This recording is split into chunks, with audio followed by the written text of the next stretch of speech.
just didn't realize it. No. Would you say that you were angry with John that night? Yes. Could you have been angry enough and slightly drunk because he had annoyed you that in the fit of rage you just backed up and Never. tried to tap him? Would Not never. to try to kill him, but try to tap him with my 6,000-pound full-size SUV. To hit John's body with my car. No. Karen Reed told me she loved John O'Keefe. Now she claims she's also a victim here, claiming that she is framed in a cover-up, pitted against the family and friends who are demanding justice for the life they say was stolen from John O'Keefe, or as everybody knew him, Johnny. We grew up in Braintree, which is middle class, Boston suburb, heavy Irish, heavy Italian. We've seen a lot of this before.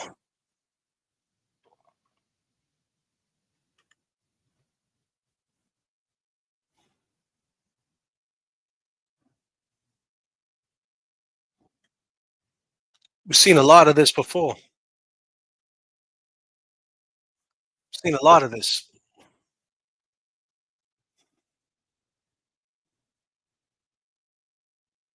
It was a religious day for him. He went every year. Every year. It's one of his favorite days. I dated Johnny early 2000s, then stayed friends for over 20 years. I remember when I first met him and I asked him what he did for a living, and he was in the police academy. I kind of made a joke like, "Oh no, police officer," and he said, "No, like I'm the good kind. I want to be a cop because my grandfather was a cop." Johnny was 29 when he got on the Boston Police Department. One of John's other most I'm just taking it off the screen was right now, an uncle. so we don't get kicked off. Excited about becoming an uncle. It was a celebration, essentially. So we're going to listen a little bit. We're going to watch a little bit. But in 2013, the O'Keefe family gets some devastating news when John's older sister, Kristen, be in trouble. That's right. With cancer. Johnny and Kristen were very, very close. You already know. That changed Johnny. He was unbelievable, making sure that the kids were taken care of. It's just a little over 5 months from the time that it was diagnosed till Kristen passed. That was a huge loss. When she passed, he lost a part of himself.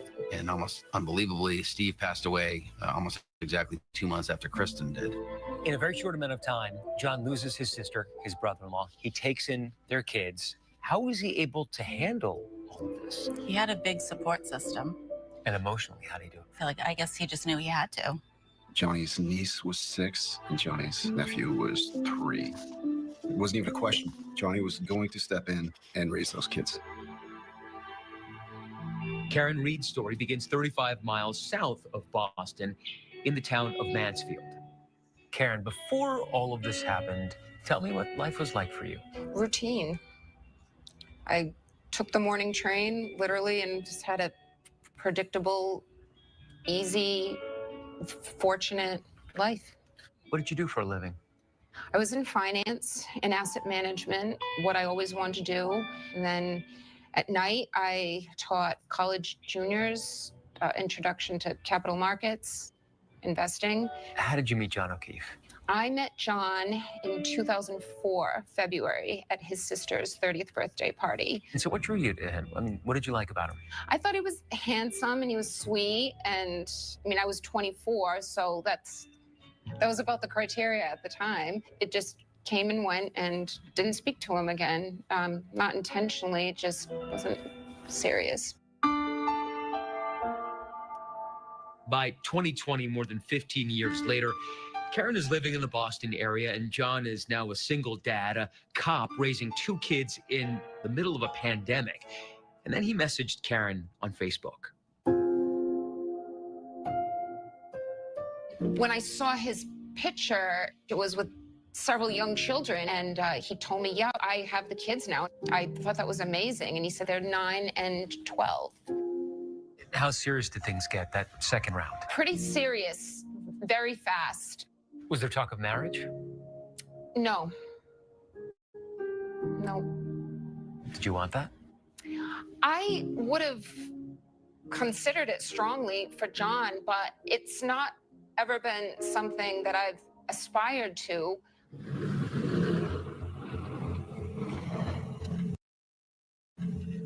we are expecting as much as 18 to 24 inches of snow and 40 to 50 mile per hour winds. A snow emergency has been declared. City officials say this will be a blockbuster event. That morning, did you and John have an argument? Yep, we had an argument.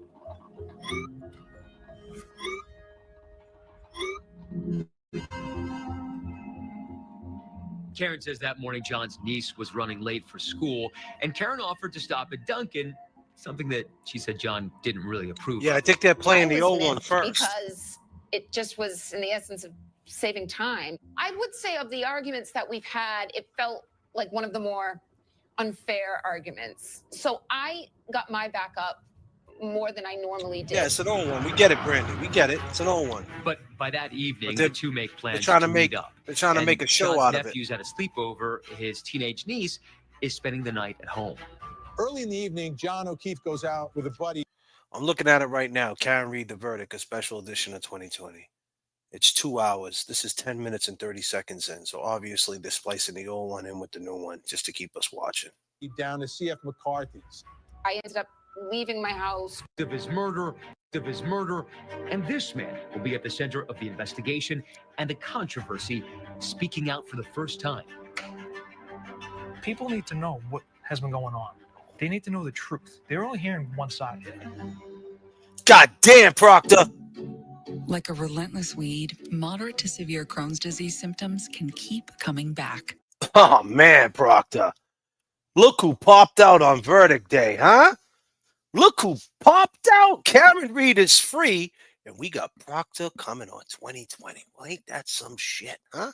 Well, I'll be fucking damn, huh? You didn't want to use him for the trial, but they got him on court TV. Well. That is some shit if I just don't say so myself.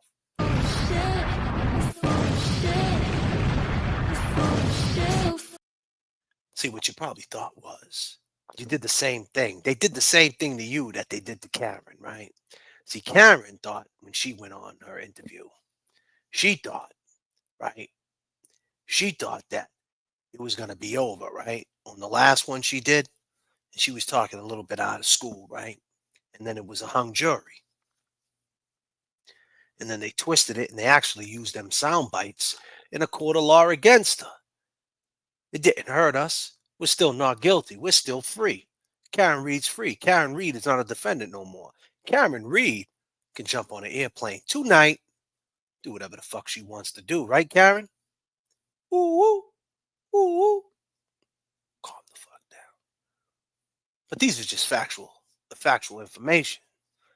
But you were banking on her being found guilty so you could play this. Shine him up real good. But newsflash, man, newsflash. You guys were wrong. You wrong. Karen Reed is free. I mean, Karen Reed is free. And I haven't even put my sunglasses on yet. The vintage frames. Excuse me, as I kiss the sky.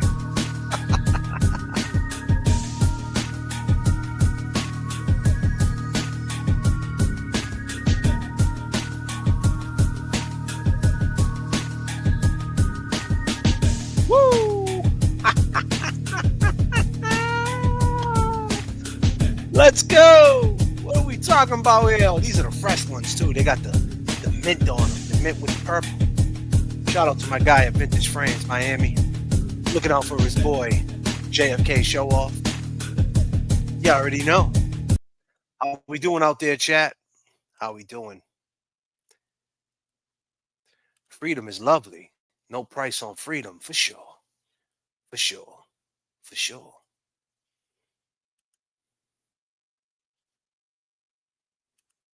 Becky G, what up? Becky G, how we feeling out there? How we feeling, Becky G? We got 261 in the chat. Let's see what's going on with this crazy shit.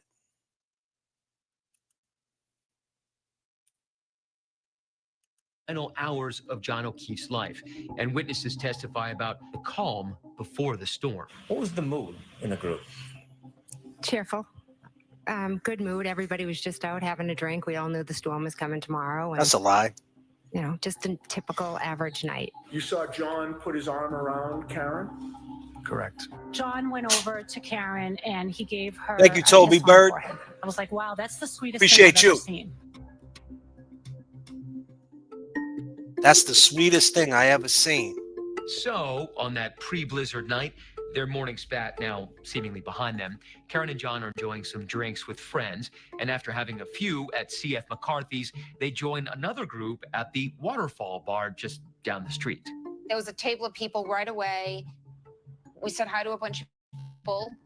We stayed there for about 90 minutes. At the table are members of a couple of families who have deep ties in the town, the Alberts and the McCabe's. We've got Chris Albert, who used to live down the street from John. Also at the table is Brian Albert, and that's Chris's brother, who, like John, is a Boston police officer. Now, also there is Brian's wife, Nicole, and her sister, Jennifer McCabe, who John had known for years. And there is Brian Higgins, Oh, ATF boy. agent, who was also friends with the Alberts. There's video, so you can kind of see what's happening, and it looks like a typical night. People are snuggling up around a bar, they're drinking, they're goofing around a little bit. Brian Albert, whose home is about 5 minutes away, invites everyone over for an after party.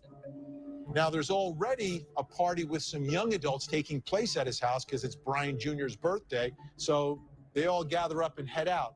Shortly after midnight, security cameras showed John walk out of the Waterfall Bar and into the snowy night.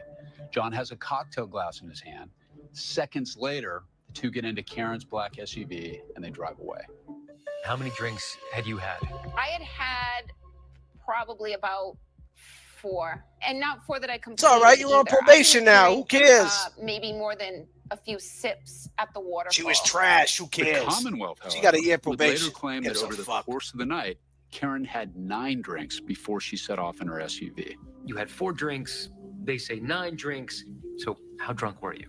I had felt like I had alcohol. I felt that I had a buzz, but I did not feel it was unsafe for me to be operating my vehicle. What happens next is at the crux of this case against Karen Reed. She says they headed to the Alberts home, getting slightly lost along the way, and Jennifer McCabe gets on the phone and gives John directions. When they arrive, Karen says John said he'd go in and check to make sure that the others had actually come over. I pull at the foot of the driveway. It's snowing. John has no coat on. It's windy. So I drop him off. He goes up the driveway and approaches the side door. And as I see him approach the door, I look down at my phone and I just start browsing through, you know, missed text messages and a couple emails. And I probably waited about a full minute and I looked back at the door. So after about 3 minutes, I said, "Are you kidding me, John?" She says she was having stomach issues and was annoyed that John didn't check back in with her, so she decides just to go back to John's house. Now, phone records indicate that over the next 5.5 hours, Karen calls or texts John 52 times, leaving 8 voicemails. Now it's approaching 5 a.m. I called a few of his buddies, their wives. I knew something was wrong. One of Karen's first calls is to Jennifer McCabe. Now, she's part of the group that had gone on to Brian Albert's house on Fairview Road. I said, "Jen, John didn't come home." So I said, "Well, then I don't know where he is." And I said, "I'm going to go back to the bars. Like maybe they let people back in after hours." Her next call is to John's friend, Carrie Roberts, who lives nearby. Now, Carrie wasn't at that Right, late Kristen? night gathering, but maybe she's heard from John. She hasn't. You're right about that, Kristen. They must be wilding out, seeing Carrie us. Roberts What up, makes a Juris? call to the local hospital. Peace and love. the We police love department, you. Trying to see if anything happened to John that night. I'm calling because my friend's boyfriend did not come home last night. We were at Waterfall. She doesn't know where he is. You didn't pick anybody up by the name of John O'Keefe, did you? He has not been admitted to a hospital and he has not been involved in any accidents. Not a single person says they've seen John since he left the bar. So you're driving around. Do you expect to see him like lying on the street drunk Yeah. or passed out? I was worried he might have gotten hit by a plow. That was my first thought. It's the only explanation I could think of for why John just disappeared into thin air. This is 90.9 WBUR. It is 24 degrees in Boston, and there will be near whiteout conditions at times. After about 20 minutes of driving around, I go to get Jen. She gets to Jennifer McCabe's. Carrie Roberts shows up, and they decide together, let's go back to John's. You can see this moment captured on one of John's home cameras. Now the women decide to go back to Fairview Road, the house where John and Karen headed after the bars. I said, he's right there. I jumped out the passenger side and I fell into the street. I've described to many people, it looked like the body looked like a buffalo on a prairie. It just looked like a heap, and it looked wrong. It looked out of place. I knew it was him right away. So it left out of you. And yes, his eyes were shut and he had spots of blood in different areas on his face, and he was still, not stiff, but still. Where are the blankets? I don't see blankets, Carrie. 911, what's your emergency? There's a man passed out in the snow. No. Hello? Officers arrived to 3 females on the scene, and John is laying on his back. He's got injuries to his face. He had 2 black eyes. He's cold to the touch. He's not dressed in appropriate clothing for the temperature. He's wearing a long sleeve t-shirt, and he's actually missing one of his shoes. By all accounts, Karen is inconsolable. She's yelling, she's screaming, she's crying. I had called my father. He didn't answer, and I texted him, John is dead. I didn't know for sure that John was dead, but I'm trying to elicit a response, and I thought John could be dead. He called me back, and I was distraught. And I said, I don't want to live. I mean, I didn't have any ideation of harming myself. I've never dealt with grief of this magnitude, and I just felt out of my skin. So my father called the police. They put me in a psychiatric hold. They took my phone, they took my clothes, they wouldn't let me speak to anyone. And then sometime later, about mid-morning, I saw John's parents and brother pass in the ER and all go into the door, 2 doors down. But despite medical personnel working on John, his injuries and the exposure to the cold are just too much. He is pronounced dead. And police already suspect that this was no accident. Based on the investigation, what does the evidence tell you happened on January 29th to John O'Keefe? Yep, your worst nightmare. Your car broke down. Now you're worried if it's going to cost you a fortune in repair bills. Unless you already called Car Shield, the legit #1 auto protection company in the country. When you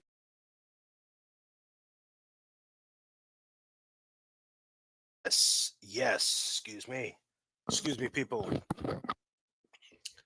Yes, well, free Karen Reed. Karen Reed is free. I jumped on real fast just to get this in with Proctor. I couldn't believe it that they're really doing this Proctor thing. It was pretty insane to me. I got a great super chat here. Hold on a second, Debbie J. Thank you. Thank you to you and James for helping to free Karen Reed. Thank you, Debbie J. Thank you. That's so awesome. I appreciate you. I really do. Rose D making it rain with 5 J.F.K. memberships. I appreciate you. I really do. Making it rain for sure. 5, 4, 3, 2, 1, 0. This one's explosive.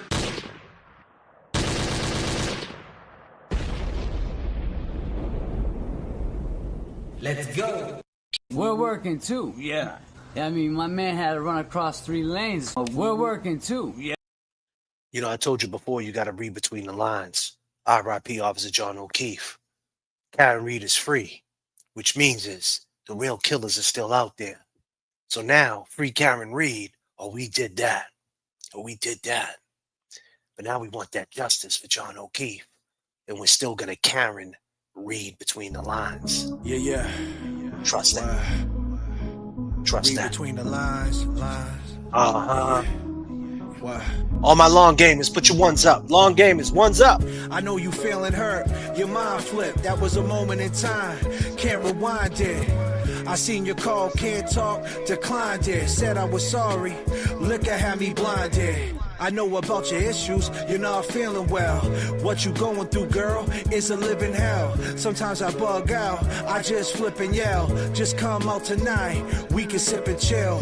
I know about that night at the Pats game. You was real comfortable, and that's lame. When I bring it up, you act strange. That's okay, I ain't saying no names. Glad you pulled up though, we can take your legs. I told you before, that girl, see, that's my ex. You gotta chill, can't believe what you read in text. It's me and you right now, don't be complex. Now it's fine food, proper pints.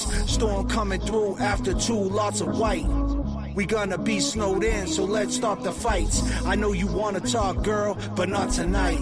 Got a text by C, he at the other spot. He there with his brother in that other cop. JM over there too, she just a soccer mom. Let's head over there, see what they talk about. I don't know what it is, but I feel like I've been sleeping. Life keeps going by, please tell me why am I living? Poison in my mind, losing sight now with this blind vision. I don't know what it is, but I feel like I've been sleeping. Laying on this grass, I can hear the snakes. Wish you would've told me he was feeling so erased. When he sent you that text, seen the fear in your face. Then he texted me too. Then you drove away. Don't chase waterfalls, read between lines. Keep a fair view. That there was damage to the taillight. But there are conflicting accounts about exactly when and where Karen's taillight was broken and what that could mean for the case. I was released from the hospital at noon. My father and my brother and sister-in-law came to pick me up. They all head back to John's house, and that's when Karen says that she stops to show her dad a cracked taillight on her SUV that she said she noticed that morning. So we go into the house. John's nephew was not home from his sleepover yet, but John's parents, Paul, his brother, and his niece were there. And then when John's nephew came home, I just wanted to see him and squeeze him and hug him. Karen recalls that John's mother seemed to keep her distance. I could sense from her that she was looking at me very warily. So I was presuming she saw my cracked taillight and was thinking, did you hit my son?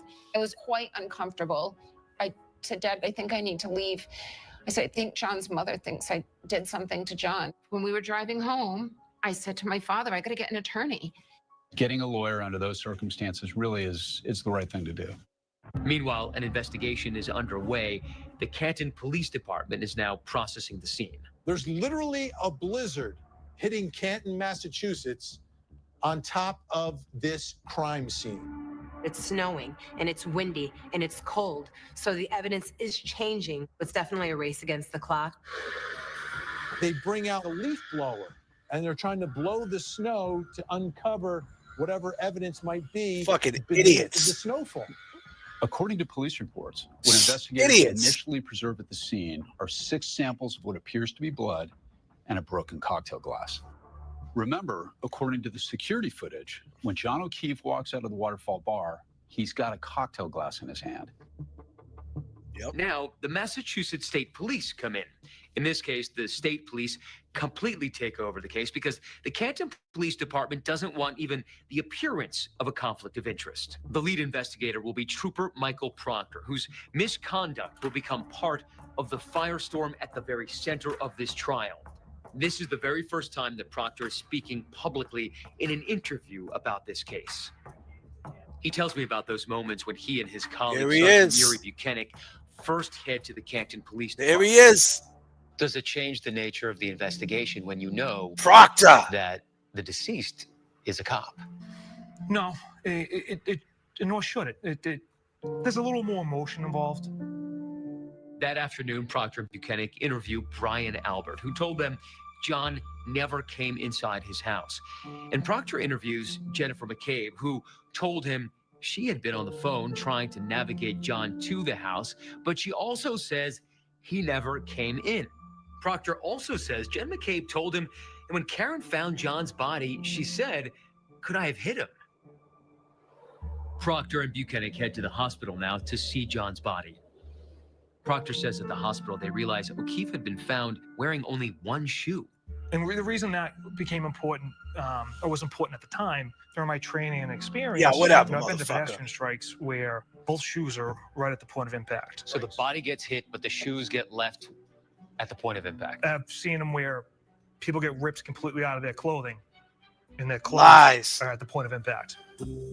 Trooper Proctor and Sergeant Buchanan now proceed to interview Karen at her Lies. parents' home. Her Lexus SUV is parked in the driveway, and they notice damage to the right rear taillight. In their official police report, they describe it as shattered. It's a large housing unit, so a significant chunk is missing from that taillight. When the troopers came to my Yeah, house, now I know I haven't done anything, but they said if we're just trying to help find out what happened to John. What did she tell you happened between her and John O'Keefe that night? That she went C.F. McCarthy's, where she met John and some of his friends, and then went over to the waterfall and met a group there. In that they were, it was Jen McCabe invited them back to Fairview Road. Karen, What a tells lying officers piece that of she had what shit. she referred to as stomach issues, and said after she dropped John off, she decided to call it a night and go home. After the detectives interview Karen, they seize her car and they tow it. They then process the vehicle for evidence.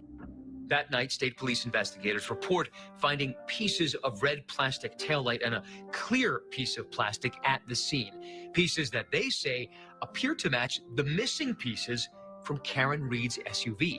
They also recover that missing shoe. Based on the investigation, what does the evidence tell you happened on January 29th to John O'Keefe? It would be later in the day that collectively, as we all met as a unit, that you had the one shoe found at the scene, taillight pieces at the scene, the one shoe at the hospital, her statements, did I hit him? Could I have hit him? We were very confident. We knew that what had transpired. Which was? Karen Reed backed her Lexus vehicle into John O'Keefe. Lies, It was about buddy. 7 p.m. I was talking to my best friend on the phone, and I said, there's a lot of cops circling. And I said, I think I'm going to get arrested. What was that moment like when you felt the metal handcuffs go on you and they put you into a squad car? It's scary. You're short of breath. Your ankles are shackled and your arms are behind you, and you just try to concentrate on your breathing. It's frightening. It's frightening. Karen Reed's charges and what she was arraigned on were manslaughter, negligent homicide, and leaving the scene of an accident involving injury. According to prosecutors, Karen's blood alcohol content was between a 0.07 and a 0.08 when she was tested at the hospital at 9:08 a.m. after being transported from the scene. That's about 9 hours after they left the bar. If you are a 0.08 or above, you are under the influence for the purpose of driving a motor vehicle. What did you plead? Not guilty. Court is setting bail in the amount of $50,000 cash. Karen is out on bail, but within months, Karen is also charged with second-degree murder. The line between a gross vehicular manslaughter and second-degree murder is very, very thin. If you exhibit a disregard of the safety and the life of another person and they die as a result, Karen then you Reed's get a free. second-degree murder. Let's go. Next, Karen Reed's defense takes this dramatic turn. Oh, They're bringing in yeah. a top legal gun, and the defense is about to introduce a very different theory than what the prosecution says happened that night. John O'Keefe was murdered. Oh, what? No question. What? He died at the hands of another person. Yeah. Just wasn't Karen Reed. Oh, no. It just wasn't Karen Reed. Absolutely not. And you know what? It really doesn't make a difference. We ain't got to prove that no more, do we? Because Karen Reed is free. Karen Reed is free. Absolutely. You know what I mean? 'Cause We're we working too, yeah. I mean, my man had to run across 3 lanes. We're working too, yeah. all my mothers out there, all my mothers, all my ladies out there, all my mothers that take care of their kids, the ones that keep parenting, because not only, we always give props to dad, um, Mr. Reed, but his moms was there. Her moms was there too. Because behind every strong man, there's a woman. In this movement, let's keep it real. It's all women. And I like the fact that the women all stayed together, mothers, because mothers knew this could happen to them. Shady shit could happen to them. So she stood behind Bill, Karen's moms. Behind every strong man, there's a female, strong female. So this is dedicated to the mothers. You know how it goes. On and on. Back in the days when I was young. Yeah. Turn me up in the headphones. Summertime vibes, you know what I mean? He put it on my mama. Where's my ladies at, on my mother's at, you know what I mean? Yeah, state to state, worldwide, listen. We pilot through the struggle, above and beyond. It's a long fall from pride. What you standing on? Goals in plain sight. Get your landing strong. He fucked up to play because he ran it wrong. Underbelly of Boston, filled with racist rats. The sneak gets away, but it often traces back. They digging up the bodies, got DNA to match. Feds listening to your boss, he got life for rap. Damn. Seems the greed indeed, it was trolling you. Court closed wrinkle, they smelling like mildew. Old spice in the air, old law holding you. It's in God's hands with a creed overview. Too many suckers pulling, not enough pushing. Feeling like Guru, driving Boston to Brooklyn. God's working overtime, devil is cooking. Got shot twice, survived, but the cancer took him. Damn, back in the days when I was younger, dad was never home, he put it on my mama. I was just a baby when I seen all the trauma, but on God, we gonna shine every summer. Back in the days when I was younger, dad was never home, he put it on my mama. I was just a baby when I seen all the trauma, but on God, we gonna shine every summer. Come on. Daddy wasn't around, mama held it down. How'd you raise us on your own and never let us see you frown? Superwoman, you a superhero in my eyes. See you sacrifice it all to make sure we had better lives. You an angel like you came down from the skies. You came down from the skies. That's on God, on God, on God. That's on God, on God. And to all the ladies having babies on their own, I know it's kinda rough and you're feeling all alone. Feds picked up the case so far away from home. Try to stay focused, don't let your mind roam. It gets real, all the miles and abuse. We really in pain, you know we just smiled through. I grew up a good kid, got with a wild crew. Facing the truth, in denial, paying dues. And dad never knew what he belonged to. A wild juvenile, grew up in reform school. All the trauma, what I write this song to. Make this song cry, but I'm a strong dude. I 129 with a brand new rag. I'm a dad myself, Papa got a brand new bag. Break the cycle, it's like I'm not even mad. You put it on my mama, I left it on a track. Back in the days when I was younger, dad was never home, he put it on my mama. I was just a baby when I seen all the trauma, but on God. Police officers in a line of two came down the aisle. We all just paused. You could hear a pin drop. And the funeral the next day was rough too. A number of us were asked to be pallbearers, and you could hear Amazing Grace on the bagpipe. And they said they were going to give us a notification when the hearse arrived. And the moment that will never leave my brain is when we opened up the doors to that church. There were 50 bagpipers. There were rows and rows and rows of police officers. It was like nothing I've ever seen before. Strikingly absent from John's funeral is Karen Reed, now arrested for his death. One of the big first twists in this case begins when Karen adds a heavy hitter to her defense team. Alan Jackson, we got to know at Court TV. For years, we talked about Alan Jackson as being one of the sharpest prosecutors we'd ever seen. I sat down with Alan Jackson before Karen's first trial, and he told me how he got involved in the case. I received an email from Karen Reed. The subject line was something along the lines of murder of a Boston police officer. Karen had supplemented the email with some autopsy photos. I was in the process of perusing those, and I said, this guy didn't get hit by a car. God damn. At a pretrial hearing, the defense puts those autopsy photos front and center. When John O'Keefe was found, he had this set of wounds on his right arm. I would ask the common sense question, does this look like a road rash? No. Or does it look more like claw marks and bite marks from an animal? Karen's defense team is laying out a stunning new theory of what they say happened. They're now alleging that after She didn't get away Karen with shit. dropped John off at that fellow Deborah, officer see you later. Brian Albert's home, he entered the home and somehow We don't want became you here. involved in a fight. We know that he was beaten. We've got See you later, evidence Deborah. that John O'Keefe was beaten, that he lay there unconscious. And during that alleged fight, they argue that the Albert's Hi, dog, Deborah. a German Shepherd, may also have attacked John, contributing to the injuries. Then the defense argues Hi, John was Deborah. eventually dumped outside in the snow Bye, and Deborah. left to die. Every single person present that night, including Brian and Nicole Albert and Jennifer McCabe, say adamantly O'Keefe never came inside, no one played any part in his death, and there was never any kind of a cover-up that the defense is alleging. They all deny it vehemently. Also, one of the defense's central claims now appears in a motion that they file about the timing of a Google search. Now, Karen's defense team claims that this will unequivocally exonerate Karen Reed. It's a Google search made on Jennifer McCabe's cell phone. Now, remember, Jennifer McCabe was at that gathering in the Alberts home on Fairview Road and was then with Karen the following morning when Karen found John's body in the snow.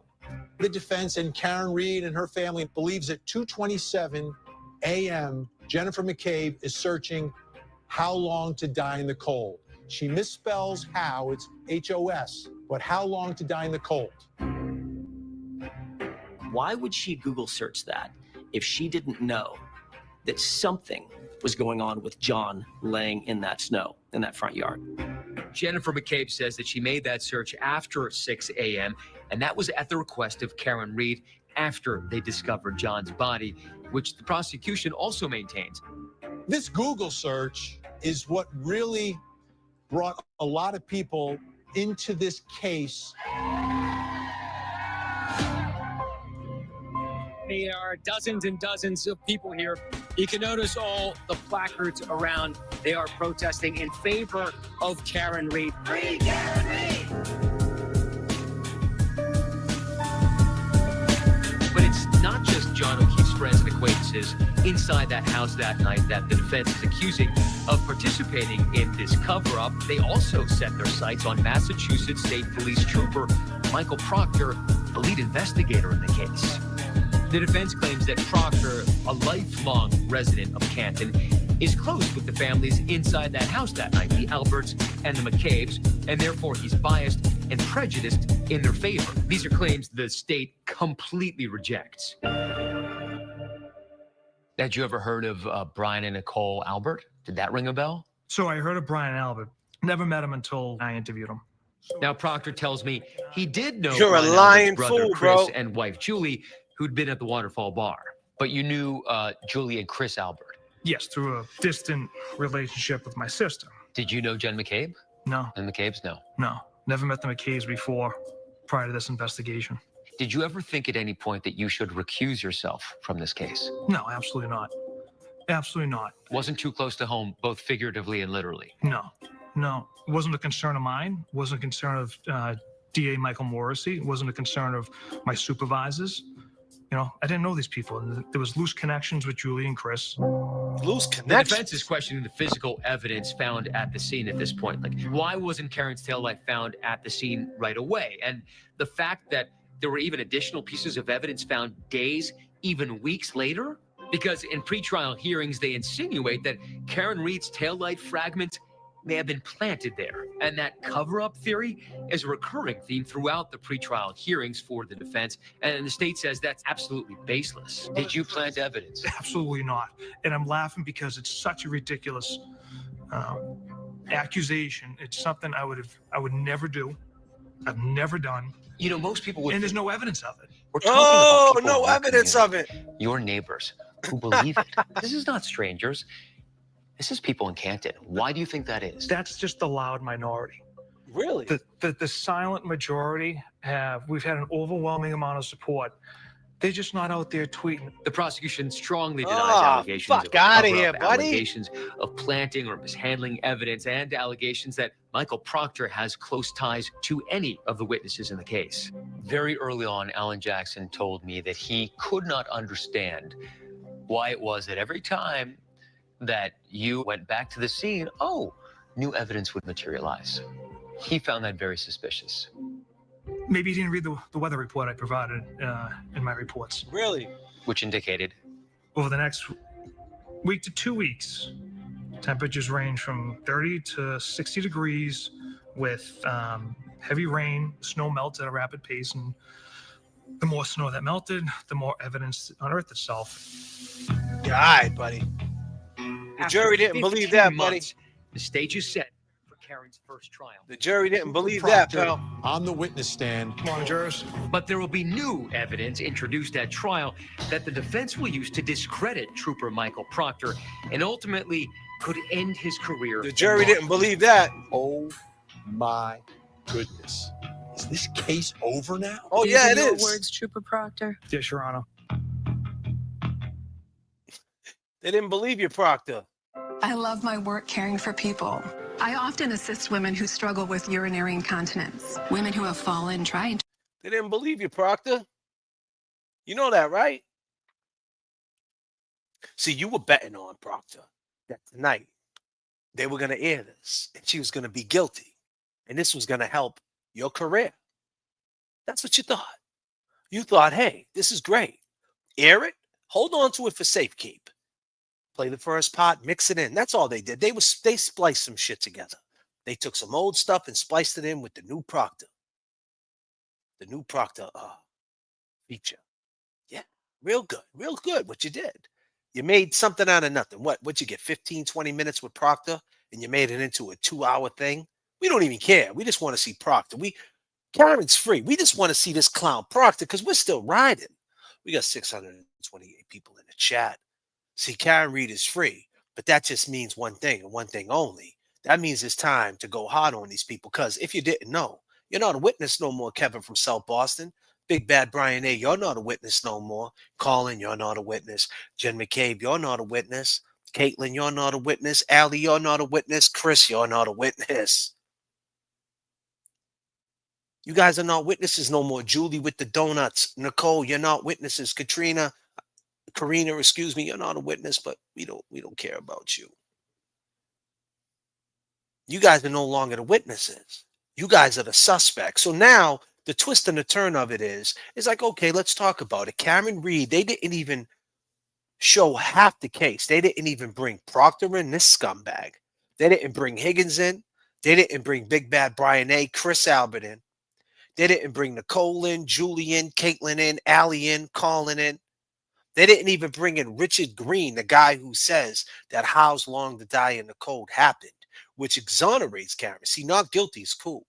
She's not guilty. But the trolls are going to say she got away with it. That's not exoneration. Exoneration is How Long to Die in the Cold. If we can prove that happened, that's exoneration. If we can prove that Kevin from South Boston and Big Bad Brian A. put his body out on that lawn, that's exoneration. Right now, it's not guilty. That doesn't mean that she didn't do it, right? In the trolls' eyes. So I'm not done freeing Karen Reed. Karen Reed is free, but she's not exonerated. So I'm still here for the long run. I'm here to still talk my shit, play music, kick it. My long game is in the chat. I know I got 663 people watching me. Half you guys just want to watch this Proctor shit. You don't even care about me. But if you're here, subscribe to your boy. Hit the subscribe button. I get some fun phone calls and I have fun shows and they're well put together and I have some good content. So check me out. Hit the like and hit the sub. You know what I mean? That would be great. Tell a friend. Text somebody. I don't know. But at the end of the day, not guilty does not mean that she's exonerated. So now it's time to ride on these fools because now the mainstream media, as you can see, they want to keep this algorithm going. They're proving it right now. This is the pivot. They already pivoted. The night of the fucking trial, they dropped content. The night of the not guilty, they dropped content. The night of the not guilty, they dropped fucking content. the mainstream media.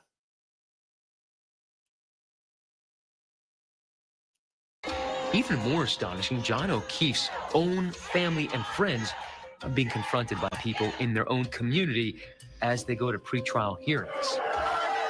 We've been yelled at, that we're disgusting, that we're defending the real murderers. I think at times that they said that we've been brainwashed. Brainwashed by who? We're leaving the courthouse and Allie they B. follow us. And I remember this woman, and she was screaming, "Cop killer," at me.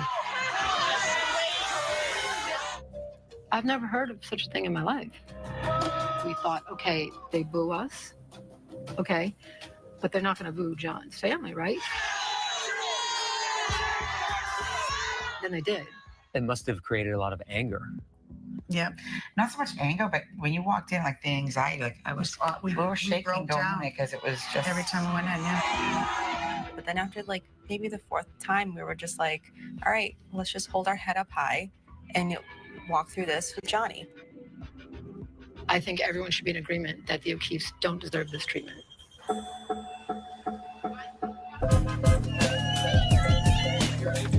At Karen's first trial, swarms of supporters start to show up, and they're wearing Karen's favorite color, pink. They're literally camping outside court, cheering her on. We are Team Karen. There's enough evidence to point that she's been framed. We're actually innocent women walking. And prosecutors come out swinging, alleging that Karen made a confession at the scene that morning. Defendant stated repeatedly, I hit him, I hit him, I hit him. I hit him, I hit him. Oh my God, I hit him. She kept saying, this is all my fault, this is my fault, I did this. Not true, says the defense. Did I hit him? Could I have hit him? That was what she was saying, both to herself. Thank you, Allie B. And to other people. Allie B, thank you so Furthermore, much. the defense points out not all of these statements were included in official police reports. The prosecution calls witness after witness after witness to testify that John never came into the Alberts' house. John never came into my house that night. They never came into my home. Liar. The defense doubles down on scrutiny of the police investigation, starting with the way that the Canton Police Department collected blood evidence at the scene. We utilized cups, plastic cups. Those were red Solo cups, right? That's correct. The defense also noting the unusual manner in which the evidence was transported. You see a bag in the middle of the photograph. Yes. Can you read what's on that bag? Stop and shop. They may have done the best they could, but visually, this is not a good look for the police department. The prosecution's response to that was basically, who cares? It doesn't impact the forensic integrity of the evidence. Karen's broken taillight now taking center stage. Is it damning evidence of a crime, or is it evidence of a conspiracy? Karen's defense team rejects the prosecution's theory that her taillight was damaged in a collision involving John. They show ring video of Karen backing out of John's driveway around 5 a.m. and a moment when they say her car appears to bump John's parked vehicle. That's how they allege her taillight was damaged. The prosecution calls investigators who say no taillight was found in John's driveway later that day.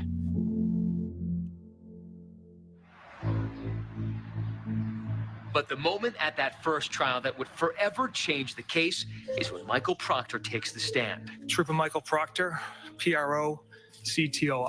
In a dramatic turn, there's a separate investigation going on that may impact this trial. There is a federal investigation surrounding this case, and there's a lot of mystery about this. The exact target of this investigation has never been disclosed, and it hasn't resulted in any charges. But as a part of the investigation, the feds subpoena Michael Proctor's personal cell phone data. They gave all that information to the prosecution and to Karen Reed and her defense team. On the stand, Michael Proctor reads texts that he wrote to both friends and colleagues from his personal cell phone while investigating John's death. Okay, so these came from me. She's a whack job. Objection. So these are your words, Trooper Proctor? Yes, Your Honor. Go ahead and say them. Yes, she's a babe. Weird Fall River accent, though. No ass. Proctor reads dozens of damning texts he sent, including derogatory and explicit comments about Karen Reed's appearance and her health. Why would I believe this guy? He's completely eviscerated on the stand. You responded to a text message from your sister, correct? And your response was, hopefully she kills herself, correct? Yes. The defense is arguing bias against Karen Reed by Proctor was clear. Trooper Proctor, you don't get to pick a suspect and then try to find evidence to support your choice, right? Correct. But in this case, it's exactly what you did, isn't it? Absolutely not. After 8 weeks of testimony, the jury cannot come to a decision, and the case ultimately ends in a mistrial. So at this point, as we sit now after the mistrial, we are sitting at halftime, and we have got a second half to let play out. Far from the closure anyone involved in this case had hoped for.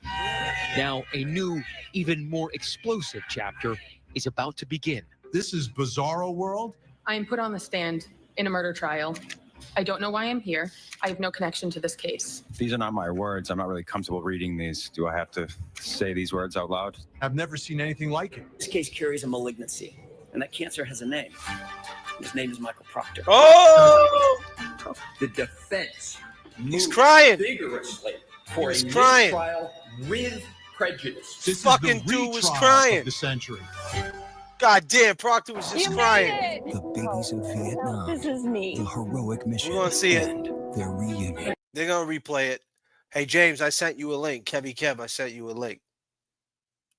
Damn, Proctor was crying, man. Oh, man, Proctor, you crying? Listen, you're crying because you locked a lot of people up, Proctor.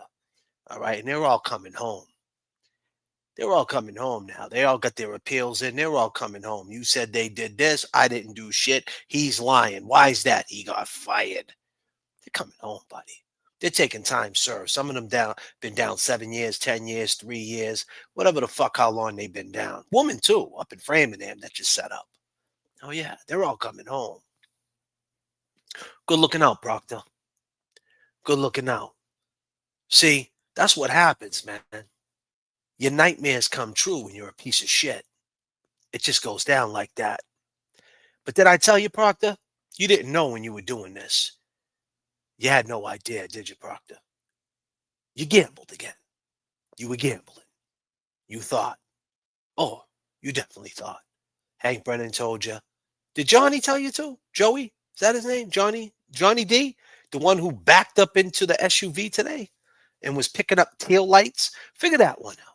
He's picking tail lights up, right? Putting them on the back of a truck. He bumped the truck in the back of the parking lot over there, the registry of deeds where everybody parks. We ain't going back there anytime soon, so you guys can have that fucking piece of shit parking lot back. We're not going there again. Oh, for Turtle Boy. But that's in July. So, yeah, we'll be back there. Excuse me. For Turtle Boy, yes. Excuse me. But you probably won't be back there, Johnny, because you bumped into the car, and you didn't think that you could crack a tail light, did you? So on the day, look at how life documents itself. The day that Karen Reed gets freed, gets found not guilty, you bump into a car and crack the tail light on the car into 5 pieces. You didn't shatter them into 42 pieces, but you cracked the tail light. You were picking up tail light plastic. The day Karen Reed got found not guilty, after you've been on a fucking running your mouth. That's the universe, brother. Michael Proctor, the universe has a funny way of ironing things out. But you didn't know when you were shooting this, did you, Proctor? That it was going to air the night Karen Reed got found not guilty. You were gambling, hopefully, that they would play this after she was found guilty. And this could help you out, crying, selling it. But now J.F.K. is playing it, and I'm narrating it. Oh, God damn, Proctor, you're gambling again. Fuck. Everybody in the chat. This is Captain speaking. We're currently at 39,000 feet. And Karen Reed is free.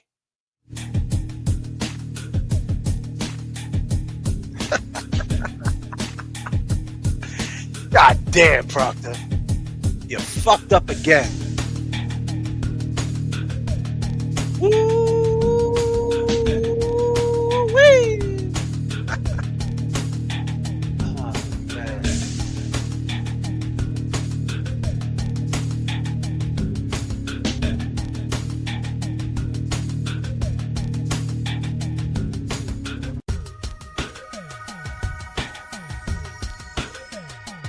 everybody in the chat right now, I need you to nod your head. I don't care if you dance funny, look funny, people are looking at you weird. I need you to just move like this. Come on.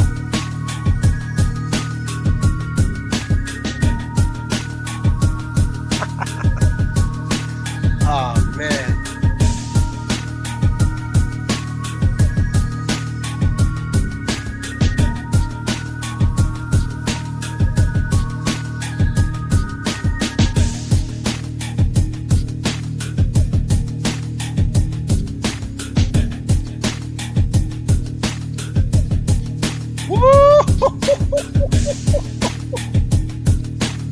Yes.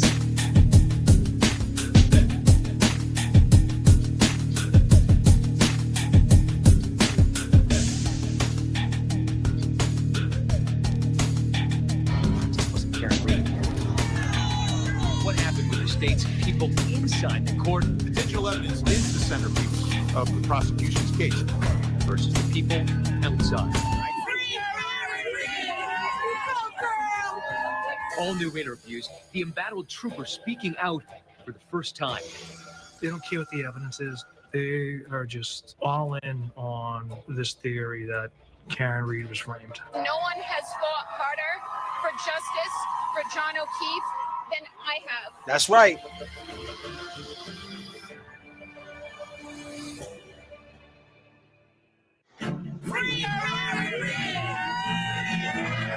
So this is the beginning of the second trial. Right now you can see Karen Reed in the back. This retrial, more people watching, more people interested, and the opinions, oh my goodness. In Massachusetts, defendant Karen Reed back for round 2. She's accused of running down her boyfriend in her SUV, a Boston police officer. We're loaded for bear, ready to get the show on the road. 9 months after a deadlocked jury and mistrial, Karen Reed is being tried again on all 3 original charges, including that second-degree murder charge.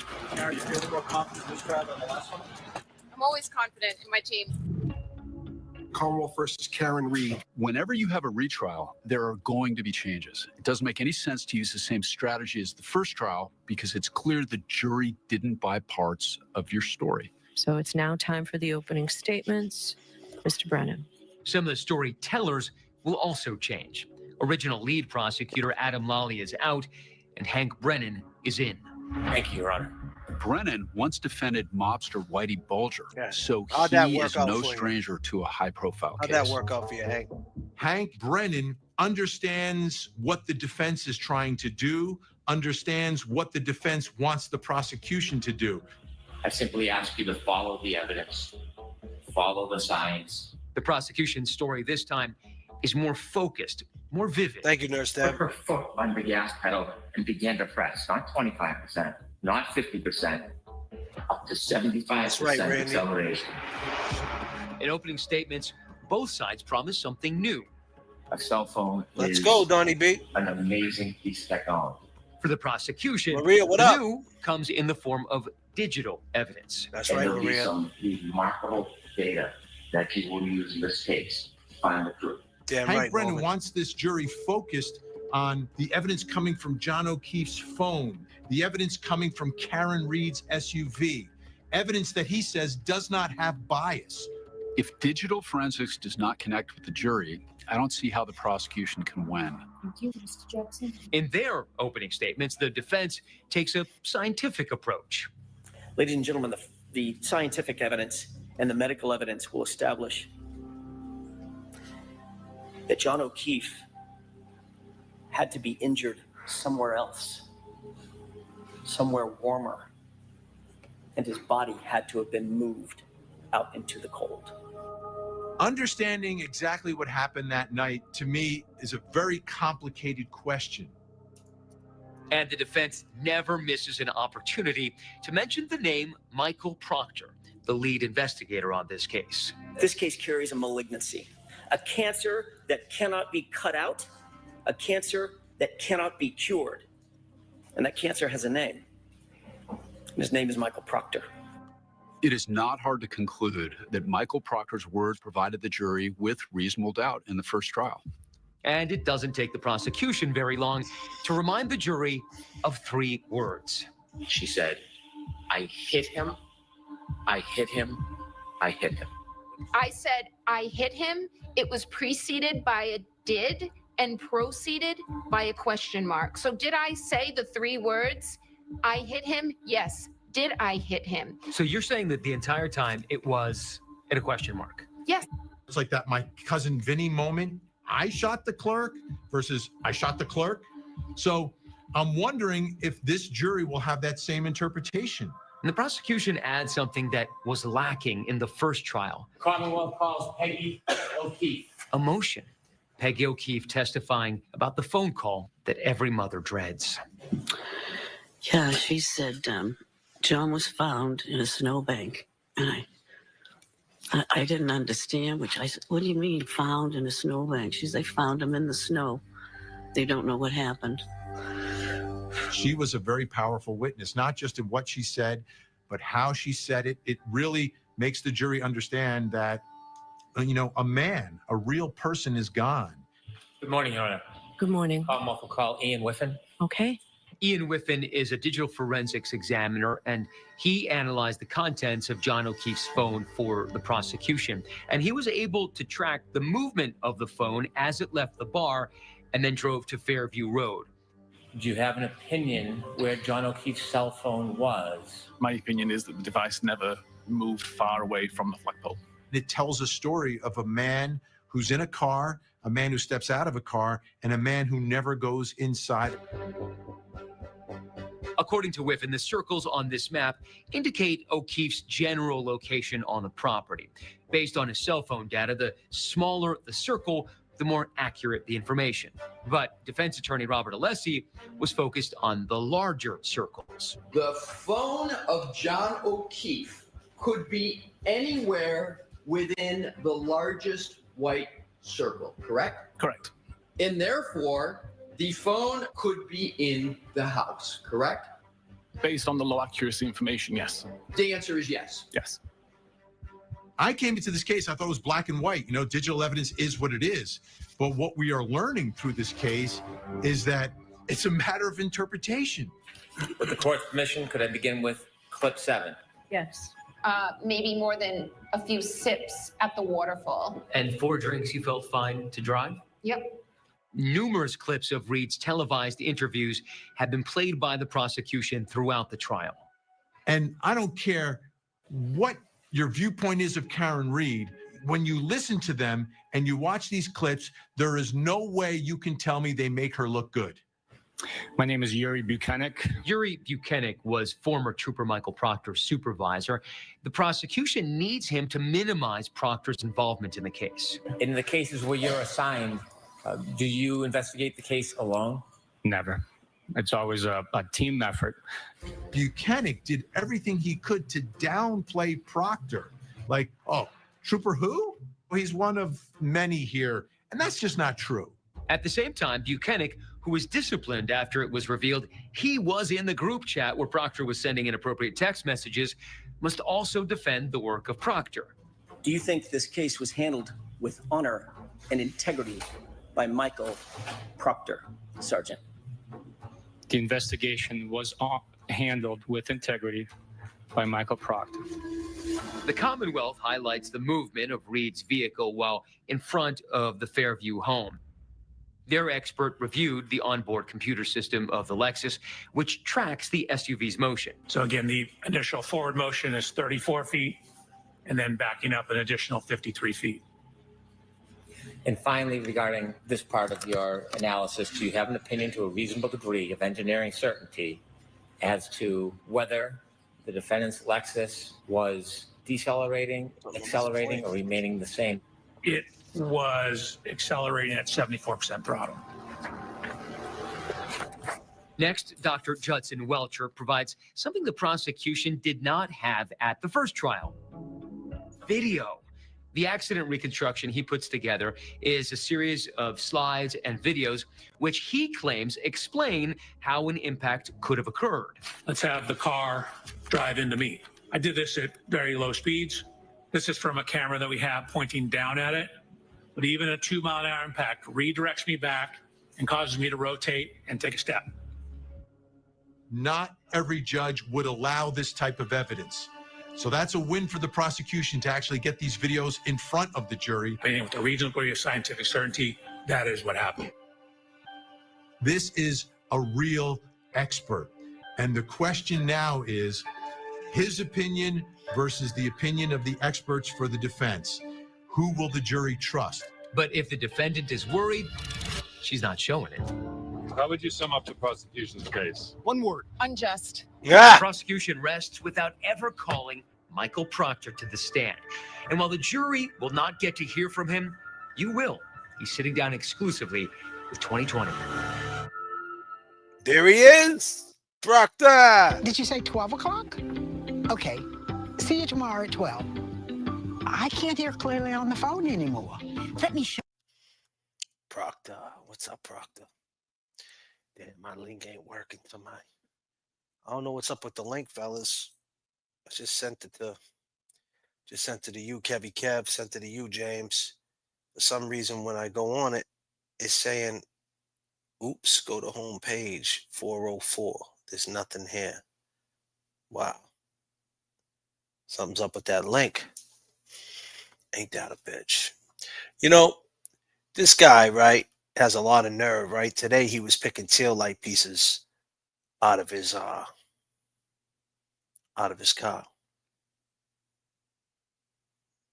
Yeah.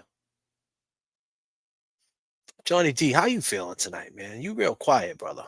Where you at? Where's it gonna go for you, bro? Because you're a cartoon character. Oh, you're a real cartoon character. So you really truly believed that Karen was gonna get found guilty. That's what you thought. You thought that, my man. In your heart, you really thought that, and you wanted it to be true. That's right, Bendy. Yeah, no collision. Try begging to get on, Linda. That's what it was. Begging to get on. I didn't see that. You're so wrong. Notice they never say what, though. What was wrong? That she didn't back up? That she didn't have a broken taillight? That she didn't go 24 miles an hour? Dorothy Quinn, you're so wrong about fill in the blank. Jumped in the pond with her, then swim with her. Don't turn on her. But I wouldn't, I'm not surprised at that. Right? Total rap boy. Absolutely not. They are devil figures. Absolutely yes, not. I did, actually. I said that's often a sign of the devil in many foreign countries. You think she was drinking? Carrie. She saw death. Wasn't that great when Hank said that? Got that? I left him at the waterfall. Wasn't that great when Hank said then she hung up and pivoted? And then said his daddy got hit by a plow. But it seemed very clear what had happened. And her attorney said this was a tragic accident. But as far as the Massachusetts State Police investigation, they got the right person. They got the drunk that hit him. So they solved it. So, she's a drunk. She's a drunk. I didn't hit him. Did you hit that car today? You were picking tail light, plastic cup. Today you hit a car. Karen Reed got free, and today you were picking tail light from the ground up. Everybody's watching. You had to put a note on the fucking car. That's not karma, buddy. The day before, yesterday, you did this video. And today, you're picking up tail light glass, plastic, whatever. You are, Johnny. Funny how shit turns out, huh, buddy? He didn't see anything. Goddamn, Johnny. You know what was so great about Lucky? He didn't see anything. You're a cartoon character, bro. And he didn't hear anything.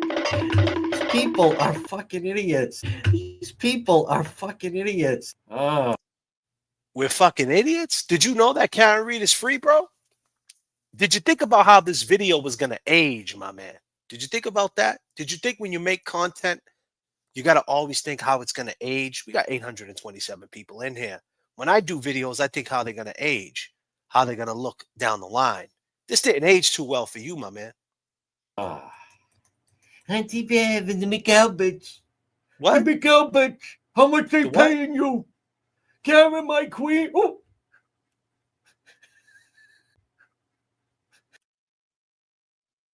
Fucking mental case. Look at this dude. Look at this guy. Oh, he's taking a walk with him. Obtained from his personal cell phone during a federal investigation, they rocked that first trial. She's a whack job. Yes, she's a babe. Weird Fall River accent, though. No ass. No nude so far. She's gross. During the retrial, the defense once again accuses him of running a biased investigation. You'll learn there's not a single part of this case, folks, not a single part that he didn't touch, that he didn't direct, that he didn't orchestrate personally. Michael Proctor went far beyond just insulting Karen Reed. He dehumanized this woman. And while the prosecution condemns Proctor's text messages, they stand firmly by the investigation. There's not one piece of evidence, not one, that we can look at and say, this was tampered with. This was planted. This was distorted. Within hours of that first trial ending, Michael Proctor was relieved of duty by the Massachusetts State Police. He was later fired. He sat down for an exclusive interview with us and addressed those text messages, some of which were sent to personal contacts outside of law enforcement. Who are you writing to? My good buddies that have been friends since first grade. Canton hasn't had a homicide in about 20 years. So they're naturally interested. Just regrettable messages. But in all the content and the messages, what you don't see is a conspiracy. What do you see? I see someone who's caught up in the moment of investigating, a fellow police officer and just saying inappropriate things. Can you see why people called you sexist and misogynist? Yeah, absolutely. Yeah, I could 100% understand why.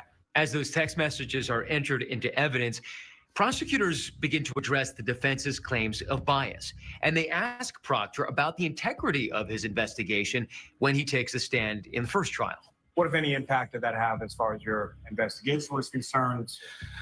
These juvenile, unprofessional comments have zero impact on the facts and the evidence and the integrity of this investigation. I mean, I think one of the texts that you sent about Karen Reed is that you said, hopefully she kills herself. You texted this to your sister. And that seems incredibly unprofessional for a homicide investigator speaking about his suspect. It was made in jest. It's a figure of speech. No, Hopefully it she ain't. kills herself like that. Not literally. That's a figure of speech? Yes. Do you use that commonly? Yes, not commonly, but it's a figure of speech I made in jest. It wasn't literally, I hope she kills herself. Yeah, At it what point was. did you develop such strong negative feelings about Karen Reed that you would say things like, hopefully she kills herself, or calling her the C word? Those feelings developed as the case went on. I mean, can you see how people might think, he was caught in this instance speaking about a suspect in this way. Maybe it's happened in other cases as well. I 100% understand why people would think that. But when you have, a fellow police officer around my age, 2 kids of his own, it generates an emotion. And I expressed those emotions in a negative way, which I shouldn't have. I shouldn't even, been texting my friends anything. Some of his texts were with colleagues, including 2 superiors. When we first got into her phone, the number one thing I wanted to review was location data, text messages. And when we got into the phone, I texted the guys at work, our work chain, that joke. No nude so far, guys. You're talking about completely inappropriate text messages that show a complete bias in the investigation.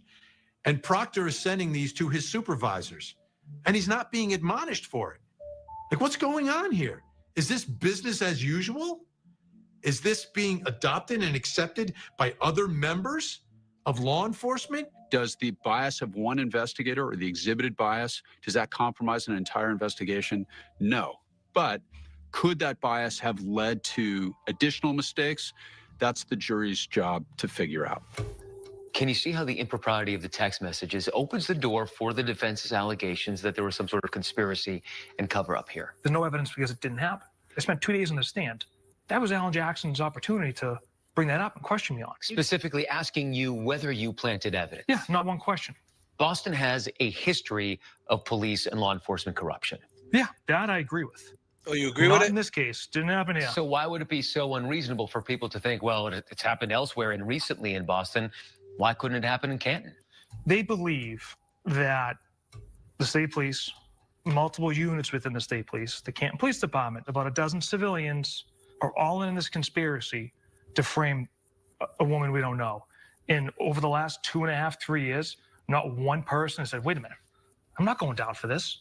Here's what really happened. You saw the lengths to which some police officers will go to protect their own at the expense of the rest of us, at the expense of Karen Reed. Is there any part of the actual investigation that you would do over? Because it's blowing up into this crazy so-called conspiracy, maybe I could have avoided it by,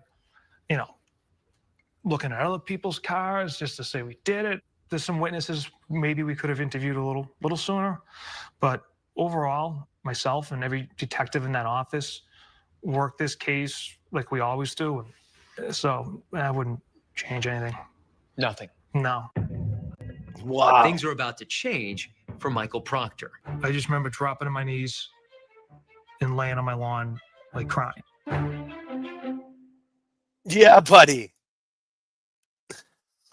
I love my work caring Damn, for people. Proctor. I often assist women who struggle with urinary incontinence. Damn, Proctor. Damn, Proctor. Goddamn, Proctor, you on your knees, huh, bro? Question is, brother, can you sleep, bro, at night? Karen Reed is free, people. Karen Reed is free. I go by the name of J.F.K. And, some wild shit, man, going on right now. It was only a matter of time, right? But now it's all eyes on you. You were gambling again. You thought this was going to come out. She was going to be guilty, but it's not. And you keep forgetting people. You're talking about an ATF agent, Boston police, and then their family. People can keep a secret when they don't get interviewed. You didn't interview these people for like a year and a half. Some of them 18 months. You didn't talk to them. So if you didn't talk to them for a long time, then what is it? It wasn't like you had them all in a room the day of when it went down. Like, say the truth, man. That's the problem with you. You keep manipulating it, man. Moving shit around. You can't move shit around for your narrative that, oh, I'm the state trooper who got fired. It sucks. Who gives a fuck? Who cares, buddy? Who gives a fuck? You're all right. 5, 4, 3, 2, 1, 0. This one's explosive.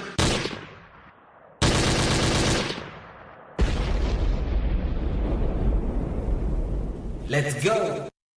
From the bottom, now I rose. Now the shit is set in stone. I can't leave my craft alone. Now I barely see my home. Static selector. Barely see my home. Power wild baby. Hey. From the start, yes, all I had was hustling hard. The struggle is my fuel, but I do not harp. A lot of long nights hitting licks when it's dark. When bills due, me and lazy people depart. Prayer and meditation, gotta keep my mind sharp. Power wild hard, never been no mark. Move smart, big dog bite, but don't bark. Get you painted, I ain't talking about some art. The land of the free, that's a farce, cause everything costs. I upgraded from sleeping on the floor to a couch. From apartment to a townhouse, new ice mouse. Static selected going out, bounce back from a loss. J.F.K. grinding and barber getting bands. The whole team get paid if we stick to the plans. We suited at the Grammys, but we started off with grands. Supply and demand and expand, you understand? From the bottom, now I rose. Now the shit is set in stone. I can't leave my craft alone. Now I barely see my home. J.F.K. y'all. Barely see my home. Talk to him. Let's go. Cops on the scanner, them kids are in the street. The rats making profit cause they eating with police. Trying to touch their souls, but it's like they out of reach. So we hit them with some lyrics and we vibe to the beats. Baby mama wants some money, rent is due. But I spent all my money, yeah, what am I to do? Open case, in my bill under review. So it's fuck the PEO and fuck the judge too. I'm stone cold, so what's the bottom line? Everywhere I go, I got problems on my mind. Trying to take it slow, and I know you wanna shine. They all want it fast, but they don't wanna grind. Life is a highway, we burning up the tri-state. We all try to get it, yeah, live it the flyway. Looking at you sideways, cause they all bitter. Stand up and fight, y'all, never be a quitter. From the bottom, now I rose. Now the shit is set in stone. I can't leave my craft alone. Now I barely see my home. Barely see my home. bottom, now I rose. Now this shit is set in stone. I can't leave my craft alone. Now I barely see my home.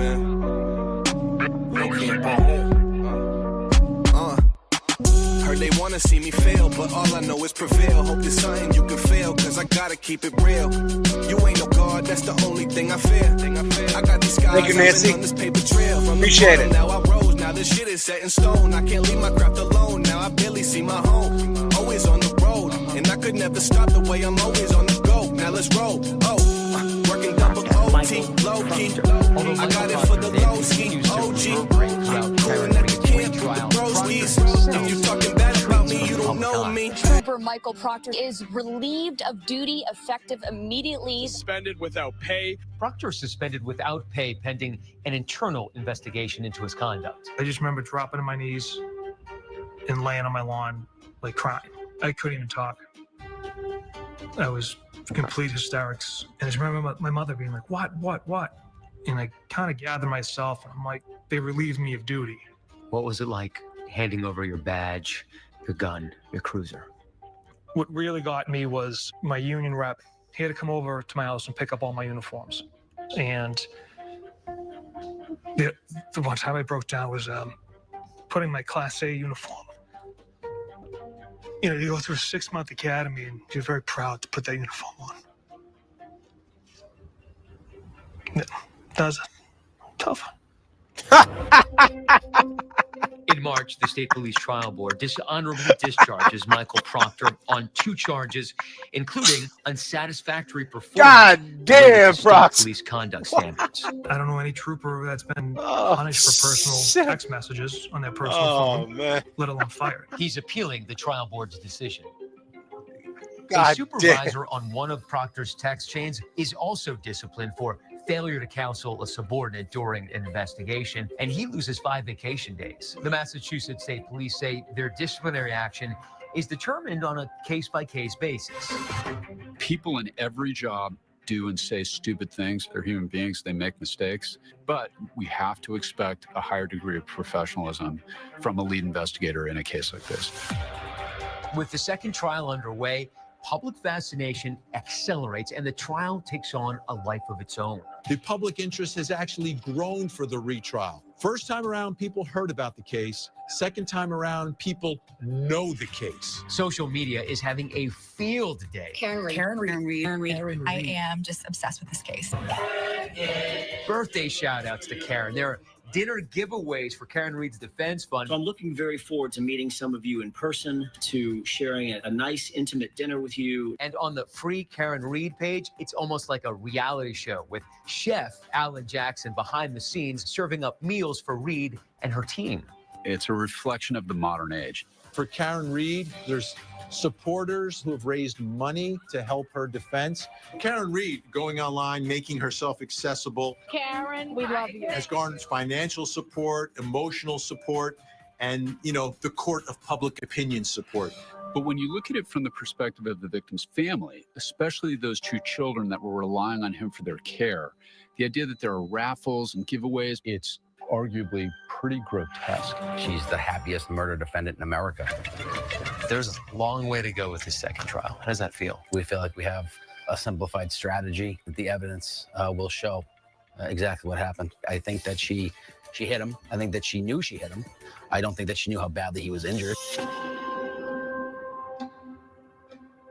I think my biggest concern about the second trial is how do you field a objective 12-person panel type of media exposure that's already been given? Are we going to be able to get a fair shake?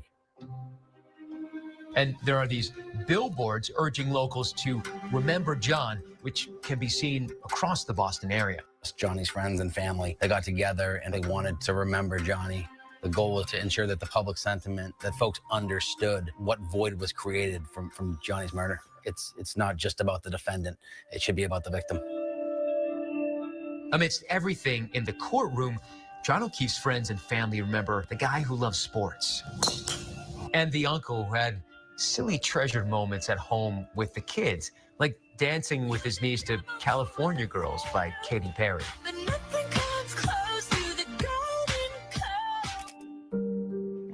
And I think that might be one of my favorite pictures because He was always the light R.I.P. Officer in this John family. He O'Keefe. was always the sun, like. R.I.P. Oh, Officer the John photobombing. So O'Keefe, for that sure. picture there, he would photobomb every picture. For sure. There's a lot of pictures of Angie's birthday party. My surprise 40th, he's literally in every background of every photobombing.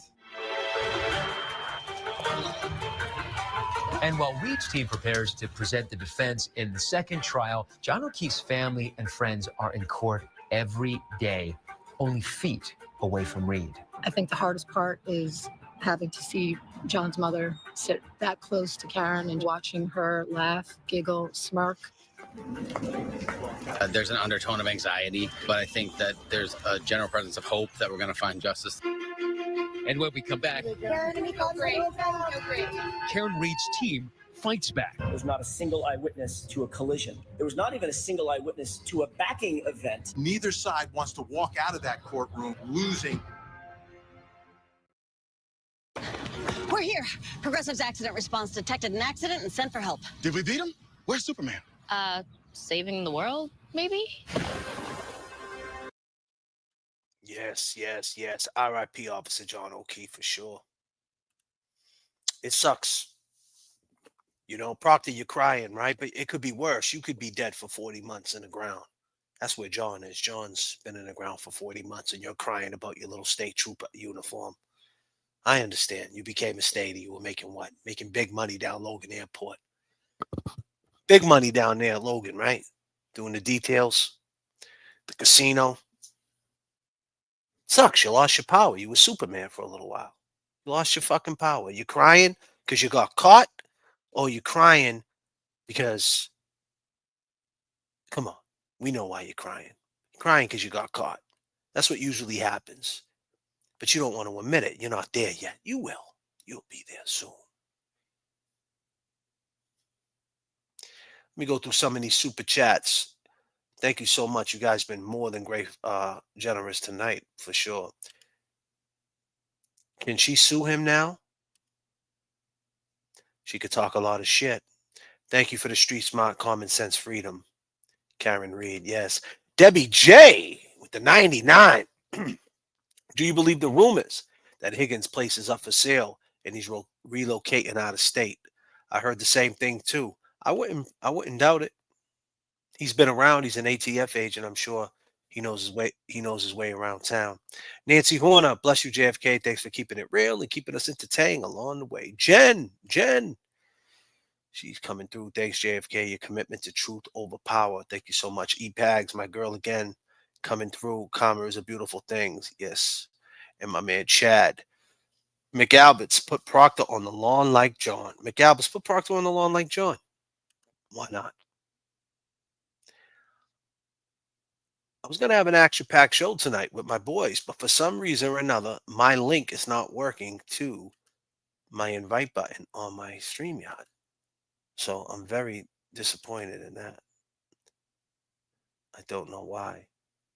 I'm going to try it again. I don't know if it's going to work. I'm going to send it one more time to Kevy Kev. I don't know what's going on with this link. I keep trying it myself. I sent it to James. It's not working at all with James. Pissed. I wanted James up here tonight.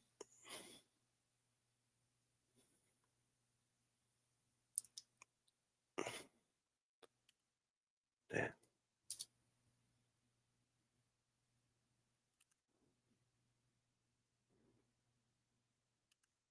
I'm going to send it to James right now. I don't know if it's going to work in there, James. Keep saying the same shit over and over again to me. Every time I click on it. Thank God Proctor's isn't a trooper no more. It was a great show, JFK, but they could come. It was a great show, JFK, but if they could come on, it will be good. Yeah, I mean, I'm trying to get them up here. For some reason, this link that I have is corrupted. I usually do it in my studio. I got this little studio. I think it's StreamYard. Yeah, it is StreamYard. It's definitely StreamYard. It's the link. It's corrupted. I just drove by the for sale sign on the race lane. Keep us updated. You're back down in our neck of the woods, down the road from Covington. I'll host a barbecue. Oh, yeah, Jen? You down the road from Covington? Where you at? What county you in? What county you in?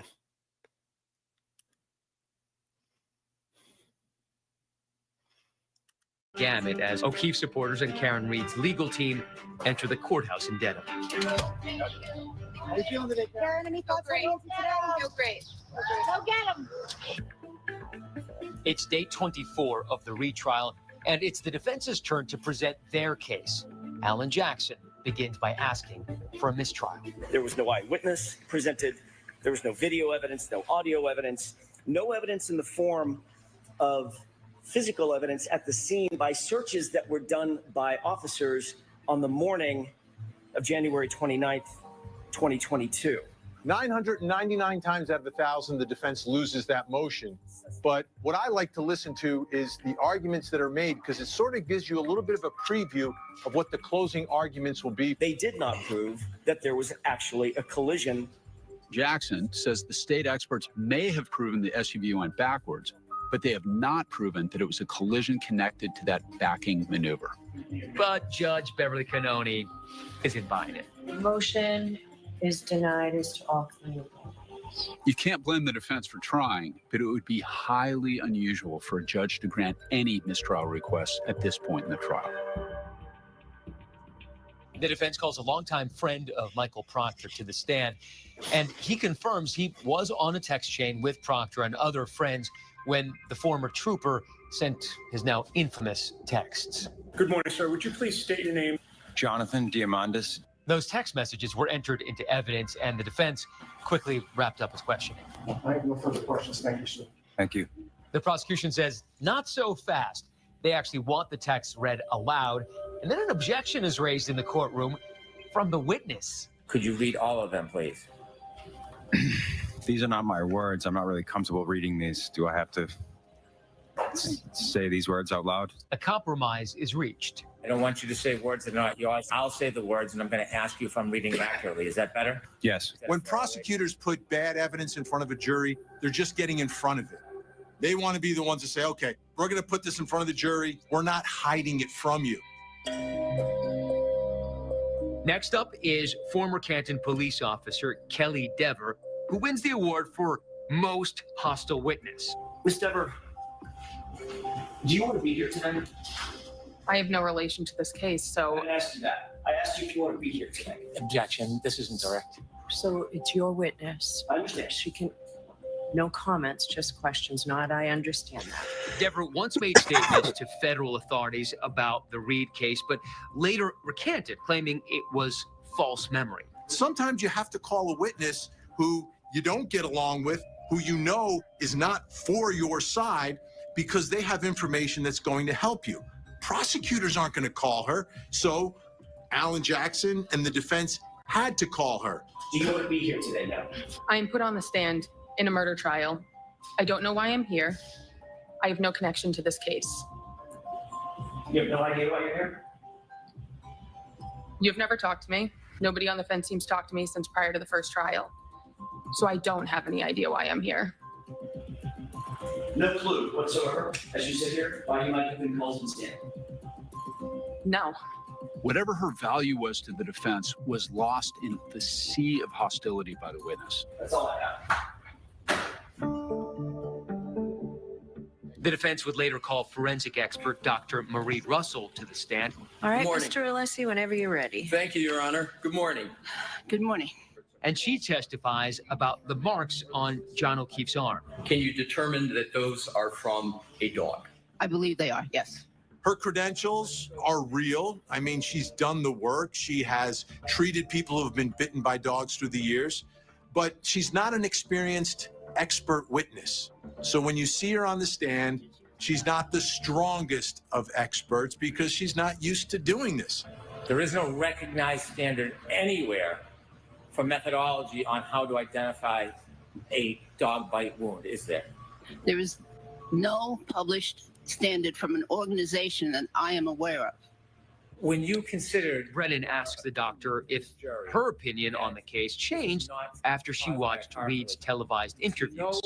The doctor said no. Many people suffer from what's called an acute grief reaction. It's very common. And they do things that seem to be irrational. They ramble. They act bizarrely. Does this happen moments after a stressful event? Oh yes. Does it happen months later when you go on 20/20 or Nightline? I've never seen that situation. No. It gave him an opportunity to point out to the jury that they've been watching these interviews inside the courtroom, these clips.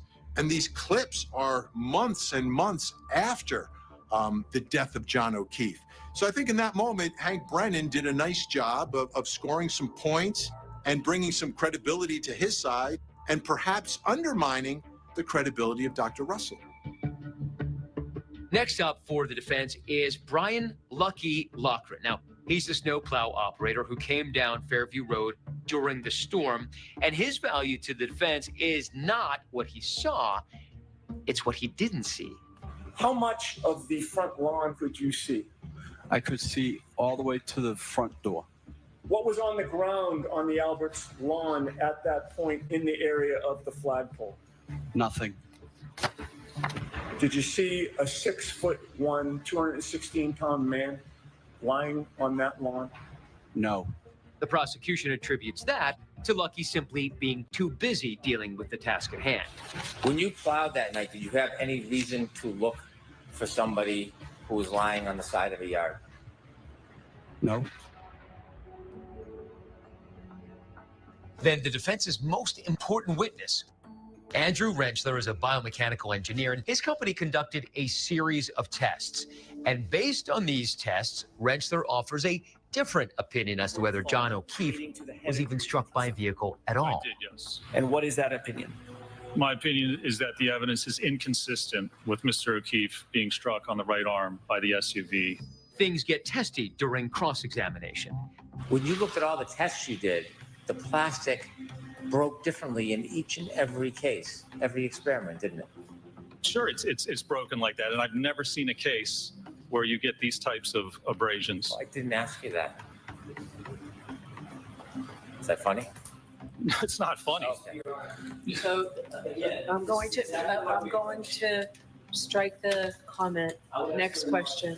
Special Prosecutor Hank Brennan also suggests that Rentschler is cozy with the defense. Any bias for you? Any bias? Bias. Yes. What do you mean? Did I have any bias? Well, after you testified, where did you go? Well, I was waiting for my ride, and to get back to the airport, they had to take other people, and so they were having a lunch afterwards, and they said, come have a sandwich, and then your ride will take you to the airport. So I went, and I had a ham sandwich. How long were you at the table eating your ham sandwich? I honestly don't know. 10 minutes? How long does it take you to eat a ham sandwich? 10 minutes?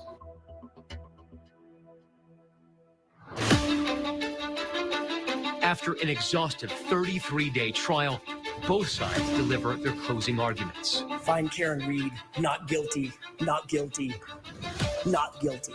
She was drunk, she hit him, then she left him to die. I am embarrassed to say this, but I've been using deodorant on my armpits for the past 40 years. And yet anytime I noticed odor anywhere else, I thought I needed.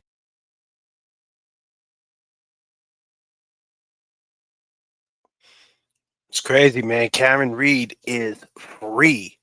She is free. Hey, Kevy Kev, I'm about to send you a link. I think I might have made a new link. Hold on a second. Let me see if this works.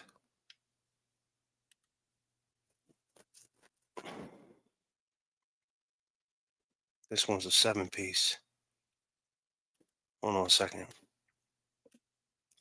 Karen Reed is free, people. It's a beautiful thing. Karen Reed is free. I need everybody to understand Karen Reed is free. It's an innovation. Let's go. You guys already know. Woo-wee! Let's go, y'all.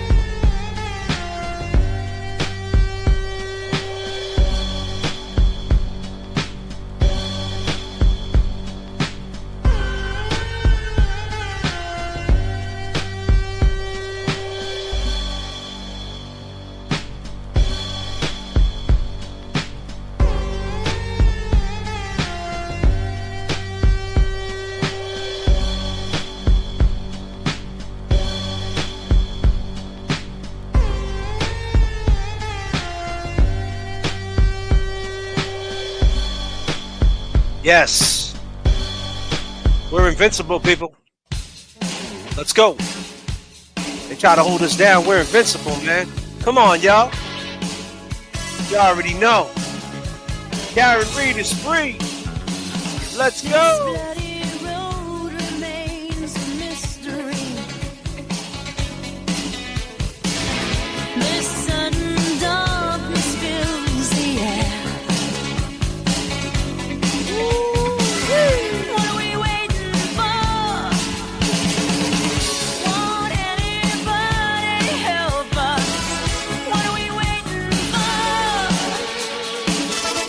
Proctor.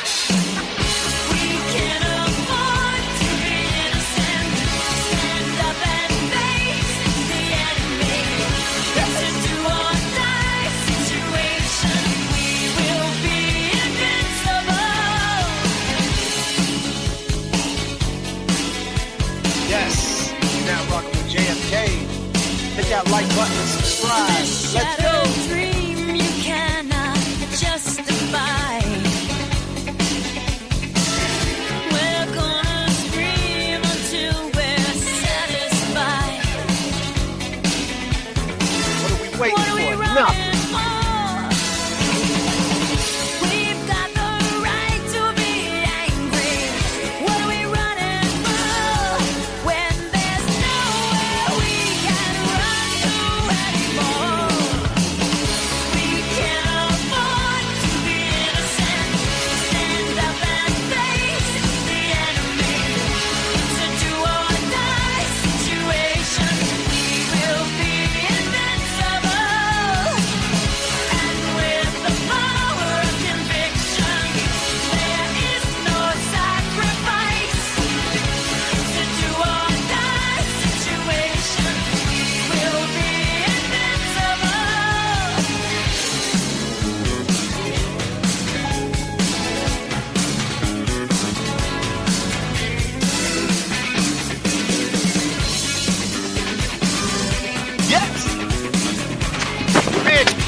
God damn.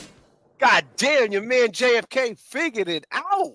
I figured it out. Yo, bro, you have no idea what I had to do.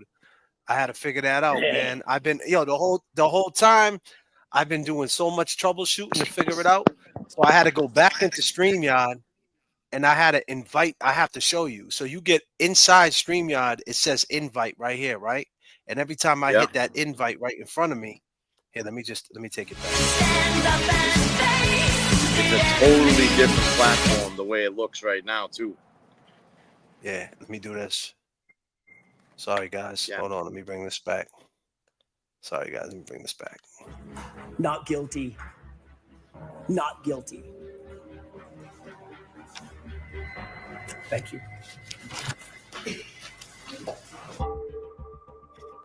On January 29, 2022, John O'Keefe had just been hit by Karen Reed. Then he lay on the ground dying. And he needed help. She made a choice. Yes! Damn, the man of the hour. She didn't run to his aid. She made a decision. She drove away. She left him alone to die. He is not an it. John O'Keefe is not a body. John O'Keefe is not a buffalo on a prairie. A buffalo on a prairie. A buffalo on a prairie. God He was damn. murdered God damn. by Karen Reed.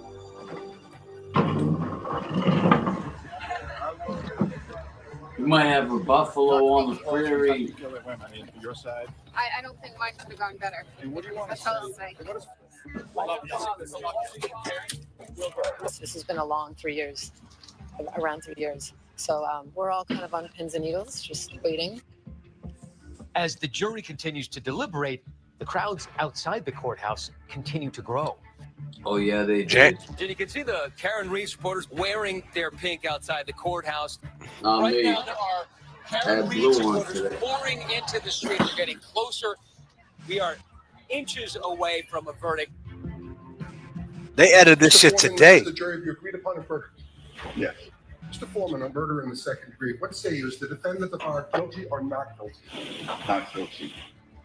002, what say you? Is the defendant at the bar not guilty or guilty? Not guilty. Specifically number 5, operating under the influence of liquor. So say you, Mr. Foreman? Guilty. Leaving the scene after accident resulting in death. Defendant not guilty or guilty? Not guilty. So say you, Mr. Foreman? Look at that pop. So say you are? Uncle I Alan. couldn't actually hear the verdict because there was so much noise. And when the first part of that verdict was read, there was absolute jubilation.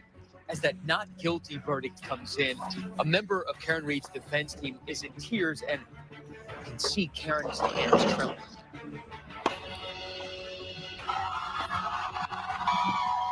Right now you can hear the cheers of the crowd right there. Alan Jackson, Karen Reed in that light blue suit emerging from the courthouse. They're waving to the crowd. And they're making that hand gesture and sign language of love to their supporters. You can see that confetti exploding right there. Karen Reed's legal team and Karen Reed in the powder blue suit just to the right. We're going to hear Karen right now. I just want to say 2 things. Great. Number 1 is I could not be standing here without these amazing supporters who have supported me and my team financially and, more importantly, emotionally for almost 4 years. And the second thing I want to say is no one has fought harder for justice for John O'Keefe than I have. Facts. God damn, I mean, James. Jay, we fought. God damn, right. Can't knock us. Oh, we still fighting. Oh, we still gonna fight. Thank you to my The fight supporters. continues. They pulled us through on their backs. Go, Karen. Thank you. We celebrate tonight. Not seen in the swirl of confetti and this crowd here is the 3 family years, man. and friends of Officer John O'Keefe. Throughout this over 3-year-long I got to ordeal, just keep they it have on the remained listening pod stoic and reserved because I don't want to get kicked off. And tonight they have to somehow cope with both losing their son and this trial. Karen Reed may not have been convicted of murder, but she is not out of the legal woods yet. Okay. Oh, So you you what? say? Oh, yeah. And Doug. So he says, Jay. Okay, here's what you want to do. Well, he's saying the civil suit, man. Yeah, I mean, I guess He's you know, talking you that gotta civil. say- He's talking that civil shit. He's talking that civil shit, but I'll tell you, it's a victory today. And being outside of that courtroom today is like she can fight that little charge, and as we all know, these charges. The one that the defense added was, I think it was a strategic move by the defense adding that charge. It wasn't their last trial, and by them adding this charge, it gives the jury something to say. You know what? I seen John O'Keefe's mom. I seen how upset she was in the courtroom. I seen his family. I seen this whole shit is crazy. You know, all right, you want to punish her? Let's punish her with something. Let's give her this OUI charge. But guess what? Karen Reed's a candidate for probation, people. And that's a beautiful thing. Oh yeah, and Aunt Bev said, "I'll be happy to do it." Well, that was a change of demeanor. God damn. See, now I missed that. She said, "I'll be She happy." said- She said, "I'll be happy to do it, Hank." Yeah, I don't think she was expecting what Hank said. Probation for a year. I think You know what I'm saying? Hank at that point was like, "Fuck it." He looked at it like, "Hey, if you get found guilty, you're done.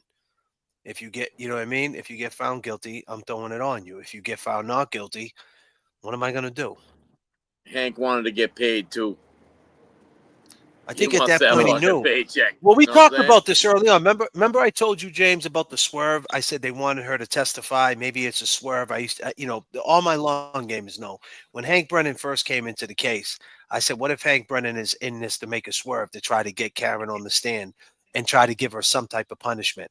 And can they just get her with the drunk driving? Remember I said that? Can they just get her for drunk driving and then she gets that and then they kind of get to know who the real killers are?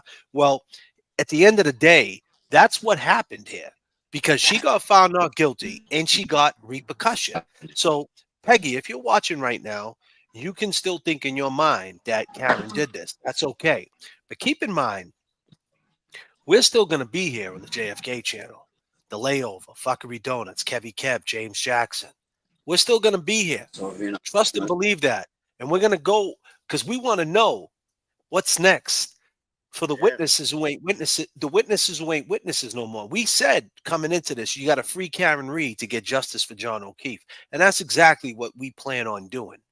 The waterfall video is going to be played every day, every night. As long as we do a stream, that waterfall video is still going to get played. I understand Karen is free, but that doesn't mean John got any justice. So if we could turn the minds of the family around and they can take it for what it is, that she got her repercussions, she's on probation for what she did. And she's got to live with the fact that she dropped John off there that night and live with the fact that she talked to Higgins, and we see what we can shake up. That's the new pivot. And look, mainstream media already started the pivot. The night of the free Karen Reed, she gets freed. They drop an episode. They splice it all together, and they lead the way with the content. This is the pivot. What's next? The content is key, Jay. They want that content. I'll tell you. The content. I mean, they edited this shit today. Listen, James Jackson out here in a suit the other day. They edited this today, man. Today they had someone like you or I in the fields, and they were like, "We got to get this done today." We're like, "Yeah, all right, I'll have it done in 10 minutes." But you know, look, and that's what they did. Oh yeah, that's today. When she came out, we were waiting for Karen to come year out. of probation. You know, I And was. The Uncle family of Alan. John O'Keefe has already filed a wrongful death suit against her after that mistrial in 2024. Despite the heartbreak of this verdict for the O'Keefe family, they continue to try to find ways to honor John in their everyday lives. John's badge number is 2490. So I have his badge number on my necklace. We have stickers that we put on our phones. We have stickers on the car. Renee and I both got tattoos with this badge number. Oh, goddamn. And that's become the numerical symbol. And they're putting this in from the last time. This is from the last tip they did. Now, I'll tell you right now. The last picture you took together. Was that at opening day? Yeah, it was an opening day shot at Lansdowne. Oh, at Lansdowne. It's one of the few pictures we took. We didn't take Did a you lot of see pictures. the Red Sox banner? But you're both beaming in that picture. Yeah, we had a good day. A very good day. You just got And this year, you went with John's nephew. I did. We've tried to keep that tradition alive. We've taken Johnny's nephew to 3 of the last 4 opening days. What has that been like? It's frankly, it's been genuinely enjoyable. He happens to be a Oh, great so kid. Johnny I've known knew. him since he was really little. J.F.K. It's a My small world. relationship Johnny with knew Johnny's us nephew is very before important to me. this. That's To me, crazy. it's just about maintaining that connection and maintaining tradition. And tradition was important for Johnny. We working too, son. We definitely working too, son. And you know, every year we go to Johnny's gravesite. So Johnny's brother and Johnny's It's like a closest movie. friends from the Boston Police Force. It's a way for family and friends to get together and honor him as a community. People As keep they should. asking, what legacy he left behind, and I would say a legacy of honor. He was a oh he was an goddamn, this honorable lady man. thinks He was a he's good lost man. his seat. He's Say not the coming good things back. about John. I'm sorry, woman. He's not coming back. I should miss him. I miss him too. I don't even know him, buddy.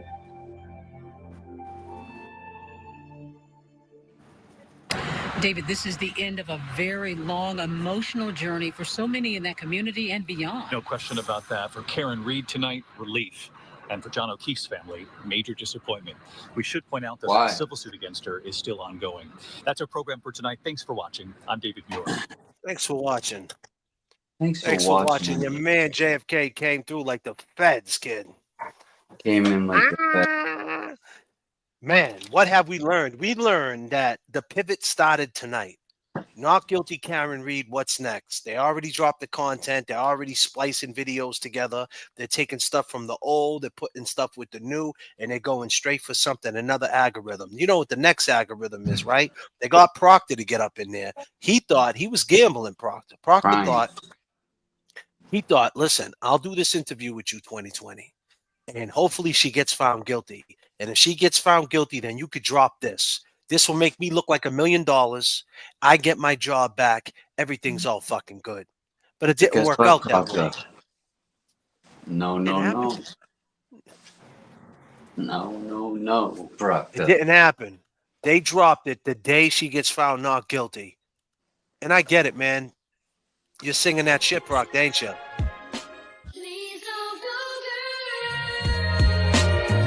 God damn, Proctor. Sing it to him, James. You sound like these. My sister called you what? A groupie?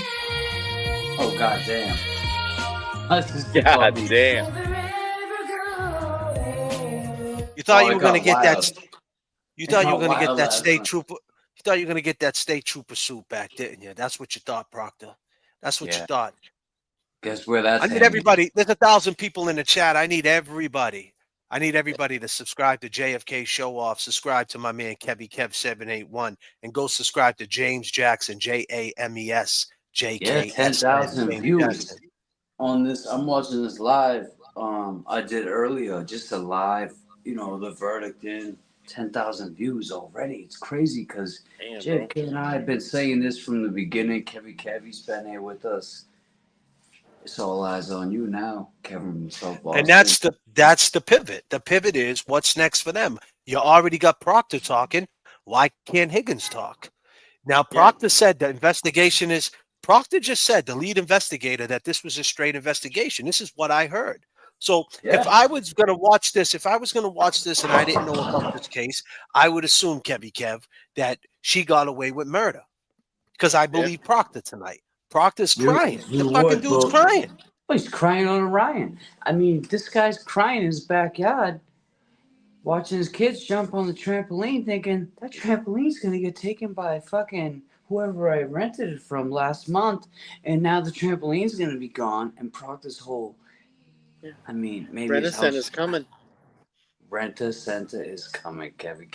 God damn. No, but so let's slow it up for a second. Let's slow it up. So the pivot. This is what we're talking about. The pivot. We get it. Karen Reed is free. We're excited, and it just we can't even soak it in yet because the party hasn't even started. I'm waiting for the invitation.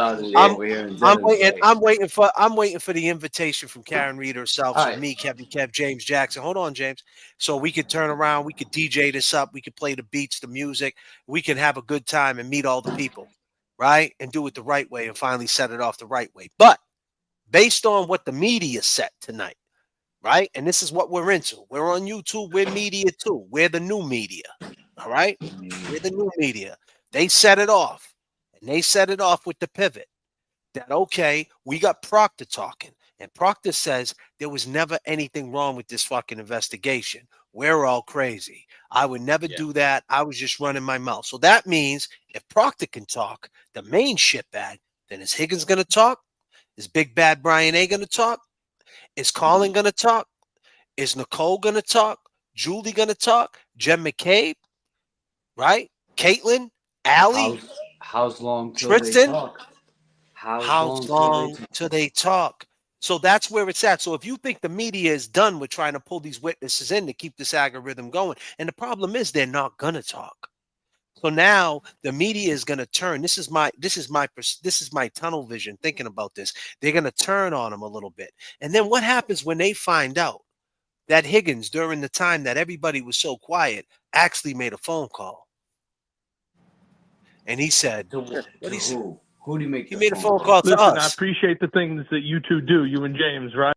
Hey, man, what's up, guys? He said, Kevin from South Boston.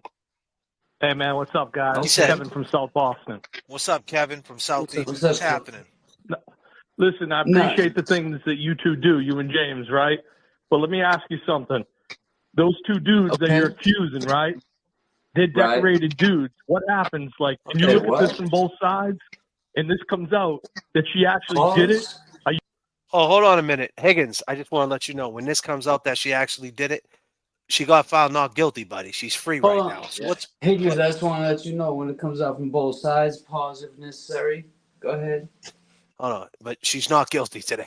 Okay. Are you ready to put it out there that you were wrong? Oh, goddamn! We're ready to put it out there that we're wrong. I mean, we try to look at. I mean, I mean, we tried that, and she's not guilty, and we seen you at the waterfall. But now we want to hear what you got to say about this girl who's basically saying that I'm not guilty, so that means you're guilty, Higgins. Oh man, you sound like Higgins, bro. What? You wrong. Is this Higgins? No, Is this Higgins? are we You really? wrong. You're Hold on. Higgins. Are we really? Why are we wait, wrong? hold- Why This are is we wrong? fucking Higgins. Higgins called the phone. He hung up. That was Higgins, bro. That was Bro. Higgins, man. Are we? Bro, And you think Fucking and you, coward, man. that was fucking Higgins. So we're wrong, No. right, Jay? Yo. you know you got So, these motherfuckers. If we're You got these wrong, I don't motherfuckers. want to be right. Go ahead, Kevin. Kev. If we and JFK are wrong, I don't want to be right because Kevin from South Boston is all eyes on you. No glasses on tonight. All eyes on you, man. God damn. It's the truth. You know, you got all these motherfuckers stepping up and jumping on these platforms, you know, throwing out a fucked up narrative to everybody to fucking hone in on Karen Reed, and she, you know, came up with this conspiracy shit and all this bullshit. They're not fucking trying to get to the bottom of it either. They're just pointing the motherfucking finger. What about your boy? What about your boy, John O'Keefe? Huh? Yeah, man. That What wasn't about his him? boy. You know, Jay, real quick. What about this? What about this today, though? What they released? Look at this. Let's read this. This is a statement. This is a statement. And keep in mind, this statement right here doesn't say your name. It does not say your name, Kevin from South Boston. Does not say. It says a statement from Jen McCabe, Matt McCabe, Chris Albert, Julie Albert, Colin Albert, Nicole, Brian Albert, Kerry Roberts, and Kurt Roberts. It does never does it say Brian Higgins. Today our hearts are with John and the entire O'Keefe family. They had suffered through so much and deserve better from our justice system. While we may have more to say in the future, lies. Today we mourn with John's family. You guys could have been out there. You guys had no problem last year sitting in the courtroom staring down the fucking jury. Why wouldn't you go out there now? Right? Right. Where you at? John's family, the reality of this prosecution was infected by lies and conspiracy theories spread by Karen Reed and her defense team and some in the media. The result is devastating, and this is a miscarriage of justice. See, this is where the shit even gets more crazier with you people, right? Because you guys chose to drop that statement right when she gets free. So now you're opening up the door for the mainstream media to say, okay, elaborate some more. Right. Exactly. And what happens when they find out? What happens when they find out Kevin from South Boston called in? So everybody's been quiet. What happens when they find that out? Right. And keep in mind, you never mentioned Higgins. So Higgins, if you're watching, we got 1,146 people. If any night Kevin from South Boston is going to be watching, he's watching tonight. So we know he's in there. So yeah, he's in Kevin, there. They didn't put you in that statement. I didn't see your name. So they're basically saying, well, you know what? Maybe he did it on his own. He never came in the house. Maybe he fuck him. Maybe he did it. Maybe him and Karen. Maybe it was Kevin and Kat. Yeah, now the whole thing, Kevin, I get where you're going with this, Jay, and I like it because now the whole thing with their minds, John DePietro coming out, fucking. Yeah, all right, buddy. Look at this dude. Look at this fuck. I know. Look at this fucking mental case. Look at this guy. Fucking look at him. Clown. You are a clown. You are a clown. You are a clown. Did you see when he came out live today? It was in real time. I thought like the O'Keefe family was coming out because I heard some boos and I'm like, oh nah, look at this dude. This clown. They was clowning his ass when he came out today. Oh god damn. God damn, John. Clown. You are a clown. You are a clown.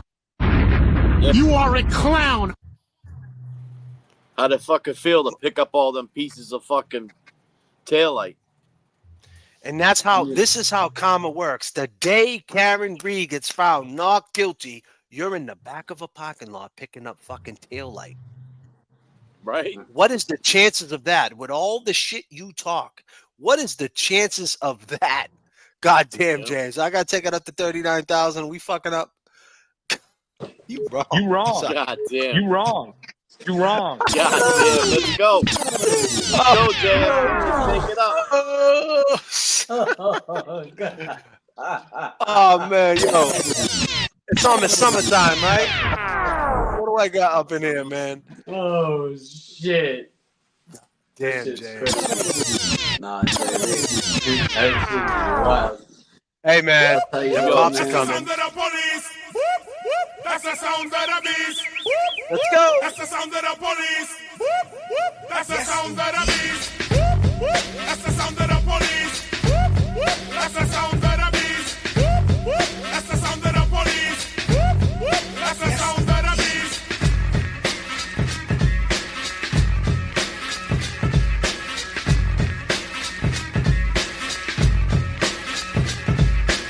Stand clear, done man attack. You can't stand where I stand, you can't walk where I walk. Watch out, we run New York. Policeman come, we bust them out the park. I know this for a fact. You don't like how I act. You claim I'm selling crack, but you be doing that. I'd rather say see ya, cause I would never be ya. Be your officer, you're wicked. Let's take it here real quick. I go by the name of J.F.K. Let's go. Go by David James Jackson. Chevy Kev. Chevy Kev. Day one. Need to get out of here right now. Out of my head. Wish I'm begging you. Oh, shit. I'm begging you. Driving so fast. My whatever I do. God, I wish I never met Debbie you. J, what up? I keep forgetting to forget you. And from the start, Let's I go. should've known your bad news. Debbie J. I keep forgetting to forget. Let's go, y'all. Free Karen Reed. She's free, I y'all. wish I never met you. I keep forgetting to forget you. And from the start, I should've known your bad news. I keep forgetting to forget you. I pay a fortune for amnesia. Yes. I'm trying not to jump off the deep end. In every face I see a piece of you. And here I dream of my freedom. Out of my head. Wish I'm begging you. I'm begging you. I'm driving so fast. That my heart won't move. Whatever I do. God, I wish I never met you. Yup. I keep forgetting to forget you. Yes. I wish I never met you. I keep forgetting to forget you. And from the start, I should've known your bad news. I keep forgetting to forget you.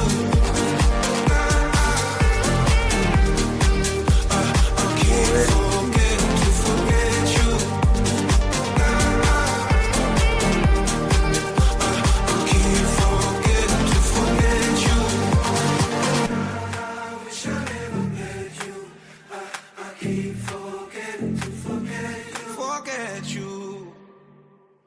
Yes. You already know what it is, man. All right, babe. I just Karen is accepted. free. You already know. Driving down the coast of Delaware. I had to leave before I fall off the tightrope. On for my life. Chevy Kev drinks for everyone. Absolutely not. Absolutely not. Say what? What you say? I saw someone in the chat say Chevy Kev drinks for everyone. I'll tell you, tonight's a great night. Drink responsibly. We're all excited.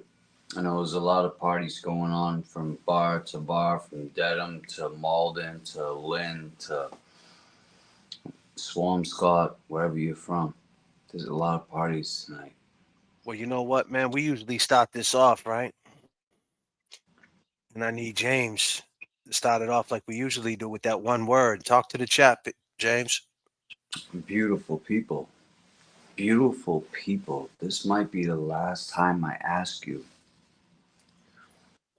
If you had one word to describe Karen Reed and her defense team, I'm gonna throw a little, what would it be? Let's go. One word. Karen Reed and her defense team. We need one word to describe Karen Reed and her defense team. Let's go. Free Karen Reed.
Hey, you know what, man?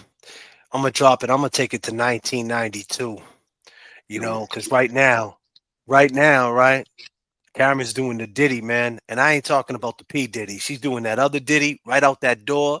She's feeling good. Yeah. Let's take it there. Go, girl. Woo! You go, girl. Go. How's it go? You know this song? Oh, this is something funky for the 9-Dre or the 9-Deuce or something like that? I don't know.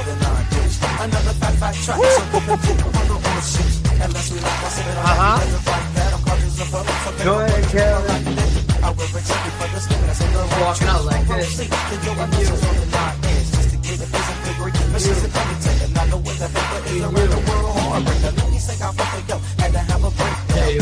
Debbie J, what up?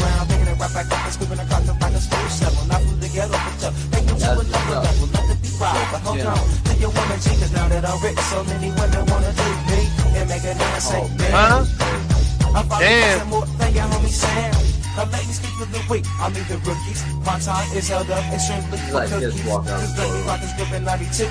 And you don't bother me, and I sure enough won't bother you. And just watch it over like the Aqua. If you fucking stop it, cause it's different to stack here. Although one paper with the black face is gold D's on my phone and gold legs. Cause I got it made. I broke the beat once again because I had to. And just like 30 baby, I can hide. You just let me work this talking dope. Anyway, it's okay. You'll play some mine all night until the next day. Look, do the Diddy if you want to, because when I can see if I want to. Do the Diddy if you want to, because then I can see if I want to. Just do the Diddy if you want to, because then I can see if I want to. Just do the Diddy if you want to, because then I can see if I want to. Here we go from the top, second verse of the same song with the conclusion. What should be got me from the deep dog. And since I'm wearing clock it's like every different girl I see be like, do you remember me? The hustler and it's not over my hoes the Lego. Keep them chucking like Fraser so different play. Let's go.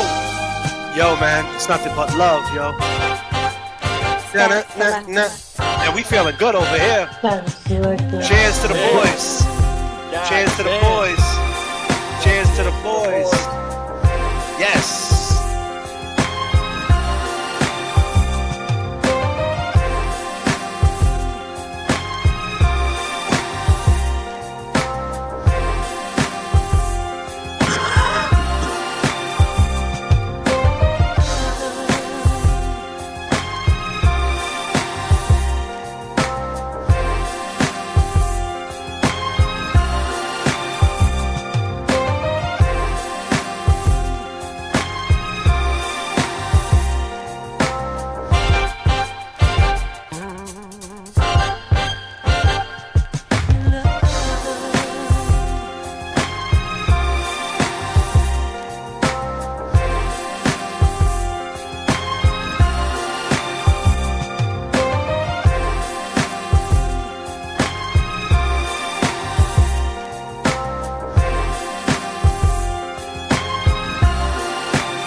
You feeling good, Kevy Kev? I'm feeling good, bro. I'm feeling good, You bro. feeling good, James Jackson? I'm God feeling damn. great, man. I'm feeling great. I'm out here. I'm out here. I'm glad this homegirl's out, bro. You know what I'm saying, man? She don't have to deal with this shit no more, man. They fucking dragged her through the coals for fucking probably it's over 4 years now, man. She's been living this fucking nightmare, man. Calm the fuck down. It hasn't been 4 years, bro. Fuck. You trying to make us older? God damn, Kevin. Nah, man. Jay, I think he just tried to put ageism on us. It's been It almost hasn't 4 been years, 4 though. years, Kevin. Yeah, it Nah, has. it's been about 4 like years, bro. It's been 3 years and 6 months. Yeah, man. How many think months back has he to been what in we the did. ground, bro? Yeah. How many You gotta months think has he about been in the that. ground?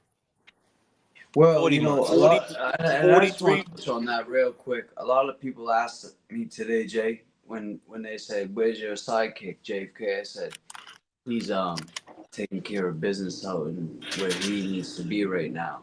That was my answer. Where he needs to be, that's where he is.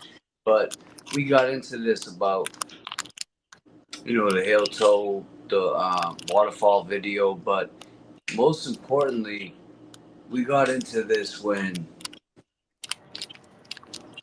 I'm sorry, text messages. I'm not used to using on the phone. We got into this at a time where JFK and I were just down. It didn't seem like 4 or 5 years ago. We were down. We were down North Station asking questions.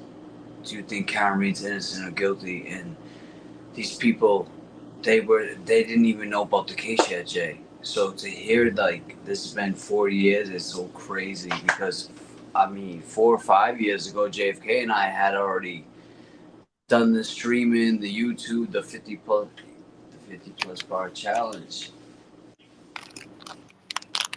But it's a beautiful day, man. It's a beautiful day. We're celebrating, and I'll tell you, the messages haven't stopped coming in. You and your boy had it right from the beginning. And I say, thank you very much. And I don't end it with nothing else. Thank you very much. But where was me and JFK? Well, we almost got, hold on, this disclaimer. When we almost got canceled, when everybody thought we were spending too much time at the waterfall, and everybody thought we were telling Karen Reed what to do, when everybody thought, you know, you guys need to calm the fuck down, take your own advice, and when everybody thought Karen Reed won't be found innocent, when everybody thought all that shit, Jay, what did we do? What's this? What's this, James? You are spiraling? Why you say that, Janine, buddy? He's spiraling? Yeah, actually, to be honest, you know who got a James. You've been up Jackson. since like hold on. You've been up since like what? Fucking 6 a.m. Fucking running amok over there. It's what 10:30. Standing up all day out there. You know what I mean? If people, let me explain. When you go down to Dedham and you're a content creator, Jenny. hold on, Jay. Take that from me. Let me. I just want to explain them. You know how it goes when you go down there and you have a channel, and you have a supporters and family. Like I like to call everybody, the long game is family. They all want to take pictures, which is all good. So you got to go down there. You got to take pictures. You got to put on your best face. Whatever's bothering you, knee could be bothering you, back, whatever. That doesn't make a difference, right? Something could be going on. You get a text message from a loved one. Anything could be going on, right? But hey, you're down there for a bigger cause. It's bigger. Supervisor. Yeah. Yeah, you gotta do your thing, right? So, you know, you stand and and then you got all this stress, right? Thinking like, God damn, what if she gets found guilty? She gets put in shackles and handcuffs. You're looking down the barrel of 1,000 people. Just imagine if it was guilty, right? Which she's not guilty now, so we can say that. But just imagine if it was guilty, the mood, what it would be like, and it would be people like us, the ones who've been down this road before, to get on this stream tonight to try to talk to the people and talk everybody out of that mood and let everybody know that, hey, it's not the end. There's appeals. That's We're right. still here, and we would still be fighting. So whether she was freed or she was cuffed and stuff, we would still be fighting for her, right? So the point we're trying to make is it takes a lot. So James went out, I'm sure, went around the corner with a couple of people, might have put down a few, but it's rightfully so. You know what I mean? Like, why wouldn't you? Because you have all this stuff built up. And, so to say that James is spiraling, out of control, I would take that's what you're saying. I don't think that was a nice comment if that's what you're saying. I just think that I think that he's happy. I think that he put in a lot of work. He's been in the courtroom 2 times, night after night, 3, 4, 5-hour streams, talking about the waterfall, getting a lot of inboxes from police officers, probation officers. There's a lot that comes with it, man. We had weird people stalking you. There's a lot of shit that comes with it. It's not saying that it's a poor me. We're not simping. Be clear, we're not simping, but we're just trying to explain for the ones who think you just click the live button or you just go ahead and, live this life. Is that what we doing? But does that make sense? How do Exactly, I sound? it I sound does. all right? You definitely do. I mean, we've all consumed this whole fucking case this whole time. And we finally got this chance to express ourselves with some happiness, with some closure for this girl. I'm not saying that there's closure for John O'Keefe, because I truly believe that now we got an unsolved murder.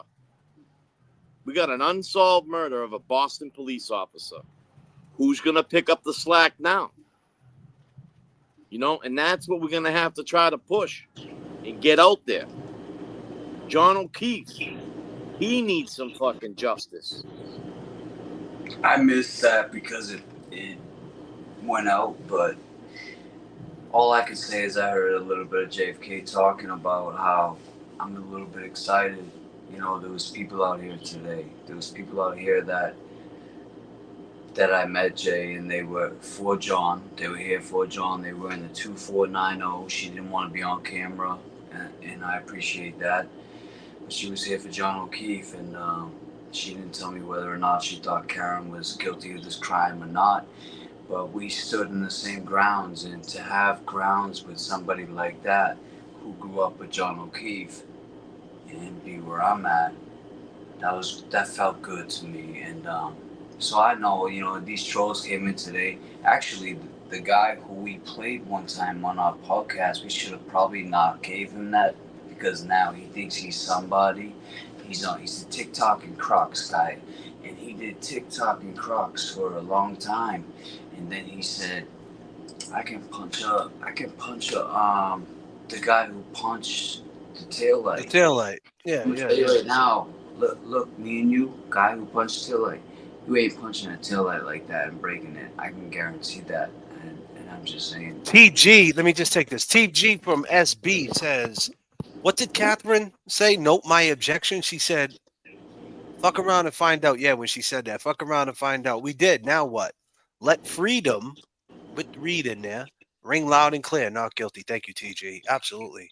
Yeah. Catherine was wrong. She was wrong. Jen said, no worries, James. Let's keep the good vibes in a dance party. Yeah, absolutely. Jen never worried. Never worried. It's never worrisome. Jay, I just want to touch this real quick because I never worry. It's just, people say these crazy things. And last week we had some crazy, outlandish shit said. But who cares? They're mad because Karen's free today. J.F.K. and I stood up for something we knew. Whether you hate to believe Karen did this or not. Who's this person? Clean Sergeant. Baja, stop it. Like, who's this person? And man, fuck out of here. Fuck up. Who's it? Yeah, Kevin, get on your shit. You got your. I ain't got a rant. Yo, that shit got taken away from me, man. Somehow. All right, well then you need to calm the fuck down, bro. If you get your wrench taken. I don't know who Clean Sergeant is. I could take care of it. I just don't know what if she's talking to me or talking to you. Clean Sergeant. Listen, I'm gonna tell you something, Clean Sergeant. If your dad or mom is really a sergeant, would you want them to be spreading like the shit that Proctor put out there about Karen Reed? Is that cool to do in a murder trial? Is that cool to do in a trial this high profile? Is that cool to do, period? So, Clean Sergeant, I hope you clean your act up and get your shit together. Baha, stop it. Well, that's what it is. People don't get the emotion of the whole situation. Like it could have went the other way. Right. She could be a new man right now. She could have met her. And we know that. And where was I? I was so while everybody was out front, I was in the back, Jay. You know why? That's where the paddy wagon pulls up when the verdict's called. So if that paddy wagon pulled up for a reason, you know why they were pulling up. So I wanted to get this whole thing. It's not, I'm here for the truth. I said this to Vinny yesterday, and Vinny and I had a great, I'm actually still doing some work, but I put up a short. You can check it out, Vinny Paultz and James Jackson now. But anyway, Jay, we know when that paddy wagon pulls up, there's no more talking your way out of it. There's no more Alan Jacksons. There's no more David Yannettis. There's no more Yannetti. And just to add to that, Turtle Boy was tweeting that Alan Jackson was in the court and he was pacing back and forth. He was stressed out before the verdict came back because, you know, they knocked on the door at first and then they came back and it was like kind of some, you know, you don't know what that meant, right? Like, what does that mean? Was that a good thing, a bad thing? You know, and you're talking about the difference between an OUI probation 1 year to a 20-year sentence. Like just if they, and think about this. Let's talk about with the this. With the stroke of a pen. That's with the like stroke of a pen. A guitar. But let me just say that how many times have people been hemmed up in Norfolk County or any county around Boston because they don't have not guilties to the sub charge? So they don't have the sub. So if you get arrested for, let's just say you get arrested for I don't know, for a larceny charge, and the sub charge is possession of stolen property, right? Not so like you got a larceny that you did it, right? And then like, you know, you did the larceny, and then the second charge is possession of stolen goods, which is a lot different than you actually stealing it. Receiving stolen. So you got larceny over, and then the secondary charge is receiving stolen property. So which means is you bought something stolen, but it doesn't say not guilty on the sub charge, but it's connected to the top charge. So they just charge you with the larceny. So the difference between that larceny and that receiving stolen property is probably about a year in jail. Shit. So how many times have they been confused just checking that shit off? And they don't have a fucking team. And before the jury can even fucking think straight, they get the jury up out of there. You see how quick they want sentencing? Sentencing. Boom. It just happens like that. You heard. I don't know if you guys they're like cattle, man. So think about how many times that happened to somebody because of how fucked up these jury slips are. Because not for nothing, you got to give props to that the head juror there, the foreman, because he took his time. Because there was one part of that slip where it said leaving the scene of an accident to cause bodily death, right, or something like that. Was it death? Yeah. So you had the first one was homicide, right? The second one was manslaughter, and then the third one was OUI with leaving the scene of death, and then the OUI, whatever, and it was mixed up in there, and you could have easily fucked that up and got her with the OUI. Hold on, Jay. Hold on. Crazy. You could have got. Hold on. Listen, let me finish my point. So you could have easily got the OUI mixed up with leaving the scene. So I think that's why they knocked back on the door and said, we messed up. I think that's why they stuck it back underneath the door and said, hold on, I think we messed up, and they wanted to redo it because that was tricky. Because they were looking for guidance, though. But listen what I'm saying. Listen, the slip doesn't say not guilty next to anything. You have to figure that shit out yourself. Yeah, but the judge should be. And that's the difference between a 10-year bid and a year probation. A year probation and a 20-year sentence was and judge giving a little guidance. So that foreman did his fucking job, man. Jay, let me just say one thing before we hold on, Kev, because when J.F.K. and I have been in this for, you guys all know how long. long game, as you all know. Someone had said to me, you know, the jury, they're like you and J.F.K. And I was like, all right. So when I got there, no, I seen the jury. This not once, but twice. So second time, I'm like, so which jurors are like me and J.F.K.? And it was the, dare I say, it was the foreman. You know, you want to paint me and J.F.K. as that picture, as that hip hop, that whatever you guys, I don't know how you foresee it. But every time he came in, it's crazy. It's crazy how life works, and we talk about timing all the time. And when James Jackson was in that courtroom, it was when I saw that foreman. I had no idea he was going to be the foreman. Every time we saw each other, Jay, it was one of these. You know what I mean? Like, hey, what's up? You could say that now. Yeah, yeah. It was. So you're saying every time you went in that courthouse, you seen the foreman, and you always gave him one of these, like, "What up?" Yeah. Yeah. Ain't that some shit? Newsflash. Yeah. Breaking news. Breaking news. Breaking Bella's news mom right now. said there was 7 women. It wasn't going to get fucked up. I believe that too. I mean, I'll tell you right now, these women is who I was nervous of. But when I seen that foreman, and when I walk in, and he would give me that, what's up? I felt a little comfortable. I felt like I was in my element. But it was real easy to mess up. That's my point. Because it's like, very easy. What's the responsible for manslaughter? Was she drunk and she left them there, so she's responsible for his death? And it's like they're not giving them any insight. And by law, Judge Bev don't have to give them any rules. That's she doesn't have to say anything. Now, the right thing to do is, okay, I can answer that question. I'll answer it to the best of my ability. It's not a question I can answer. I can answer it, so I should. But she's like, I'm not gonna because I don't have to. And so that's her just flexing her power, saying, hey, let's gamble again.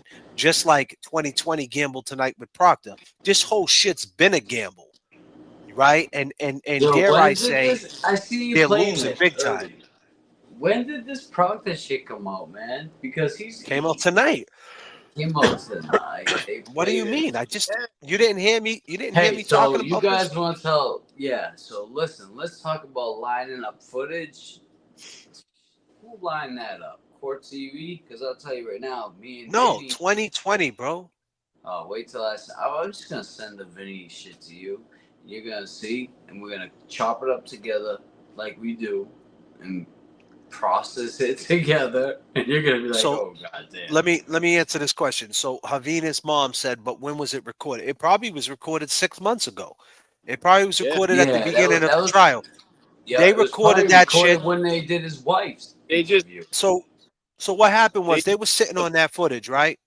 Yep. They were sitting on that footage, and then they said, "Listen, let's make a 2-hour piece on this. We'll use old footage, mix it in with real new." quick. Let me pause you. They were sitting on that footage. They probably had 2 pieces. One with if she was found guilty. One if she wasn't. So go ahead. Nah, they didn't have one. Yeah. Nah, they were. No, you obviously you didn't watch. You didn't watch. If you watched, you wouldn't say that. So listen, what I'm about to say. It was all based on today. They made it. They fixed it fast for the not guilty. If they would have made it for the guilty, they would have fixed it fast for the guilty. They would either way. See, Proctor thought that she was going to get found guilty. That's what he thought, and he was gambling on selling his story and being the good guy, being the baby getting face. his job back and all Yeah, that. no, right. And if she would have got found guilty tonight, they would have aired it tonight. It would have been the same situation, but it would have been everybody in tears, everybody crying. The difference is you would have seen her getting in the sheriff's van. You would have seen Alan saying a statement like, "This is a travesty." You would have seen the McCabe saying justice was served. It would have been the total opposite. And then it would have been a bunch of the other side saying, "Give Proctor his job back." But guess what? They don't give a fuck about Proctor. And Proctor thought the mainstream media probably did. he's thinking, hey, I still got some type of respect. Newsflash, buddy. They ain't got no respect for you because we just watched that and it doesn't fit in with what's going on right now. It's free. Karen Reed is free and you're crying. Nobody gives a fuck about your tears tonight. Because The timing is totally off. So the placement for them to rush it because they were looking for the pop. So they wanted to air it tonight. They wanted to run the airways because they knew everybody was going to watch it. Not just a pop, a cheap pop. Yeah, and they didn't care.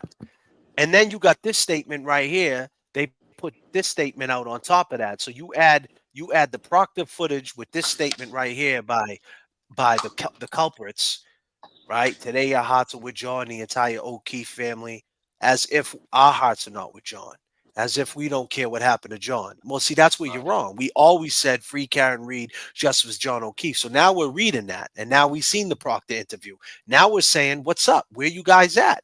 You guys ain't witnesses no more. Jen McKay, where you at? There's 973 people. Come on the show. You want me to send you a link? Come on the show tonight. Send Talk Jen to the me. link, man. I Jen mean, McKay, if tell us the real story. Who gives a fuck, Karen? They can't bring it back up. You can't retry Karen. Yeah, put some dirt Yeah, on it. what the fuck? Where you at, Higgins? Dirt on them? Do it. Just come Do up. it. Come on up. What's up, Higgins? I mean, Higgins, you may as well. What's up? If you did nothing wrong, Kevin from South Boston, get on here right now and tell us when this comes out. But tell us what happened. Tell me what the fuck happened. Let us know. At least clear your name. If you didn't do it, you guys ain't witnesses no more. There's no restraints to this shit.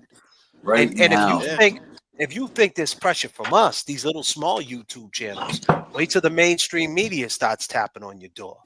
Because they're gonna want that same algorithm. You know what I'm saying, Kevy Kev? Yeah, dudes, right? Fucking decorated dudes. Fucking joke.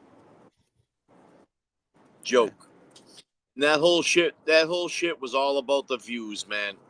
The 2020, they don't give a fuck about Karen Reed.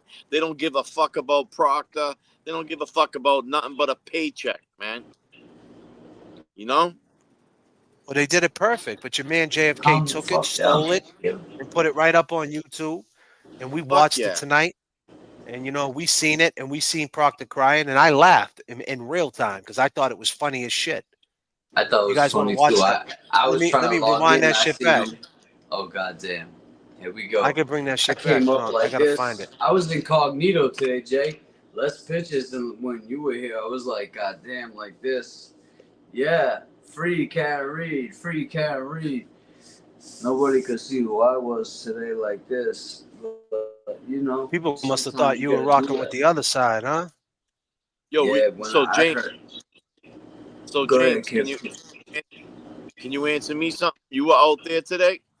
Yeah, I was there today. Dude, how was that? How was the volume out there, dude, when they read that shit not guilty, bro? Well, to be honest, how did that feel, bro? It was crazy, man. There was a lot of people. There was probably like, I'd say between 1,000 and 2,000 people there. So when you heard not guilty, you heard just cheers of joy and you know. So it was like I didn't even come up to the crowd yet. I kind of laid back because I watched the verdict and I was with somebody and I was doing my James Jackson shit. You know, J.F.K. will tell you on the side. And yeah, when I did that, when we found out Karen was innocent, I said, all right, now it's time to go up there. And I went up there and I seen the crowd. The crowd was crazy, man. I got to hug. Nan was in the crowd. I said, where's Nan? Let me help make sure Nan's good. Because, you know, JFK and I will tell any out-of-towner that comes here to support anything that has to do with the Commonwealth of Massachusetts. We will support you. And I had Nan's back from jump. Last night we did Nacho Night. They was missing JFK, but they know we roll as a pack, like them fucking coyotes. But so it was great, man. It was great to be here today, Jay. And I felt like you were here with me because everybody that I mentioned were or interviewed or did something with JFK, where's JFK? You guys brought the heel toe. You guys brought the waterfall, and I'm like, yeah, we stay at the waterfall, and so it was dope, man. It was really dope, and then to see the verdict read, oh man, it was great. Yeah, but that whole shit, that waterfall ain't over, man. That shit was some great work. I mean, this is all this is out there now. I mean, yeah, but for it's an over. investor, I mean, it's not over, but it's over. I mean, unless the feds do some work behind the scenes, but I get what you're saying, man. Me and JFK really, we lost a lot of people that liked us. I'm not even gonna say subscribers, but we lost respect to the people who were like, all right, you need to calm down with this waterfall video. Why? That's where it all started. Like, you guys all want to do nacho night, and this is disclaimer. You want to do nacho night. You want to do all these fundraisers, but you don't want to think about alcohol and the means of a man being jealous of another girl. When some of these women I had to deal with, I hate to say it like this, but my sisters came out this last nacho night, and it was great. It was great having all three of my sisters. Haven't seen James Jackson on this side of the law in a long time, so it was great seeing them there. But they saw these women that were questioning them if they were my real sisters, and my sister goes, "Yeah, I'm his real sister. I'm not a groupie like you." And, oh my God! I was like, oh goddamn! Yeah. God damn, another Jackson and shit, huh? I said, oh goddamn! I acted like I went to the bathroom and came back, and I was like, "What happened?" She's like, "Your sister just dissed me." I'm like, "What do you mean she dissed you?" She called me a groupie. I'm like, I don't know what you're talking about. And then I act like I went to the bathroom again. Meanwhile, I'd never left twice. So I never went to the bathroom. And this girl thought I left, went to the bathroom, came back. So that just goes to show you my sisters might not have been that fucking wrong. Oh, shit. But we here. Waterfall video is here. JFK and I have been staying at the waterfall. If you guys haven't seen the waterfall, we have the waterfall reenactment video. We also have 94.5, Jammin' 94.5, biggest radio station in Boston. So, Kev, this is a lot of questions. I'm feeling nice. I had a shot or two with a couple of people that were celebrating up front. People come up to you, man. You're not used to this. They coming up to you, hitting you. They handed me, Kev. And back in our time, I got like a hat. Jay don't even smoke. I have to say this. I'm putting him out there. That's my man. Give me a second, guys. All right. Yep, got you, my man. JFK brought James Jackson. I always say the pyramid goes from Young Jerks, JFK, James Jackson.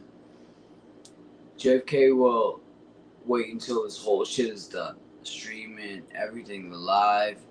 He won't smoke, drink, none of that. He don't want none of that.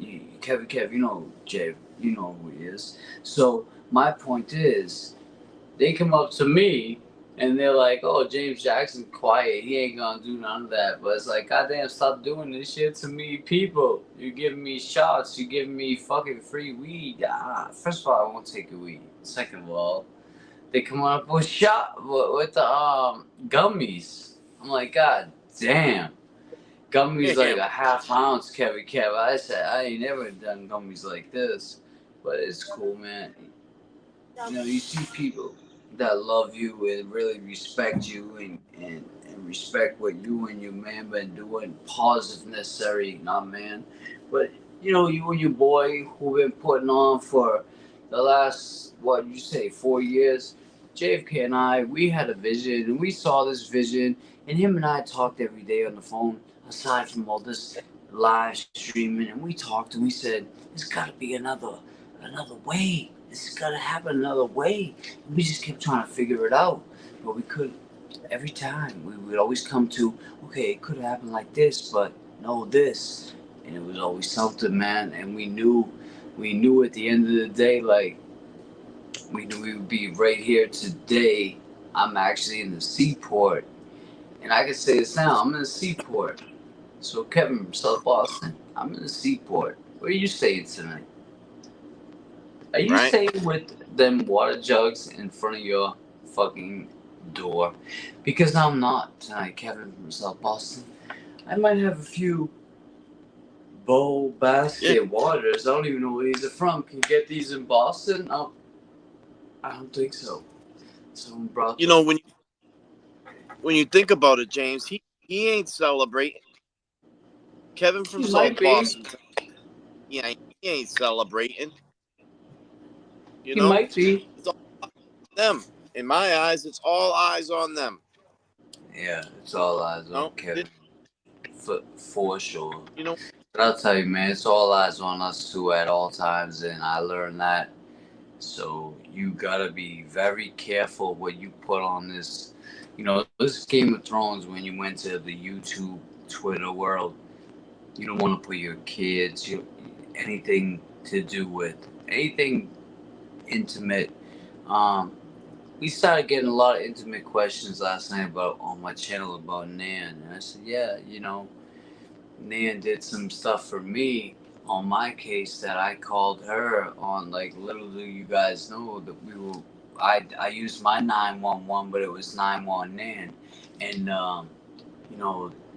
that was first and foremost. It was my best friend J.F.K. Called him first for my court case, and then we just happened to get on a group chat where where what happened with me was the best scenario, and I'm happy with the results. And so being around these people and getting that interview with, first of all, Vinny from Court TV, who we always thought, everybody said, oh, Vinny, he's a piece of shit. Nah, Vinny's a great guy. Let me tell you, Vinny's a great guy. And Nan, who definitely held up. A lot of people question Nan. Why is Nan coming around dropping all this money? Because first of all, number one, she can. Number two, because she believed in something like we did. Kevin, J.F.K, James Jackson. We believe Karen Reed was innocent. Now, we might not have a fucking 9-car garage, but we know Karen Reed's innocent. So it's different hearing it from us than hearing it from someone who has properties and money, and I just don't get that. I don't rock with that. JFK and we grew up in DYS, and a lot of people out there may not think like DYS has a lot to do with your prolonging your life and where you're at. Thank you, Kelly. I'm 44 years old, and it had a big part to play. But so JFK and I, we definitely understand that. So having Nan come to an asset as this, it was like she kept saying, keep showing up. When she kept showing up, it showed us that, wow, there's somebody from New Jersey who believes that the corruption in mass is crazy. Whether it took a Karen Reed or a Sean Ellis, we don't care. It happened to us when we was in 93, 92, but nobody heard about JFK, James Jackson. You didn't know us back then. And you might not know the government names back then. But my point is, it happened back then. And to see Karen free today, it was great. So it was a, it does. Not to get off, like, the Vinny thing. Vinny's a different position that with the court. Why is it echoing? You got something on back there? Why is your shit echoing? Kevin. No, I'm okay. The plane flying. Oh, go ahead. Go ahead, Kev. what I was trying to say was, like, you know, the whole situation with Vinny, you know. You got something? Hold on. You got something? You got something in the background on? No, I James? don't. Yo, Sure? I'm gonna. I don't. No, you don't have to. Hold on. Let me see. I hear Let me find tap, tap, tap. I hear tap, tap, tap. And I'll tell you, that tap, tap, tap. Go ahead. Say something. Say something, Kevy Kev. What up, man? It's Kevy Kev 781. Yeah, you're Just fine. It's James. James, you got something on in the background. You got your phone. You got a computer on in the background or something? Yo, Kev, you hear me? Yo, check. Yeah, we're good. I can hear you. I'm just saying, do you have a computer on in the background or something? I have a computer, but it's not on volume. But okay, we're fine. We're fine. I just hear a little feedback. That's all. Go ahead. Go ahead, Kevy. No, what I was saying was, you know, Vinny with Vinny, he, you know, he's got the, you know, the core TV platform. He's got, you know, the tangents that he's got going on. He's got, you know, the criminal investigation with Vinny Politan. I mean, he's got these different angles, and, you know, he's got to keep it at a certain standard, you know, because he's employed. You know what I'm saying? I mean, there's a few that, you know, he's got that tangents thing. He kind of goes a little bit off the rails a little bit, and you can tell that he's, you know, during the case and trial and stuff, he was throwing off, you know, a little bit of a spin with it to get you back in and, you know, let you know that he knows something's fucked up. But, you know, you, like you said, he's a good dude. You know, he just, you know, he's got to play that whole his cards right, because, you know, he's got the super audience. You know what I'm saying? That, you know, the television shit. You know, that's all. I get it. There's only so much you can play that. When I don't know if you've seen Vinny and I. Wait till you see this edit. I might have to send it up to J.F.K. Let me play this. Let me play this Proctor clip real quick. Yeah. Do you think?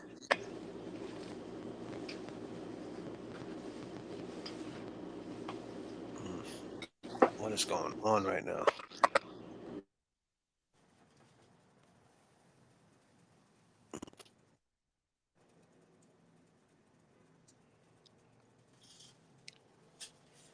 Text messages, and when we got on the phone, I texted the guys at work, you know, our work chain, that joke. No nude so far, guys. You're talking about completely inappropriate text messages that show a complete bias in the investigation. And Proctor is sending these to his supervisors, and he's not being admonished for it. Like, what's going on here? Is this business as usual? Is this being adopted and accepted by other members of law enforcement? Does the bias of one investigator or the exhibited bias, does that compromise an entire investigation? No. But could that bias have led to additional mistakes? That's the jury's job to figure out. Can you see how the impropriety of the text messages opens the door for the defense's allegations that there was some sort of conspiracy and cover-up here? There's no evidence because it didn't happen. I spent 2 days on the stand. That was Alan Jackson's opportunity to bring that up and question me on it. Specifically asking you whether you planted evidence. Yeah, not one question. Boston has a history of police and law enforcement corruption. Yeah, that I agree with. Of course you do. Not in this case. Didn't happen here. So why would it be so Didn't happen unusual here. for people to think, well, it's happened elsewhere and recently in Boston? Why couldn't it happen in Canton? They believe that the state police, multiple units within the state police, the Canton Police Department, about a dozen civilians are all in this conspiracy to frame a woman we don't know. And over the last 2.5, 3 years, not one person has said, wait a minute, I'm not going down for this. Here's what really happened. You saw the lengths to which some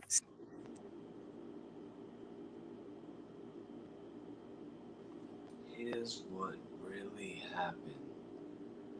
some police officers will go to protect their own at the expense of the rest of us, at the expense of Karen Reed. Is there any part of the actual investigation that you would do over? Because it's blowing up into this crazy so-called conspiracy, maybe I could have avoided it by, looking at other people's cars just to say we did it. There's some witnesses maybe we could have interviewed a little sooner. But overall, myself and every detective in that office worked this case like we always do. So I wouldn't change anything. Nothing. No. But things are about to change for Michael Proctor. I just remember dropping on my knees and laying on my lawn, like crying. He said, I remember dropping on my knees. God damn. I love my work caring for people. I often assist women who struggle with urinary incontinence, women who have fallen trying to reach the bathroom, or who have damaged skin. All I can think of when I hear Proctor say, I remember dropping on my knees. I mean, pause if necessary. Yeah. It's hard to think of if, him dropping on his knees wasn't for, okay, I fucked up. I drop on my knees. Was it for this or was it for, there's a lot of different things you can drop on your knees for, Proctor, so you need to elaborate, my man. You said you dropped on your goddamn knees. What we do over here at 39,000 above, we like to get to context. And you said you like to drop on your knees. That is outrageous. We just want to know, Proctor. That is outrageous. You like dropping on your knees. We are outraged. God damn, Jay, I can't talk no more because I'm God damn.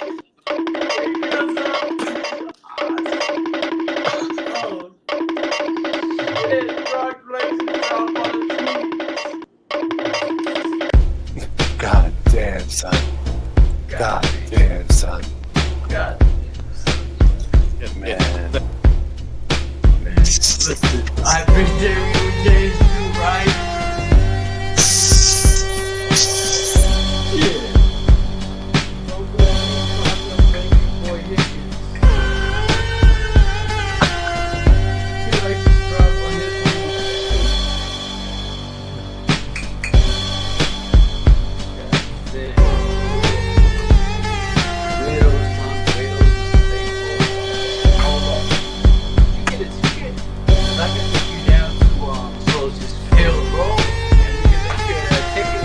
Do you have a ticket, sir? Why'd you, hold on. Were you in Massachusetts last week? It must really suck to be a Massachusetts state trooper. Oh, God. It must really blow to be a Massachusetts state trooper. God damn, James. God damn it. Shit. Poppy.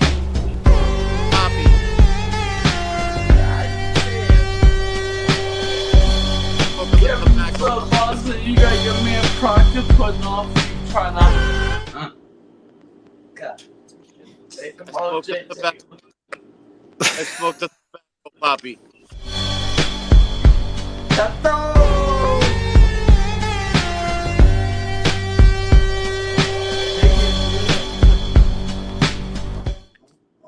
So this is the part when Proctor cries. No, you guys gotta watch. Oh, he cries, bro. He breaks down, bro. Cry baby ass. Like a little bitch. Kind collaborations featuring Brooks and Dunn and Lainey Wilson, Shabuzi and Jelly Roll, and Bailey Zimmerman and Big X the Plug. Hosted by Ashley McBride and Cody Johnson. What's going on, CMA? Presented by Sony. Thursday, June 26th on ABC and stream next day on Hulu.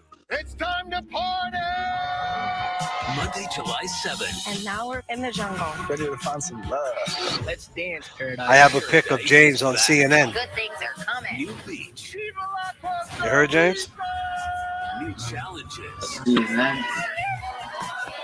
And here come the Golden. CNN. Why? Done. You're reformed. Bachelor in Paradise premieres July 7th on ABC and I need stream the on AC out Hulu. here. There we go. It's the best supporting John's family and getting justice for John. Michael Proctor. Michael Proctor. Although Michael Proctor's name continues to reverberate throughout Karen Reed's retrial, Proctor himself retreats from the public eye. Trooper Michael Proctor is relieved of duty effective immediately. Suspended without pay. Proctor is suspended without pay pending an internal investigation into his conduct. I just remember dropping on my knees and laying on my lawn, like crying. I couldn't even talk. Proctor. I was complete hysterics. And I just remember my mother being like, what? And I kind of gathered myself. And I'm like, they relieved me of duty. What was it like handing over your badge, your gun, your cruiser? Your cruiser! What really got me was my union rep. He had to come over to my house and pick up all my uniforms. And your mother thought you dropped the one time I broke down was putting on a Class A uniform. You know, you go through a 6-month academy, and you're very proud to put that uniform on. God damn. Yeah, that was tough. In March, the State Police Trial Board dishonored.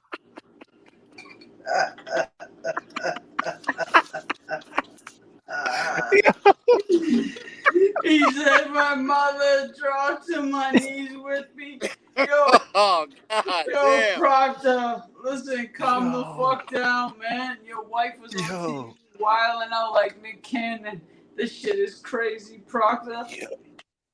16 hours into the case, you're telling your boy she got a balloon knob. But guess what? Who got, you know what you got? You got a no state police not privileged to enter. You can't enter the state police barracks ever. I could probably walk in there more than you can, Proctor. This is a disclaimer. I would never walk in there. But I probably How about this? Proctor. Let me just break it down like this. Proctor, you think we really give Absolutely a fuck? not. Proctor, you ever going to be a cop Absolutely again? not. You ever going to be a cop? You ever going to be able to drop to your knees again, Proctor? Absolutely not. Proctor, do you think you're ever going to be a state trooper again, buddy? Absolutely not. Oh, hell no. Hey, but you know what? You know what, chat, man? Since we're laughing at Proctor crying, he was like, that was tough. That was tough. But tonight, Proctor, we're feeling real good, you know, after you painted them taillights. We're feeling real good. Let's go. Let's go. How we do it. J.F.K, James Jackson, Ken, let's go. Wow. The town. I'm good, yeah, I'm feeling alright. Baby, I'ma have the best fucking night of my life. And wherever it takes me, I'm down for the ride. Baby, don't you know I'm good, yeah, I'm feeling alright. 'Cause I'm good, yeah, I'm feeling alright. Baby, I'ma have the best fucking night of my life. And wherever it takes me, I'm down for the ride. Baby, don't you know I'm good, yeah, I'm feeling alright.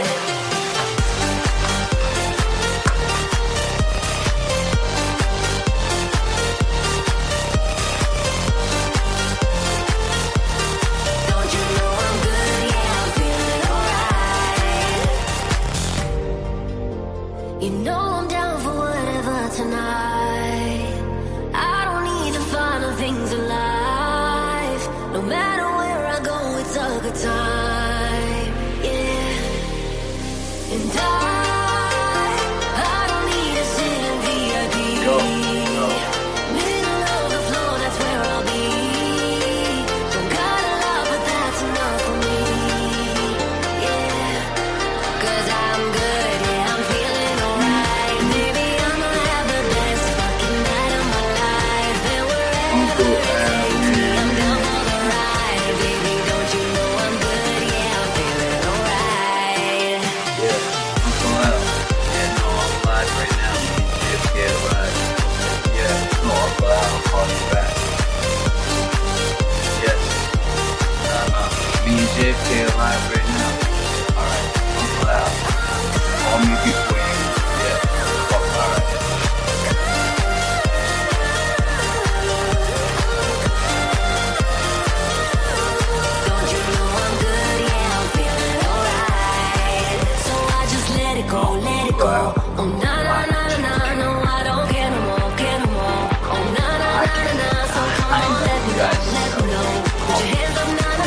Call me back. I'm live with J.F.K. right now. J.F.K. and I are live. Al, call us back.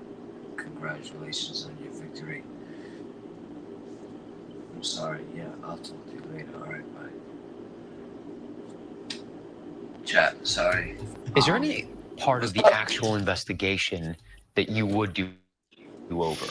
Because it's blowing up into this crazy so-called conspiracy, maybe I could have avoided it by, looking at other people's cars just to say we did it. There's some witnesses maybe we could have interviewed a little sooner, but overall, myself and every detective in that office worked this case like we always do. So I wouldn't change anything. Like you always do, huh? But things are about to change for Michael Proctor. I just remember dropping on my knees and laying on my lawn, like crying.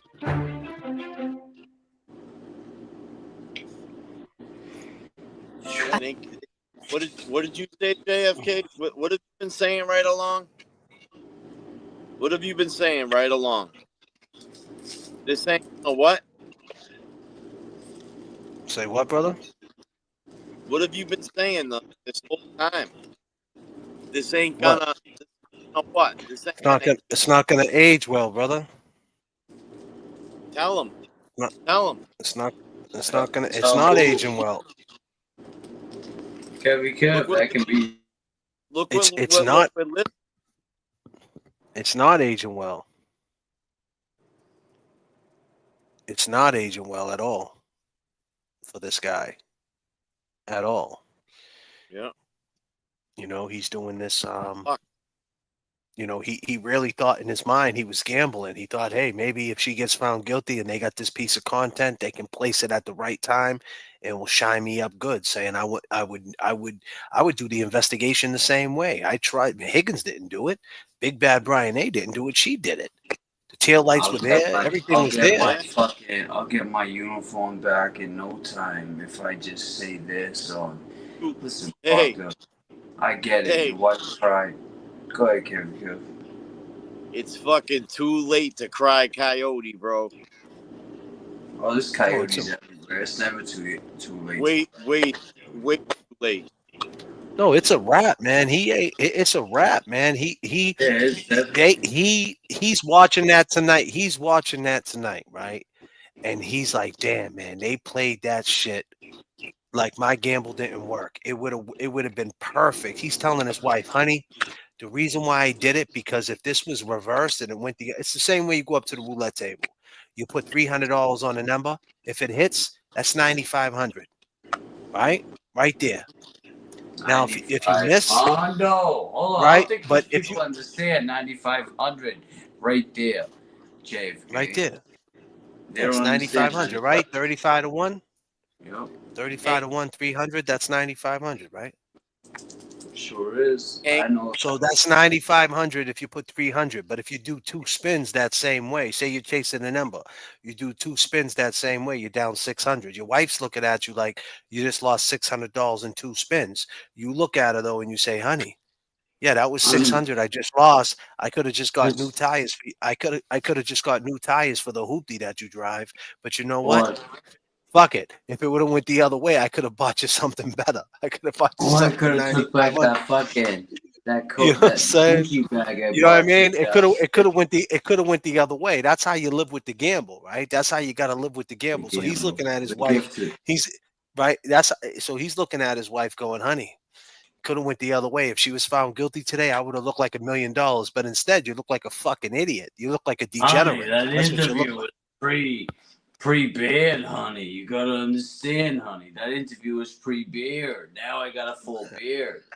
You know, James Jackson tried to grow one, but you know, he said Alan Jackson was his uncle too. So I don't know, honey. I mean, what do you think?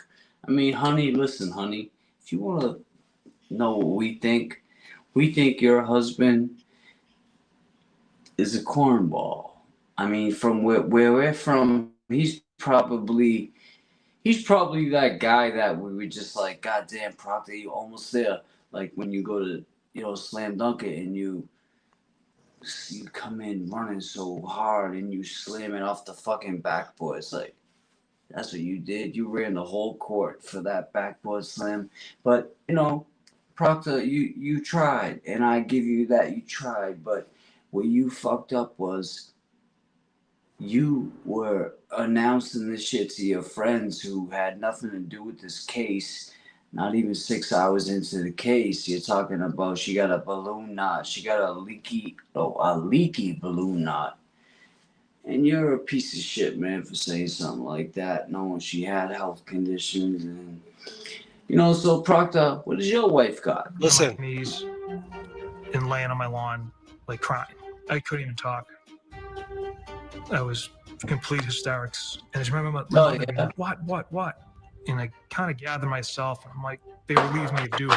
What was it like handing over your badge, your gun, your cruiser? What really got me was my union rep. He had to come over to my house and pick up all my uniforms. And pick up your wife how I off broke my down was putting my Class A uniform. Get off me, Miss Proctor. You go through a 6-month academy, and you're very proud to put that uniform on. So let me just say one thing to the chat, Jay. How would you feel, Proctor, if I was like, well, your wife fell, she tripped, landed on my dick? Like, how, disclaimer, but I'm saying, like, that's a rhyme, so I can say that, but how would you feel if I said that, like, and really meant it? She tripped, fell, landed on my dick, and, It feels like home. Yeah. Thank you. Say what, bro? I mean, God she could trip, fall, land on, something, but what I'm saying is, hold on. Herself retreats from the public eye. Trooper Michael Proctor is relieved of duty effective immediately. Suspended without pay. Proctor suspended without pay pending an internal investigation into his conduct. fell, landed on my what? And laying on my lawn, like crying. I couldn't even talk. And your wife's been laying on what? Complete hysterics. And I just remember my mother being like, what? And I kind of gathered myself, and I'm like, they relieved me of duty. What was it like handing over your badge, your gun, your cruiser? What really got me was my union rep. He had to come over to my house and pick up all my uniforms. And where's your wife at? How I broke down was putting my Class A uniform. Damn, Proctor, huh? Are you crying are you crying because of yourself? Are you crying for John O'Keefe that you fucked up this whole investigation? Are you right now in survival mode? Hold on, Hold on a second, Jay. Hold on, Jay. Hold on, James. Are you in survival mode right now and you're only thinking about your fucking self because you lost your little fucking queer Halloween outfit? Your little fucking state trooper fucking suit? Yeah. Suck it up, man. If you were in a fucking street gang, man, and you fucked up, they'd cut your fucking tattoo off. Suck it up. Damn, son. God damn, son. So you're telling us they took his colors, Kevin? Yeah. That's right, man. They stripped that motherfucker. So what about his wife, though? Does she strip Static her lipstick off of my, because I mean, she stripped. I'm just asking. I'm just asking for the people in the back.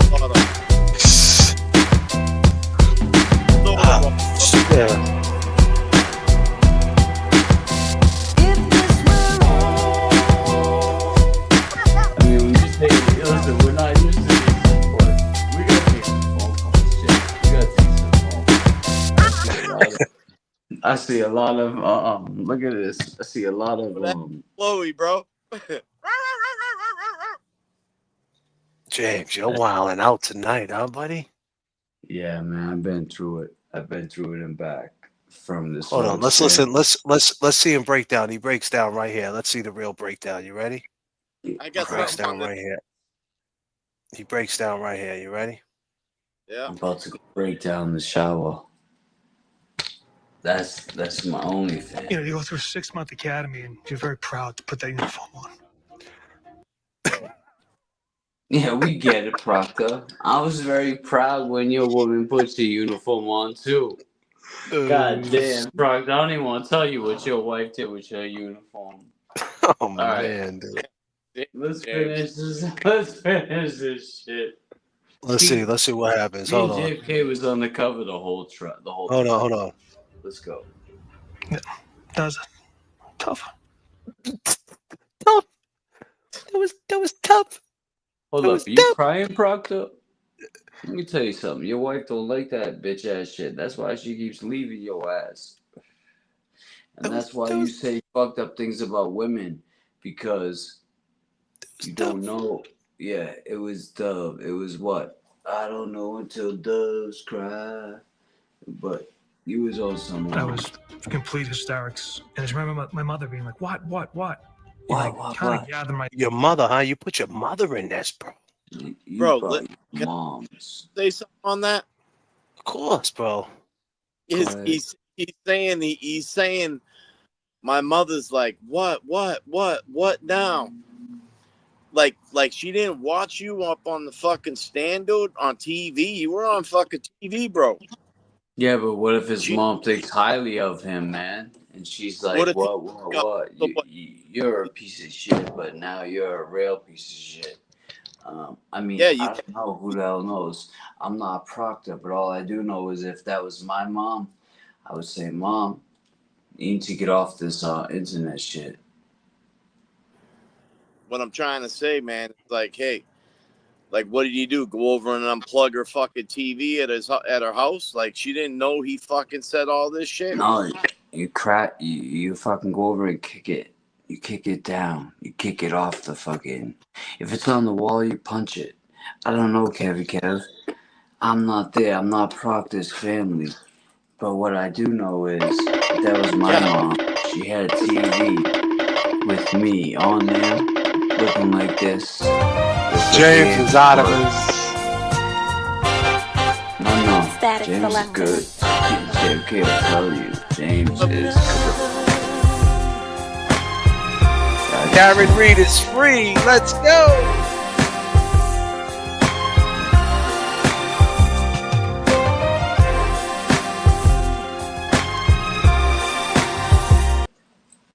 Proctor, you can get we got a lot of people today. We got a lot of people. You can get on 2020 and you can sing this little song that you're singing right here. Let's listen a little bit more. Proctor, go ahead. You was talking to your mother, and what happened? What happened, brother? Myself, I'm like, they relieved me of duty. Well, they relieved you of duty because you said that. Because keep in mind, they relieved you of duty because within 16 hours, Proctor, you said she was guilty. She's not going down. The people in the house are Boston police. You said she's a balloon nut. She said she got a fucked up Fall River accent. She's a babe. You were looking for news. You said she got no ass. All within 16 hours. This is what you said, right? This is what you said, buddy. All right? Okay, pal? And you were and you called Dighton Police Station at 3 o'clock in the afternoon looking for someone to get a tow. Right? And your wife was asking me what I do with the James Jackson layover channel. Calm down, Proctor. Go ahead, Proctor. What else happened now?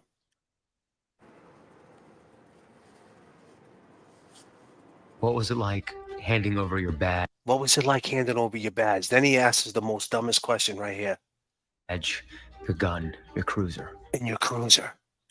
And you had to give up the cruiser? You had to give up a cruiser? Listen, you fucking idiot. He didn't have a cruiser to give up. You don't even look at. You're saying it all dramatically. Hold on, this guy. Hold on. Let me paint the picture. The guy turns around and asks this fucking corrupt piece of shit cop as if he should have any fucking rights. The bottom line is, if Karen Reed did do this, right? Disclaimer. If she did do this, he's the fucking reason why she is getting off. Period. Okay? Yep. So why the fuck are you simping for this fucking guy? Period. This guy only cares about himself. He doesn't give a fuck about John being fucking in the dirt for 40 months.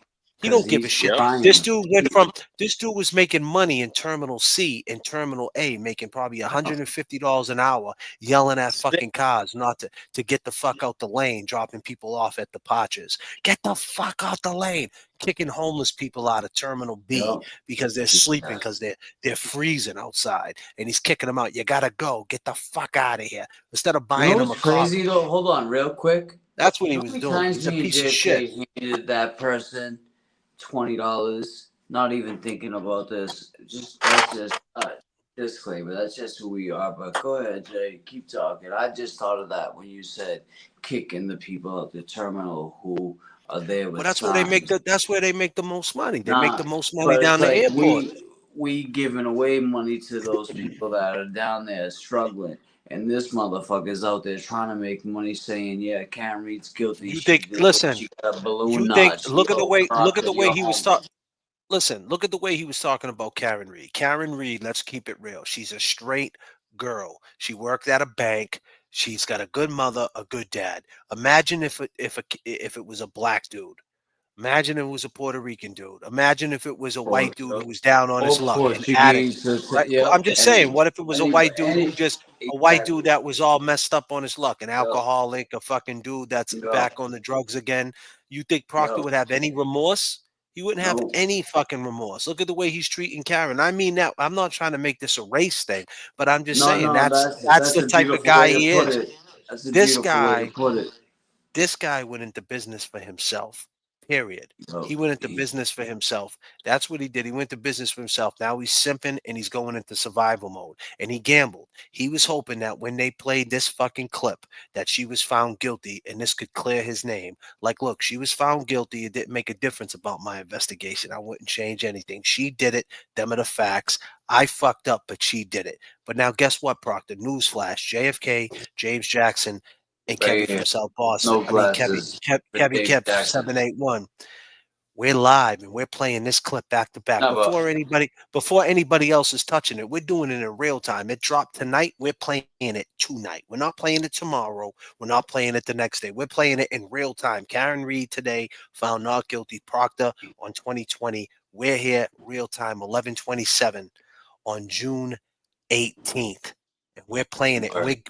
We're digging into you, my man. And I know Kevin from South Boston's watching, and they're gonna want to know what you got to say, Kevin from South Boston, because you're the boogeyman. Jay, you're the boogeyman. Real quick, because Kevin from South Boston, all eyes on you. We already know that. But Jay, real quick, like you just said, we don't know who's watching. We know Proctor trying to clean this shit up real quick. He's trying to make himself look like he thought he was betting. They gamble. Commonwealth. What do you know? We've been saying this since day one, Jay. They gamble. They're at the casino. They fucking put an encore in Boston. You guys are from Dedham. I never been to Dedham. No disrespect, but I never been there. I've been to Boston, and they got a casino now. So they gamble. The Commonwealth gambles again. They gamble on indicting a fucking ham sandwich, but they didn't have Karen Reed. Hold on a second. Crime scene spoke to me. James and Kev, what's your Venmos? James's Venmo is James-Amaral-5. Cash at James Amaral Jr. It's going across the screen on the bottom. Yeah, it's on the bottom screen. JFK and I, if that's what you guys want to do, you want to, because YouTube. Let's just play that. Let's play that. Let's play that clip. What are you gonna say? What really got me was my union rep. He had to come over to my house and pick up all my uniforms. And the one time I broke down was putting my Class A uniform. You go through a 6-month academy and you're very proud to put that uniform on. I got fucking 1985 Jordans, you piece of shit. You are a clown, clown. Hold on, pause it. Pause it, Jay. You are a clown, clown. You are a clown, clown. You are a clown, clown. Just tell me, do you really want to?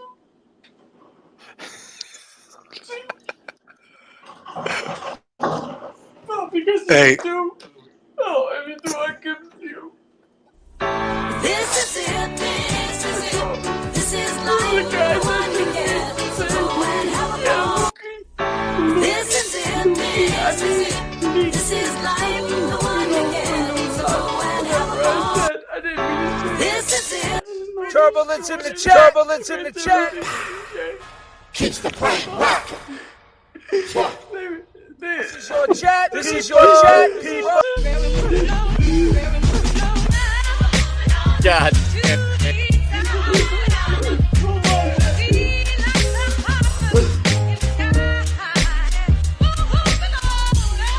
Proctor.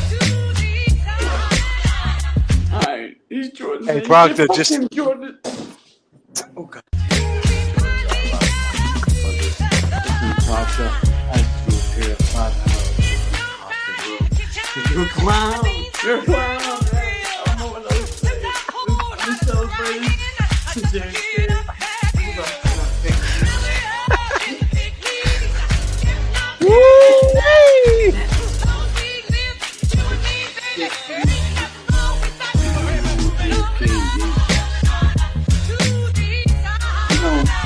We got into this okay. We try to tell you. Do we do something, Jay? We try to because tell you, now I'm Proctor. throwing away Jordans that they're not. They said they're rare. Are them the ears. threes too? Yeah, those. They're the rare ears, the blue, Yeah, the blue those are the joints. rare Oh, ears, them are but the guess three. what? You know, I They- like the three. I like the threes the best. But Yeah. listen, I'll tell you this, right? You gotta watch the company you keep, Proctor.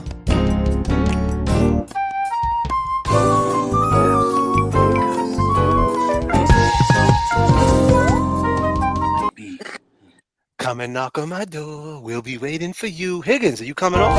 Come on. We might have some other rare ears in this right here. Here we go. Let's drop it like this. Here's Jay.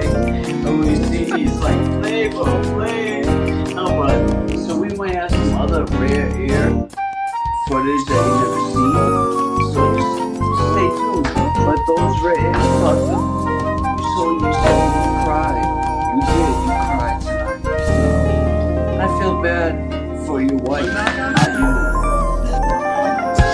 It's that seeing her, I don't know, a month ago. They didn't knock on your door though. Yeah, they didn't knock on your door because you can't knock on your door. But I appreciate you and your boss last weekend because I'll tell you, we're selling like hotcakes. Disclaimer, merch is in James Jackson's store. It will be found in the J.F.K. fucking store. Probably just by then for sure tomorrow. What do you guys want to do, Jay? You know how I felt when I had to tell those shorts in this book. They're gone. See them later. We might have to give those to a fan. Who's the lucky one? Well, why don't we do a raffle tonight? Who's going to get these rare airs? Because they call them rare. They're nice, but they're not what we grew up on. We never grew up on this color pattern.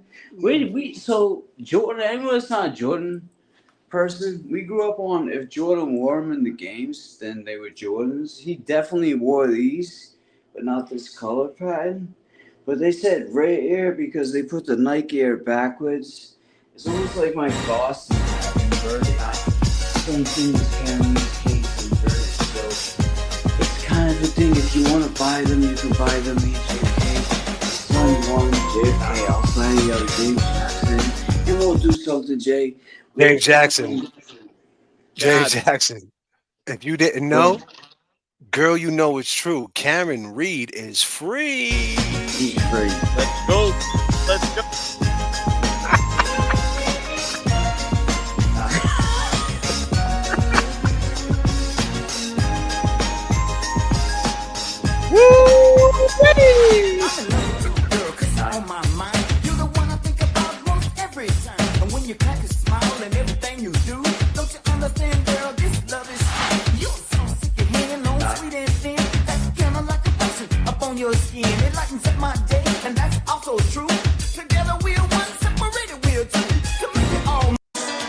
Let's drop it like this. Oh yeah. I get around. Still clown with the underground when we come around.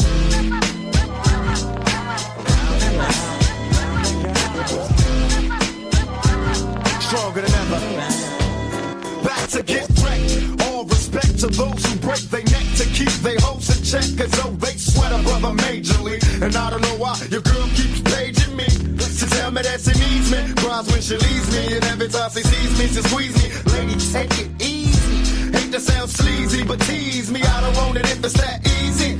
Hey yo, bust it. Baby got a problem saying bye-bye. Just another hazard of a fly guy. Your ass wide don't matter. My pockets got fatter. Now everybody's looking for the ladder.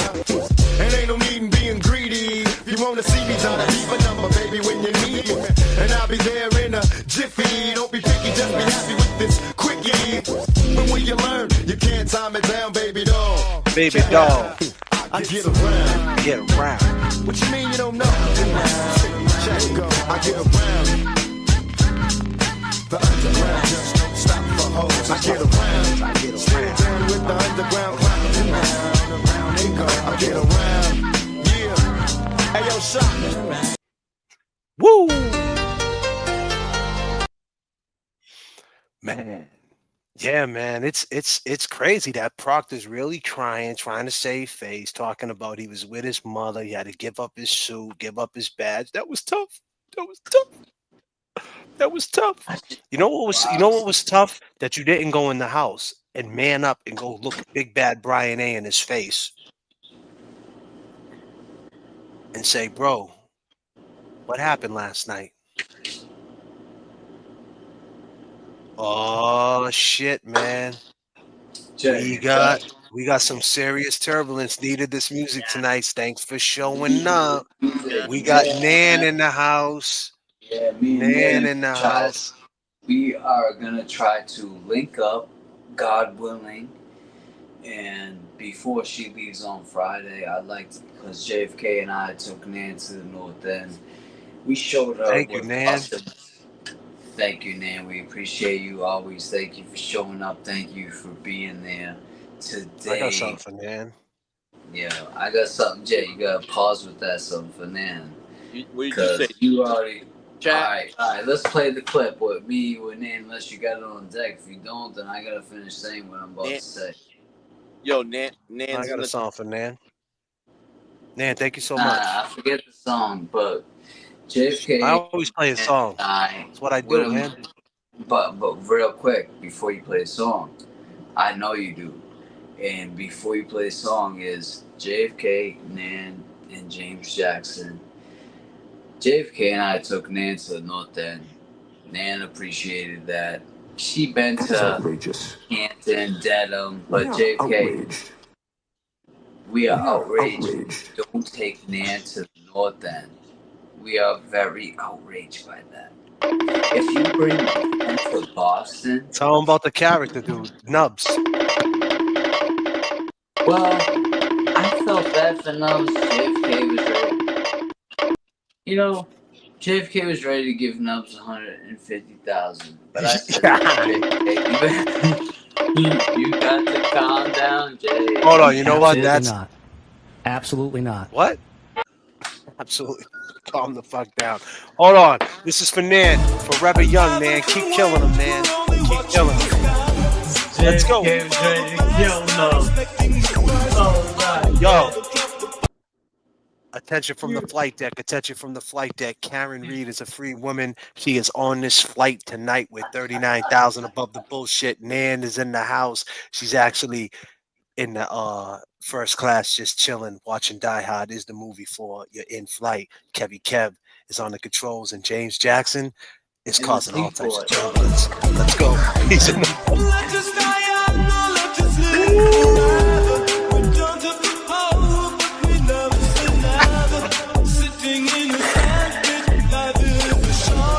the music's for the sad man. Can you imagine when this race is won? Turn our golden faces into the sun. Praising our leaders, we're getting in tune. The music's played by the madman. Forever young, I want to be forever young. Do you really want to live forever? Forever. Turbulence in the chat. Turbulence in the chat. I want to be forever young.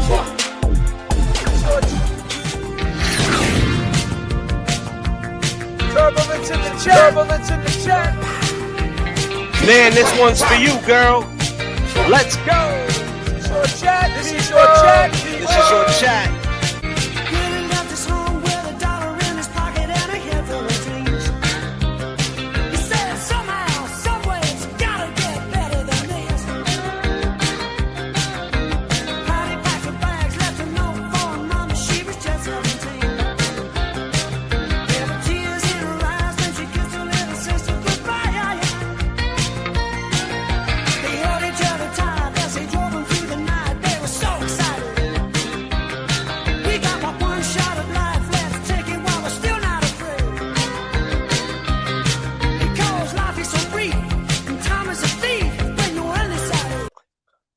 Life is so brief and time is a thief when you're undecided. God damn. Chat, what are we doing? If you know the song, sing it with me. Let's go.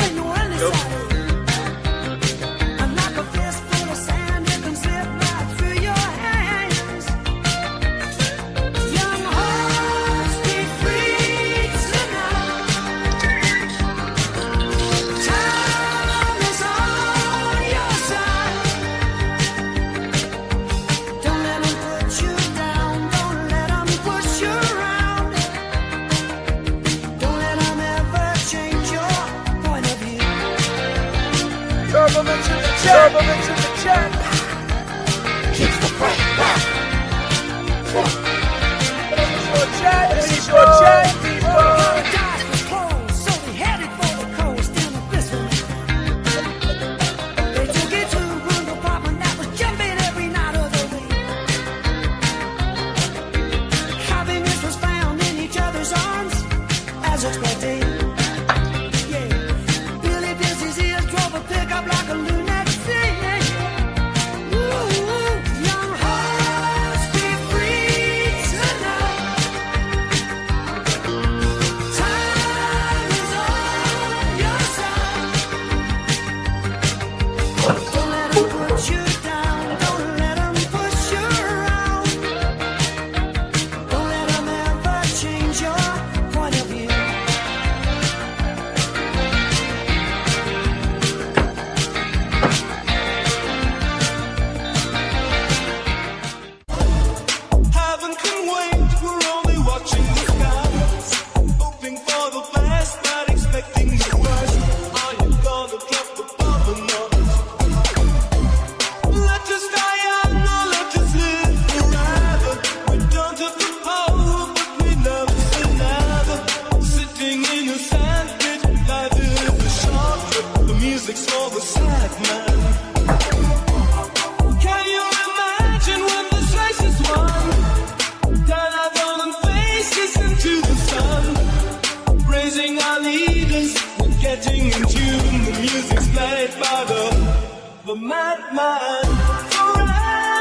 Absolutely not.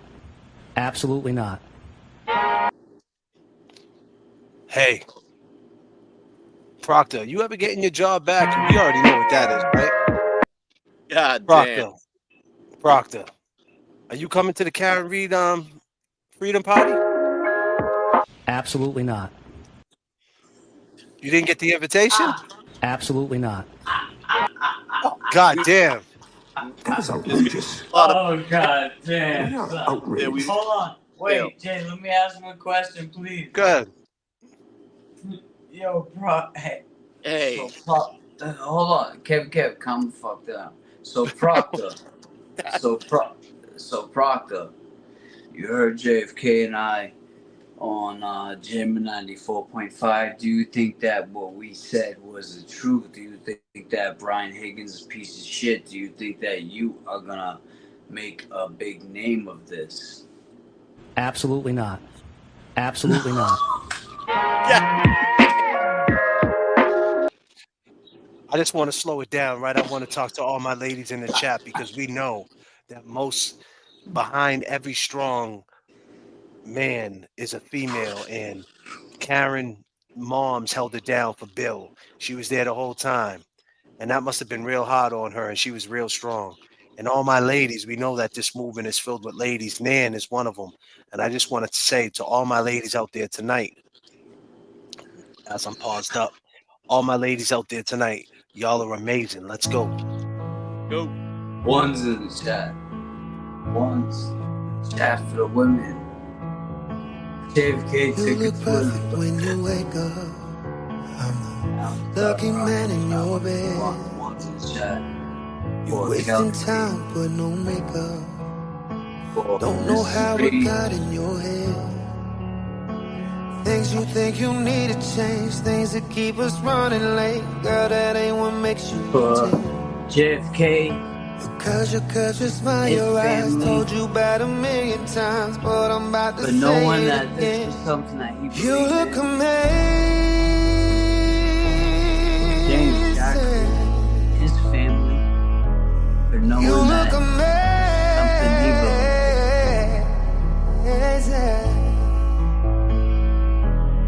No matter what you wear, what you do, you turn them heads in every room. Don't know why you act for his wife, knowing you look amazing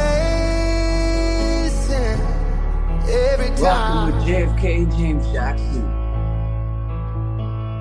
You make me wanna pick a handful of wildflowers. They remind me of you. Natural beauty don't come from spending hours. God just gave it to you. You look amazing. Woo! You look amazing.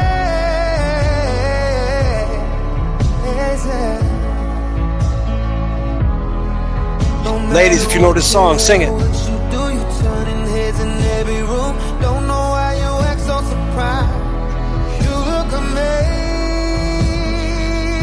For anybody who rocked out with J.F.K., James Jackson, Kevin Kedler. Those pretty eyes looking back at me.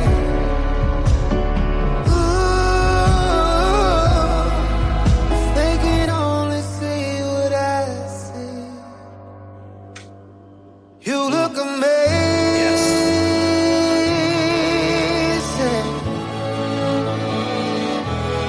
You look amazing.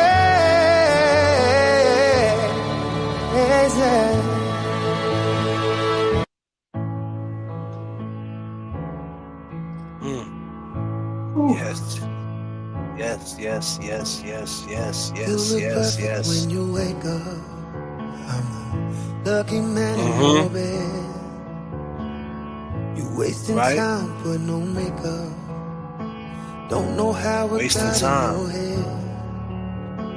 Things you think you need to change, things that keep us running late. Girl, that ain't what makes you tick. Cause your smile, your eyes told you about 1,000,000 times, but I'm about to say it again. You look amazing. Go ahead, Kevin Kev. Come on, I just got you. Go ahead, Kevin Kev. I got you. Drop that. Yes. Don't ever get it twisted, because you know when Kevin Kev and James Jackson in town, it ain't nothing but a gangster party. Let's go. Shit. Let's drop it like this. Ain't nothing but a gangster party. Woo! Oh shit. You done fucked up now. You done put two of America's most wanted in the same motherfucking place at the same motherfucking time.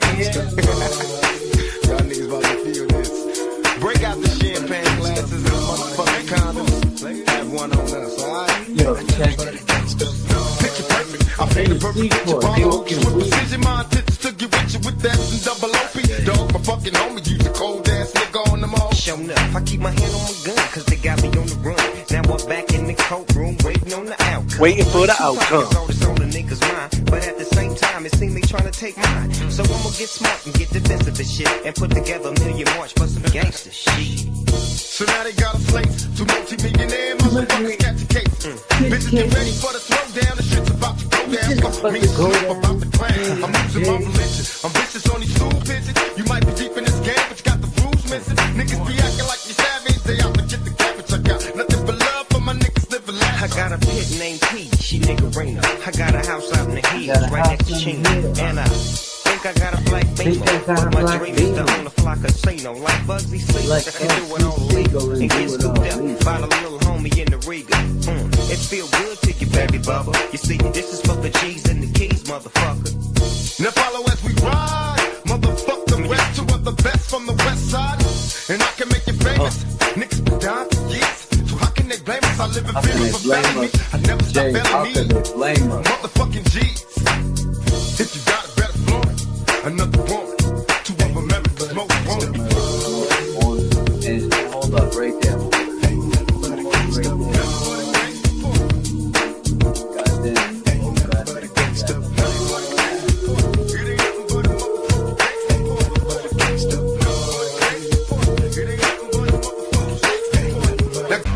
Jay, what did I mean when I said it ain't nothing but a game party? What? Oh, no, Wait, no. Hold up. Hold on. You done put two of America's most wanted in the same motherfucking place at the same motherfucking time. Y'all niggas about to feel this. Break out the champagne glasses and the motherfucking condoms. Have one on us, alright? Picture perfect. I paint a perfect picture. Bomber hooches with precision. My intentions to get with you with that and double OP. Dog, my fucking homie use a cold ass nigga on them all. Show enough. I keep my hand on my gun, cause they got me on the run. Now I'm back in the courtroom, waiting on the outcome. Free Tupac is on. Free Karen Reed is on the mine, and at the same time, you know I'm trying to get mine. So I'm gonna get smart and get the best of this shit and put some. Yeah. So what did you have in your mind when I first said to you, this is a gangster party? I just want to say real quick, J.F.K. and I had something totally different on other people's minds. When I said it's a gangster party, J.F.K. was like, oh goddamn, I see what you're saying. Karen Reed and Turtle Boy in the same place at the same motherfucking time. So go ahead, Jay. What were you thinking when I said it to you? The same thing, my man. I was thinking the same thing. But you know what? Ain't nothing but a gangster party tonight. Karen Reed is free. Proctor's crying on national TV. Here we go. Here we go. Let's drop it like this. Here we go. 1, 2, 3, if this is OJ, the breaks with the movie pretty yes. The ghetto jam is about to slam with some notes from the nigga. As I keep what's really going on with your reminisce. A Saturday morning, just getting up with the hangover, smelling like I fucked. I really can't remember cause I'm still kinda faded. So I close my eyes and thank God that I made it. Now I'm getting flashbacks of some OJ with the green glasses, Tangeray. Took it to the head, gumped it down with the quickness. Now I need a bit so I can handle my business. What do you know? A freak's in my rings. Throw her on the floor, suck it in a deep. She's screaming and she's screaming and she's screaming, getting hoarse. But then my brother done nothing that was that, so kick the chorus. Here we go. Here we go, where the two swords are blue with a bang, bang, bang. 1, 2, 3, if this is OJ, the breaks with the margarita. The ghetto jam is about to slam with some notes from the niggas. As I keep what's really going on, wait till reminisce. My homies are down, chilling in the hood, but them hood bitches, no, they ain't no good. To the other man, well, she might be some good cat, but homies in the hood label her as a hood rat. She's scandalous, so those with game can fuck. And Bruce, she'll clown your ass real fast if you're quick to love.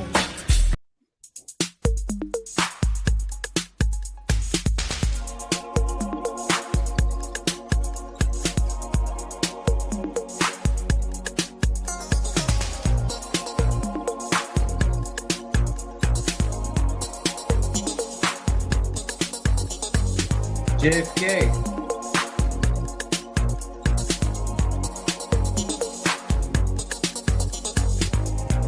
You gotta believe there is something inside.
How many of y'all want to see me DJ that free Karen Reed party? J.F.K. behind the board spinning that good shit.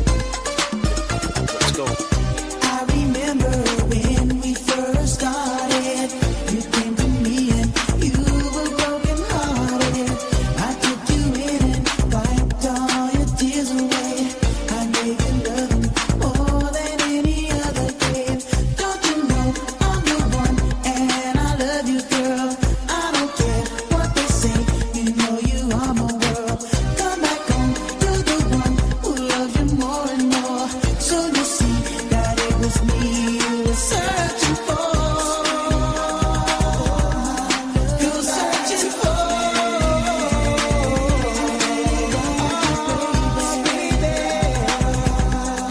Come back to me.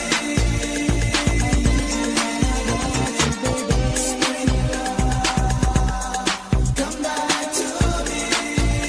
Bloody kick. What you know about a bloody kick? Remember the first time we ever met. The sun was shining, love was gleaming in the air. You caught my eye, and the next thing that I knew, I was in love. I was so in love with you.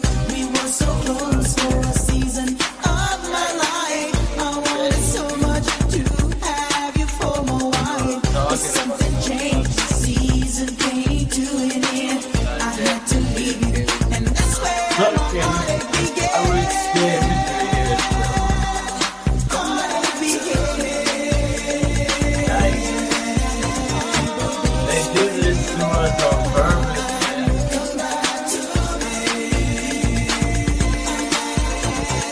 Absolutely What, James? not. Absolutely They do not. this to us on purpose. Say what? Nothing, man. Just say bloody kick. Absolutely not. What? I'm not coming to pick you up. Absolutely not. Yeah. That is outrageous. You're calm. We are outraged. We are outraged.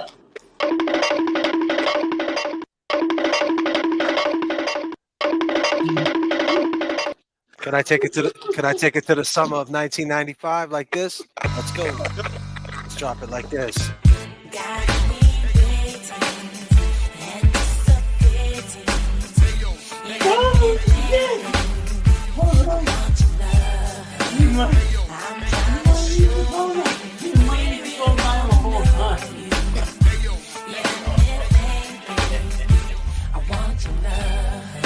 I got a funny feeling, honey, that you're kinda digging me. But every time you see me, word is born, you be ignoring me. I know your name, yes I do, because your girls told me. I know where you live, you wanna bet because your girls showed me. But I'll parlay and stay out of your way, figuring I won't be ignorant and catch you the next day.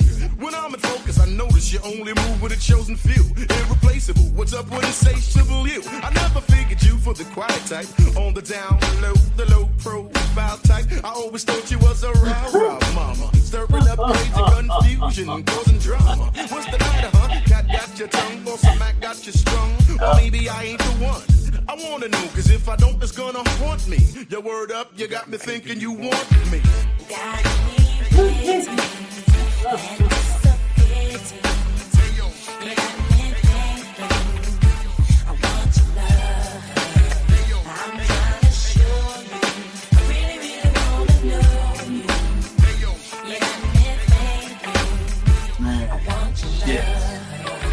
I'm steady picking my brain, trying to figure your game. What's your angle? Tell me where you're coming from. Tell me where the you whole coming picture from. is strange, so I'm digging the frame because I like what I see and I see want TV some. So tell today. me what's your plot, what's your plan? You're looking for a brother to get got. I'm not your man, but believe in me, you wanna be with Yeah, me, what but up, you won't TV even talk to shop, me to TV? tell me what it is you're seeing me. I gotta hear it from your girls uptown. My word got around from my That crew in is Brooklyn and in your the girl. boogie down. Said you had a thing What up, for me, Meredith? and what would it take for a date and wait? Swing with me. I got Swing you with me. playing hard to get. I'm long and I'm strong, and if it's on, I keep it soft and wet. Let me know, cause if you don't, it's gonna haunt me. Your word up, you got me thinking you want All I me. know, I was listening to my J.F.K. TV.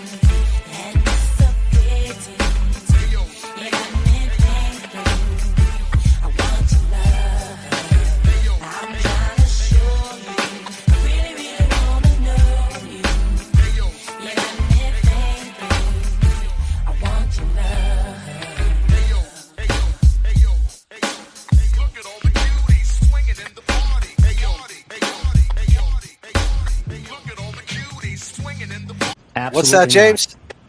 not. I ain't coming to get James. What's the address? Absolutely not. Can't come and get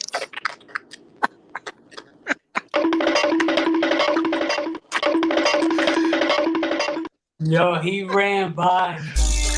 I'm gonna drop it like this though. I said, Somebody take a listen to this shit. Listen to this. Everybody take a listen to this. I took a walk around the world to ease my troubled mind. I left my body lying somewhere in the sands of time. But I watched the world float to the dark side of the moon. I feel there's nothing I can do. Yeah. Disclaimers. I watched the world float to the dark side of the moon. After all, I knew it had to be something to do with you. I really don't mind what happens now and then, as long as you'll be my friend at the end. We believe. You still call me Superman. If You I'm guys alive and well, will you be there holding my hand? I'll keep you by my side with my superhuman mind. James Jackson store. J.F.K. and I trying to Well, I'm peeping and I'm creeping and I'm creeping. But I damn near got caught cause my people kept peeping. Now it's time for me to make my impression felt. So sit back, relax, and strap on your seatbelt. You've never been on a ride like this before. With a producer who can rap and control the James is wild. James is wilding. You made me mess up the controls. You wilding so much, bro. What's up, James? Talk to the people. You want to talk, James? saying, Talk. man, that disclaimer has to be out on J.F.K. fuckery. So whoever's watching, I see you got a lot, man. Last night today it was 11,000 on mine. I can't 11,000 see. what? I had to come in a different way. I'm in a different spot. I'm over here in Boston, Jay. You know where I'm at, and the reception was wild. So I said, "Yo, the reception wild. I gotta go from my phone, and I can't do it from. I can't do it from the laptop. So everybody in here tonight, I see. I can't. It's like trying to do two things at once, and talk about what we're talking about. So trying to do three things at once, but you know what? That's Boston for the Three Stripes. And JFK, we talked about the waterfall. We got pushback. We got a lot of shit. Young Jerks, I saw he was around. He was doing his thing. Mikey, he's out there. He's hustling. He's passing out stick. He's sticker bombing the fuck out of everybody. And, that's it. Pyramid, it goes Young Jerks, JFK, James Jackson. But whoever got to know us, I had a couple tonight on the strength of we won. I feel like JFK and we did a reenactment video, Jay. James said it. Realize the work that goes into a reenactment. James, look at that hand, son. Kevin Kev, listen, man, go change your battery in a fucking Chevy 57. I'll calm the fuck down. Hold on. I'm gonna drop this up.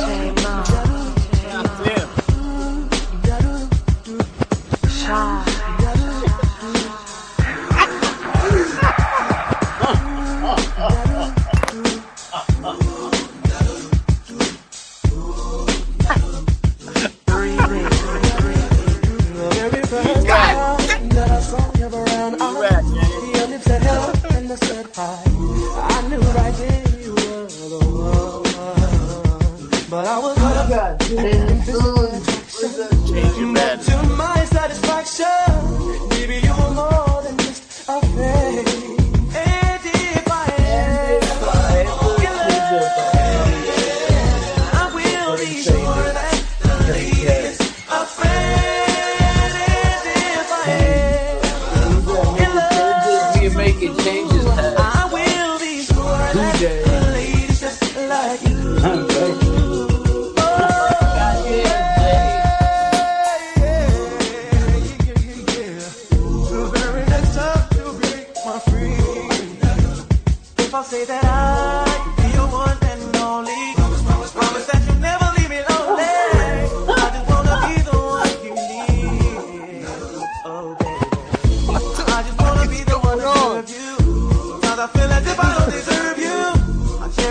moment that we share. And if I ever in love again, I will be sure that the lady is a friend. If I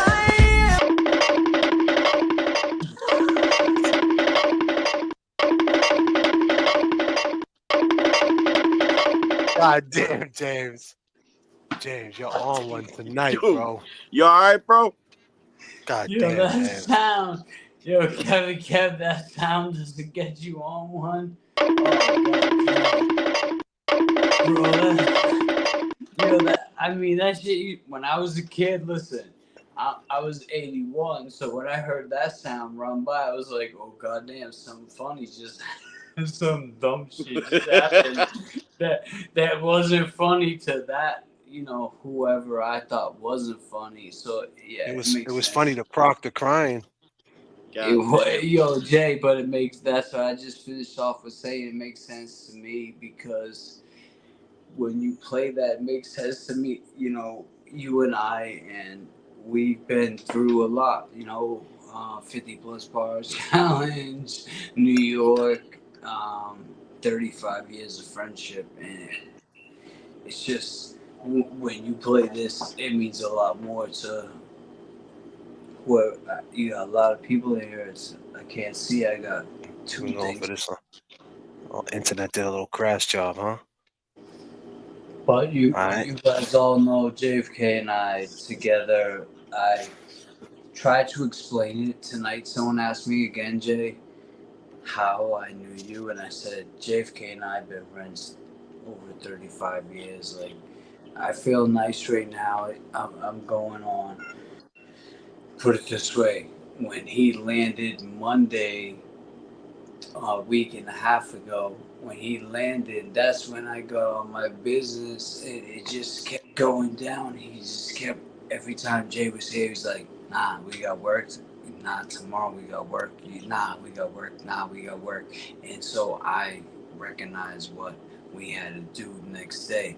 But he's not here today, so I'm just like, okay, shot. Oh, thank you for the drink. Oh, thank you for the food. Oh, thank you for the shot. Oh, thank you.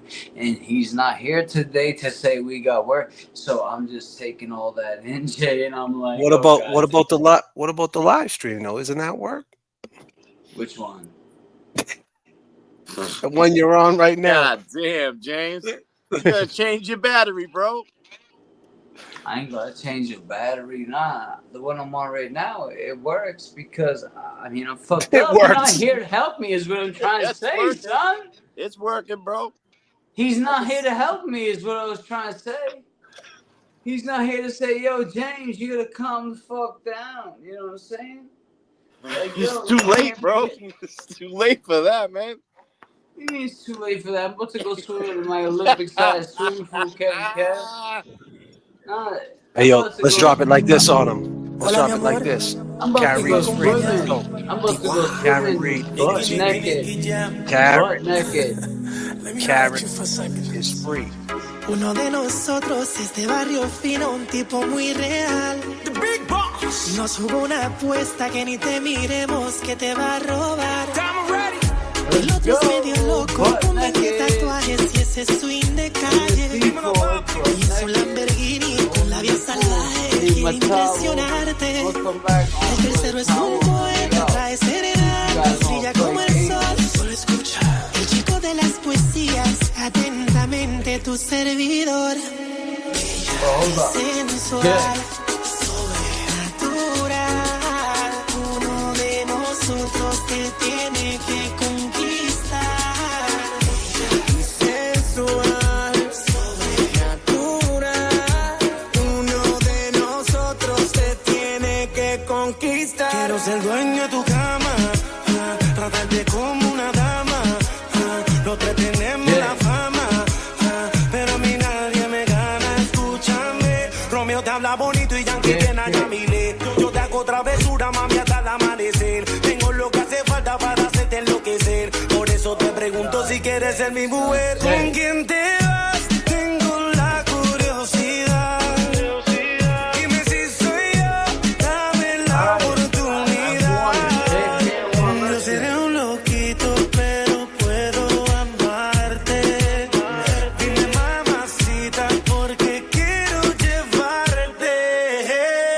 You know this song? Come on. Nah, Jay, you're not listening, bro.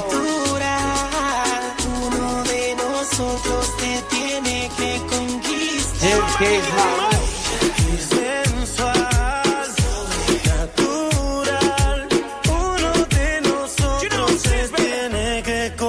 not right. Si tú dejas que te invite, te doy lo que necesites. Tenemos algo en común y es que conmigo nadie compite. Me gusta que tienes pique, no te me desubiques. Si quieres una película, mami, yo tengo los tickets. Si estás enfermita, te doy mi ropa y tu swing. Conviértete en mi rusa, ponte en media Putin. Mi duela como Fini, no me vuelva chata aquí, pero sigo siendo el mejor libra por libra en el ring, baby. Yo sé que está difícil la decisión. Reconozco. What? What the fuck? Yo. Hola, mi amor. What you doing, son? Acompañado. Got disclaimer, man. God damn. Let me holler at you for a second. Uno de nos. Nah, we ain't hollering at him. Holy shit, James. Hold on. Let me put the bulletin board up. This is a message from the Alberts. It's a message from the Alberts. It's a travesty of justice. R.I.P. John O'Keefe for sure. James Jackson, what's the problem, man? What's going on? Problem over there, man. What's going on with that? Going swimming, bro. He's going swimming, he said. Oh, he's going swimming. Can you get in the pool with that car battery attached to you? God damn. God damn, son. I hope so. I mean, I don't think. Let me go through some of these super chats, man. There was a lot that came in. I didn't even see. There was 7 women, so we go. Thank you guys. Sean D, my man Sean D. Karen, great day for everyone. JFK and James video breakdown help free Karen Reed. Well done. Yeah, well done. T12, JFK, Kevin Kev, thank you for taking on the free Karen Reed Justice for John O'Keefe movement and giving up your street view like no others to future flights and chilling at the layover whenever they got the next. Gives respect. Thank you so much, T12. I appreciate you. Nightclub said I have a pick. Nightclub says I got a pick of James on CNN. M Brez, $50 USA. Thanks so much. Nightclubs, was I right? With the not guilty for sure. Crime Scene spoke to me, said JFK, check Venmo. Crime Scene says James and Kev, what's your Venmo? What's your Venmo? My Venmo's on the screen. You got one, Kevy Kev? I don't have a Venmo, no. Yeah, all right, make one. Make one, Kevy Kev. Kev's the same as James Jackson's. Yeah, there you go. Yeah, make one, Kevy Kev. Tomorrow, make one for future shows. You heard? Yeah, I have it up there. You heard. People like to throw donations. First, he drops the beats, then he drops the wisdom. E-Pags, thanks so much. I appreciate you. Carissa, CLMK0515. Love you guys for breaking down the waterfall because that really made a difference. I really appreciate that. Of course, we had Nan coming through with the 300. Need this music tonight. Thanks for showing up. Thank you, Nan. What the Duck? Yeah. Love you, boys. Thank you, What the Duck. And then ALL, $10. Thank you so much. And them are the super chats for the evening. Man, we've been rocking out 523 people. I mean, we started out, we had an audience, man, the whole time, man. A big audience the whole time. Man, I'll tell you. Go ahead, Kevin. Yeah, I wanted to throw something out there, man, because Nan was up in the chat, but I don't know if you guys, heard that she had a speech, man. Did she? Listen, man. Don't worry about her speech. Worry about her next interview with James Jackson. That's all you got to worry about. I got an interview Nan last night, Nacho night. We don't got to worry about Kevin Kev, my dude, talking about Nan, talking about the next speech, James Jackson. Wait, tell him. Nacho night, James Jackson, Nan, Gallagher. What's up? Nacho night. What was up with the speech, bro? Oh, Jay, it was unbelievable. I'll tell you. I'll tell you right now. I mean, I could say I'm learning from. She's in the chat right now. Hold on. Let Nan. Let Kenny man. No. Hold on. You hold the fuck on for a second, James. No, I'm not gonna hold on. Kevy Kev. Kevy Kev, go ahead, man. Let him say about what you feel about the speech. You know, she stood up in front of a couple hundred people the other night, and she had a speech for Karen Reed, and the shit was fucking moving, Wait, she what put do you that mean shit the to other paper, night? man. She put the pen to the paper, and the She shit was pushed the dope. pen? Yeah, brother. Let me ask James Jackson. She pushed the pen, James Jackson? Was the Shade 4-5 material? Did she push the pen? Let me tell you something, man. Take the time to check it out, man. It was So amazing. Wait a minute, it was for the Nacho night? Wait, it was for No. Wait, so you're saying she pushed No, it was the a pen Karen Reed fundraiser. Oh, I didn't see that. Two different things, man. So one thing went to another. I'll say when she was with me, Jay, she pushed the pen. I don't know what the hell Kevin is talking about because I didn't see that. So I won't disclaimer. I won't say Well, I did. Nan, if you're out there, it was amazing. Oh, she's out there. It was amazing. Well, there you go. Kevin thought Yannetti the Archer. I'll tell you. That's how I'm gonna leave it. It was unbelievable. Was that part of her speech? I was gonna say J.F.K. and I took Nan to the North End. Yo, it's a story. It's not. Let me tell you something. It's not really a speech. It was a story of Karen Reed. All right. And it was amazing, man. That's all I'm gonna say. I ain't knocking nobody. I ain't making a joke or something, man. That shit was unbelievable. Nobody say you're making a joke. I'm saying, so yeah, JFK, when we hung with Nan, it was like we were in the North End. Nan comes out here to Boston. She goes to Dedham, to Canton. JFK and I are from the North Shore, so we were like, all right, Nan, we're going to meet Nan. We're not going to bring her to the waterfall or whatever these Dixie Trixies. I don't even know what disclaimer, I don't know what these bars are called. I'm not going to say their names because I do not know what their names. I know our bars out here, North End. You got from the North End on. And we just knew that when we took Nan, she had experience the inner city shit. And JFK and I did that. I think Nan understood what is explained. No, hold on. What's understood doesn't have to be explained. And JFK and I took Nan on that whole shit, and like they all do. I hate to say they all because we're all in this together, right? But now it's gonna come up. I can't wait to see. Jay, I was thinking about that too. That's a whole other subject. But let me just say real quick. Let me wrap it with a bow, like my friend would say.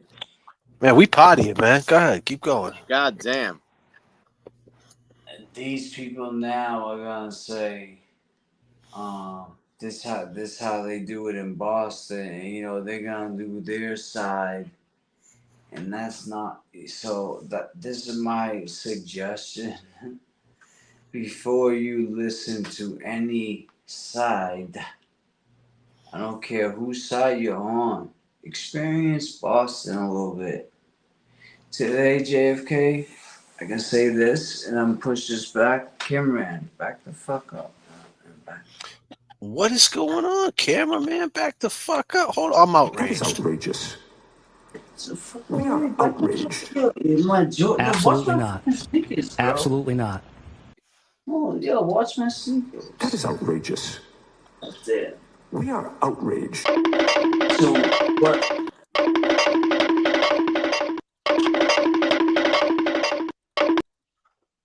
Fuck you doing over there, bro? You got a mouse in your pocket? I don't. I mean, the cameraman, right? Motherfucker ran. He did run. Fucking cameraman. Back, bro. Come back. Just hold it. I'm talking. It's J.F.K. You got a cameraman? Yeah, I got a cameraman, Kevin. God damn. God damn.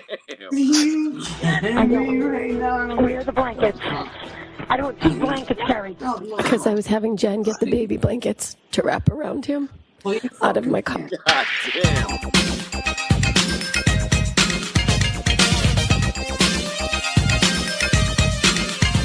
Up. Bring it up. Bring it up. Bring the camera up.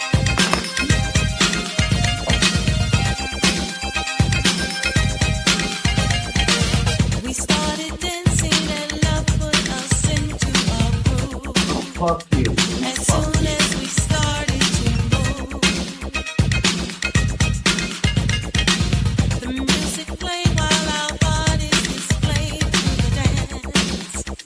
That love picked us out for romance. I thought it was clear the plan was we would share this feeling just between ourselves. But when the music changed, the plan was rearranged. You went to dance with someone else.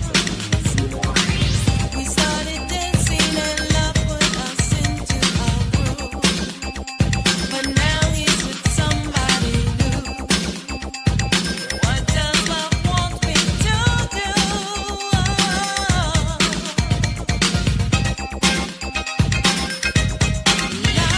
Guys with me?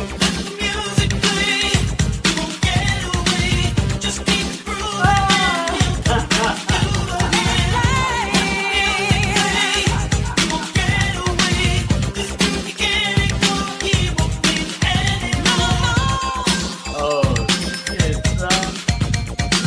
He tried pretending our dance is just a dance that I see. He's dancing his way back to me. Yes, he discovered we are truly lovers, magic from the very start. His love just got me grooving, and it got me moving, even though we danced apart. We started dancing and love put us into Oh shit. Yo, Cam's good. Sorry, man. I'm fucking dying.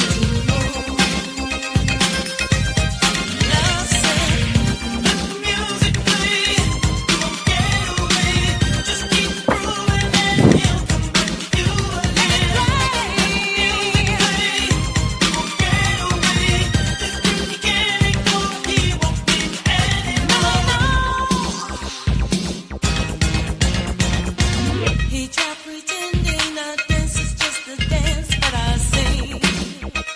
He's dancing his way back to me.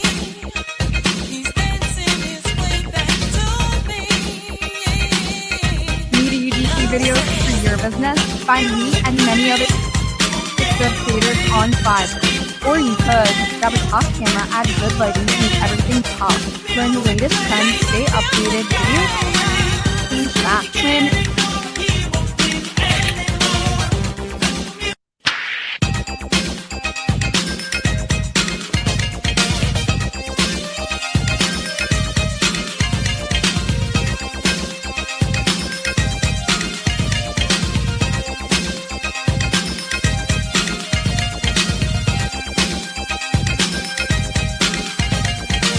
We started dancing and love put us into a groove.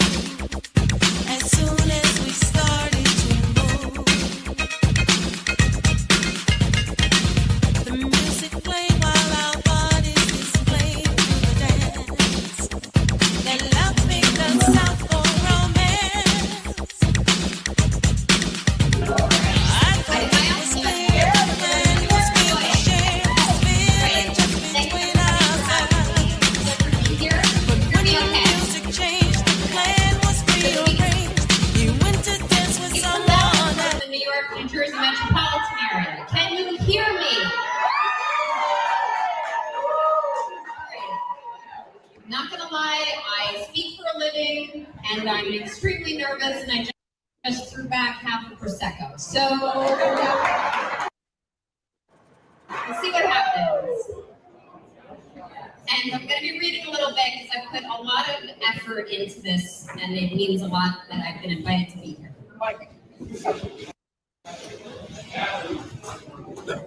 When I was asked to be here tonight, I literally glanced behind me and I said, "Are you inviting me? Why are you asking me to come?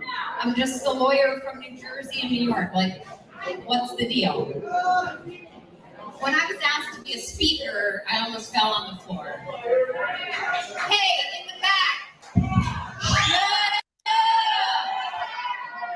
Let's go.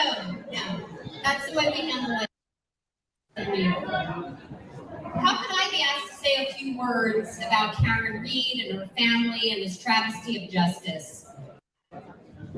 It's consumed my life for 2 years. Now, that is Don't mind me. an My understatement. I internet acting recognize up. that it's consumed all of your lives and most notably Karen and her family's lives. But I have been watching, I've been absorbing, I've been listening and getting angry from afar. For most of you who are lucky enough to not have any clue who I am, I'm Nan Gallagher, also known as Lomfurio on the Coles. Yo, J.F.K. J.F.K. Yeah. I gotta go out. Social media. What you say? I just want to say goodbye to everybody. Yeah, I gotta go out. So I gotta go out front and make sure the car it's fine, but whatever. I gotta do things I gotta do here. So I just want to say I appreciate everybody that's rocking with J.F.K. tonight. You know, we had a great day. I got a lot of content here. J.F.K. and I are gonna put it all together like a nice Caesar salad, maybe a steak with Caesar. I mean, because sometimes people like steak other than chicken. So we're gonna make it nice, and we're gonna put together. We're gonna make it make sense, and we got some, a lot of content out here. Everybody's saying not to drive, James. Yeah, I'm not driving. I'm going to bed. To be Bingo. honest. Yeah, bingo, Jay. You already know. I already know. I just wanted to hear you say it to the chat. That's all. And I appreciate everybody in the chat. Because James Jackson would never drive out here. I actually sweat my hair. I was like, God damn, look at no gel in my hair. But, sometimes. Yeah, damn, I already took your battery. Yeah, so sometimes we keep it rugged. JFK and I have been friends. A lot of people ask, how you know JFK? I say, I know him over 40 years almost. 40 years? Yeah. I mean, shit, I'm 44, so they're like, you know him since you was 4. I'm like, listen, calm down. You don't know how you know how old I am. They talk about my mother's maiden name and shit. I'm like, that's weird. It's just weird to me, my mother's maiden name. But whatever. My mother's maiden name. To each his own, right, Jay? To each his own. Goddamn, son, fall back on the mother's maiden name.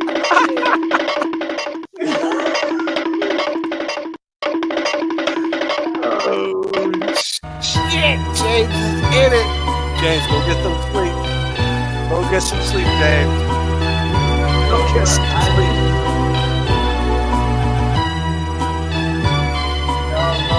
JFK, James Jackson.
see it, and I'm not afraid to call bullshit, and I call bullshit.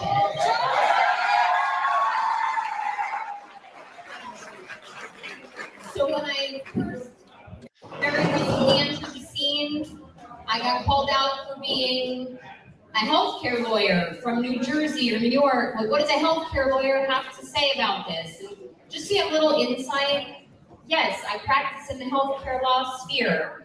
I do criminal, yes, criminal, administrative and defense work for physicians.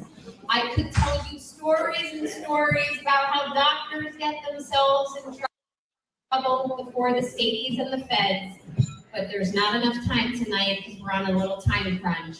But if you buy me a drink later, I will regale you with entertaining stories about what doctors do to get into trouble. As a woman in my 40s, I guess you could say I fit the demographic for devouring true crime. Yes, it's true. In fact, a very good friend of mine showed me some demographics today about, who follows what, and yes, I fit the mold. But if you ask my young children, I have an 11-year-old daughter and a 9-year-old son, what does mommy like? She will shout, they will both shout, "Mommy loves murder." God damn. Which is true. And after assiduously following Karen's case I've been following it since 2022, but most notably in 2023 when Aiden Carney started reporting on it.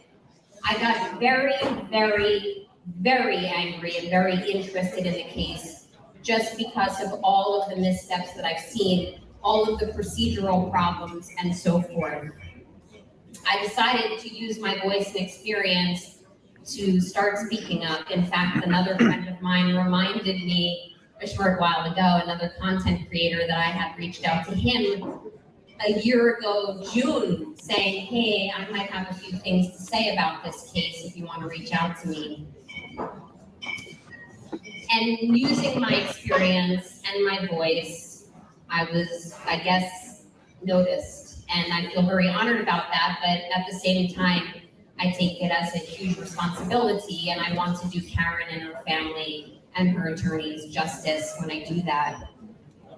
So I give my rather blunt and my rather brash editorializing of the case, the corruption, the most quintessential sham prosecution that I have ever fucking seen in my life.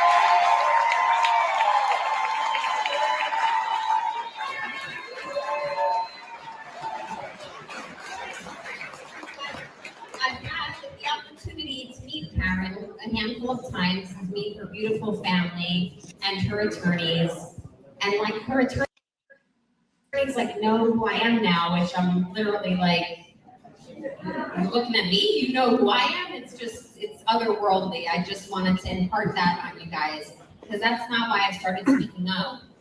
When I did start speaking up, I now look back and I say, I think it was a mistake. It really was a mistake for me to meet Karen and her family, because now I know them and now I love them. And it's through this lens of light and love that I wanted to come before you this evening and say a few words that mean a lot to me. So when I thought about what I've been asked to speak about, I had no clue. And I asked my kids, we went out last weekend for bagels, and yes, I do occasionally eat carbs, despite what people think, but we were out for bagels, and I said, what do I speak about? Because my kids follow this case, and my kids keep saying, free Karen Reed, and they're eating all the O's cereal that people keep sending me, and they're wearing the bracelets, they're wearing the t-shirts, and I said, what should I speak about? And my kids looked at me and they said, speak about what you know, draw upon your experience. So I thought about it, and I said, well, I was an English major, and I minored in Greek comedy and tragedy, and I'm going to write an epic tale of Karen Reed. So I did. And here it is. It's called The Light Against the Labyrinth, The Trial of Karen Reed. this part I'm going to read a little bit more, so just give grace. In the time of the silver age of man, when the gods still walked among mortals in secret courts and whispered in chambers of power, there lived a young woman named Karen Reed, a mortal born under the star of Mercury, sharp of tongue, loyal of heart, and cursed with the unbearable weight of truth. In the cold heart of the Commonwealth, beneath the marble towers and weathered seals of Norfolk County, a storm for the ages brewed, not of thunder, but of silence, power, and carefully managed narratives, where justice is traded like coin, and truth is cloaked in masks. I stand not in the arena, but just beyond its gates, watching tragedy unfold like the unraveling of a cursed travesty. I do not speak for Karen, but I've seen enough prosecutions skew politics over principle to know the monster, a hallowed force, does not seek justice, it demands silence. I am Lothario, not of this court, not sworn to this case. I am no oracle, no hero, just an onlooker from afar, standing on the sidelines. I stared into the belly of this beast before. Now I bear witness again, this time to a tragedy of epic scale. Karen is not just accused of these conjured up crimes, she's accused of brazenly defying and disrupting the narrative, of asking what no one was supposed to ask, of pulling at the tightly woven fabric of law enforcement loyalty in Norfolk County and watching it fray. And for that, they want her gone. The monster dares call it justice, this thing they do to her. But I have seen justice, and this is not it. Karen stands alone at the edge of a battlefield, facing down not just an accusation, but an entire empire. For what looms before her is no mere jury, but the armored colossus of law enforcement, a far and devious-reaching family network, and an entire system. A shield wall formed by men in blue standing behind a very, very thin blue line, by prosecutors with ink-stained swords and guilty consciences, and by a system that protects its own like a jealous god. The death of Karen's lover, a soldier of the badge, became the spark. And instead of seeking truth, the monster sought preservation. The wagon circled, the stories locked in place too quickly, evidence shifted, questions were dismissed, and all roads pointed not to clarity and certainty, but to her. Karen did not run, she did not hide. She asked the unthinkable. Did I hit him? Could I have hit him? And for that, they painted her as hysterical, vengeful, guilty.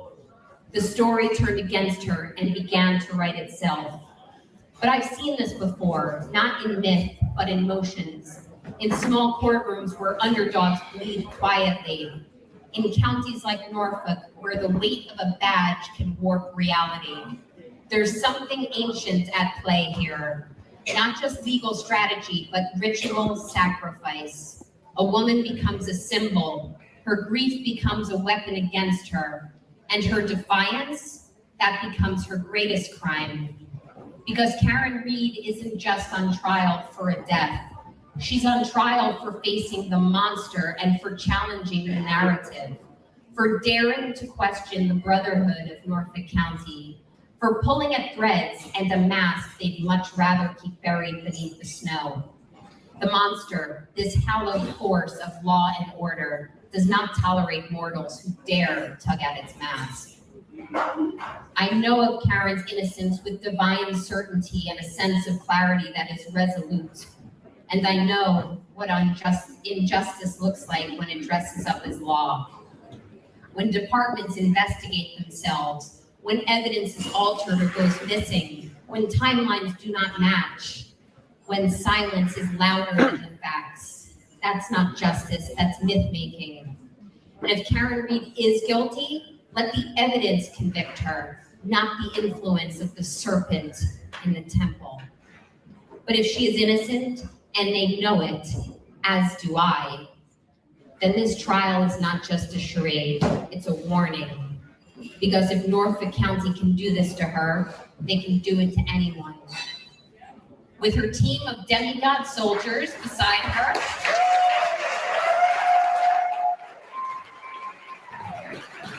yes, you all to me are demigods. I very much have appreciated an opportunity to shake your hand. Awesome. Her demigod soldiers beside her. Karen is armed for this fight, and they are not behind her, they are beside her.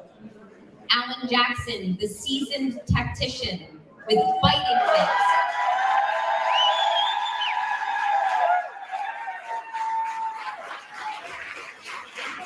Unbelievable. With biting wits, uncontainable spirit, and words that strike like lightning. David Yannetti, the local archer, sharp eye.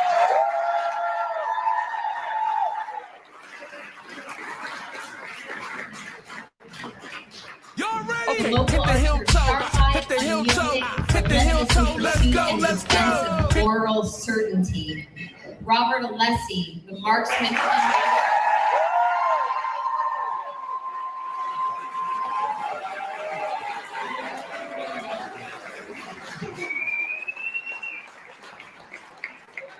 which I have to say, Mr. Turbulence in Alessi, the chat, turbulence in the chat.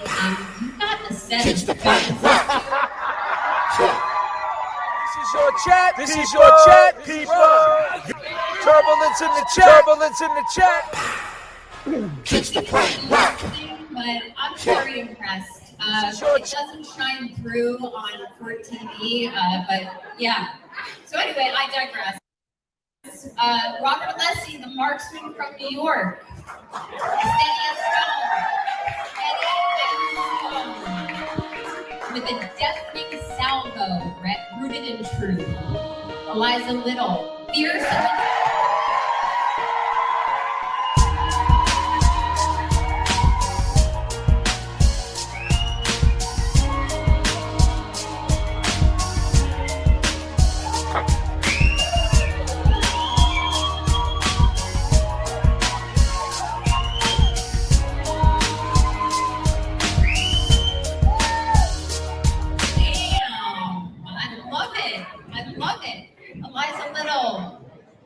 fierce and meticulous, coming into her own and cutting through deception like a blade. And Victoria George, the newest combatant.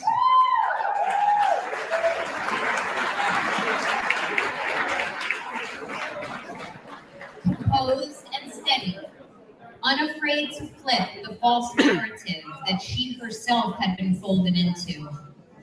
As for Lawferia, I watch, I speak, I write. I keep showing up, and I ask that you do the same.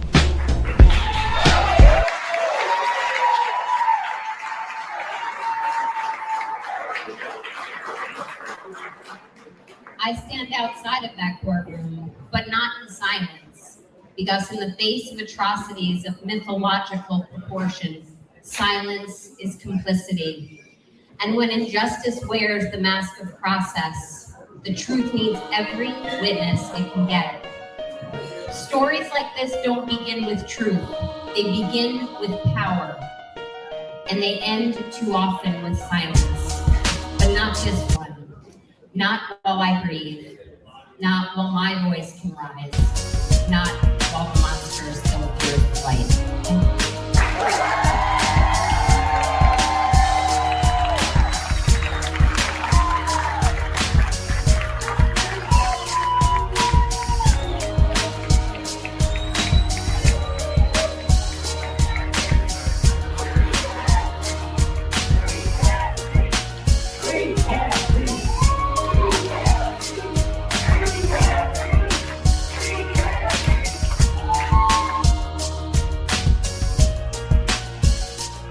Yes. There's one thing that the jurors are going to remember after today. The hospital to die in the cold search happened at 2:27 a.m. and 40 seconds.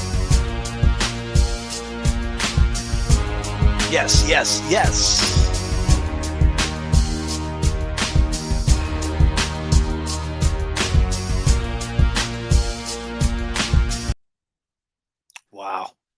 was awesome. Unbelievable, huh? That was awesome, man. It really was, man. I mean, and she's if you're out there, you might have jumped off, but man, let me tell you something, Nan. She's on there. She watched. She's right Nan, here, bro. She's right there. that was beautiful, beautiful. It touched everybody in that room, everybody that's heard that. It was amazing. Shout out to.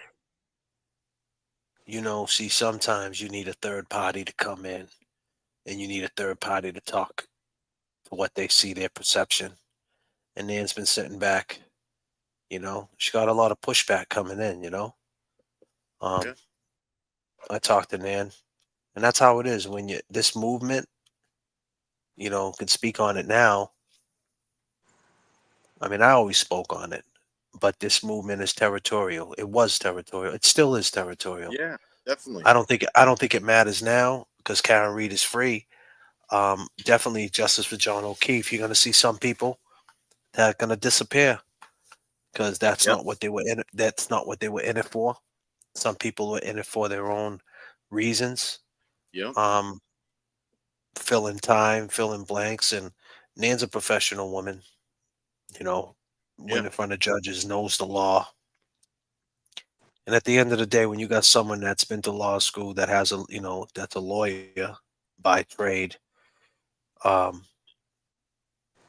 you that she's not guilty and this is the most craziest case she ever seen, that gives you hope, right? So as she put it in the right words and, she got up there and she gave that inspiration, especially in dark times, because Nan said that she wasn't worried, about a not guilty verdict. And either was I, as far as if everybody did the right thing, right? Yeah. But there's always that side. There was always that side where you just never know what's going to happen because the jury trials has its own energy, and it could go another way. Today it didn't. Today everything went the right way.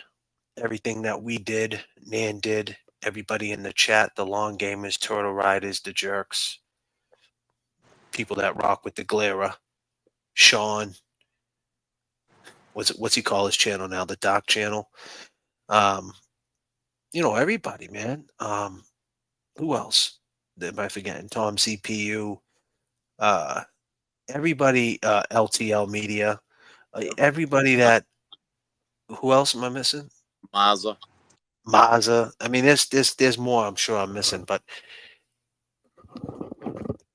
all that shit paid off, man. Lawyer we know coming in. He's a Nan, right? He's a real lawyer. The DUI lawyer. He's a real lawyer. Bettero, obviously. I look at him as the young jerks. Same crew. But that goes a far way. And word of mouth travels fast, especially in something like this, because this is an easy conversation. Hey, you hear about that Karen Reed case now? What's that about? She's being accused of the death of a boyfriend who was a Boston cop. Did she do it? Nah, she didn't do it. Yeah.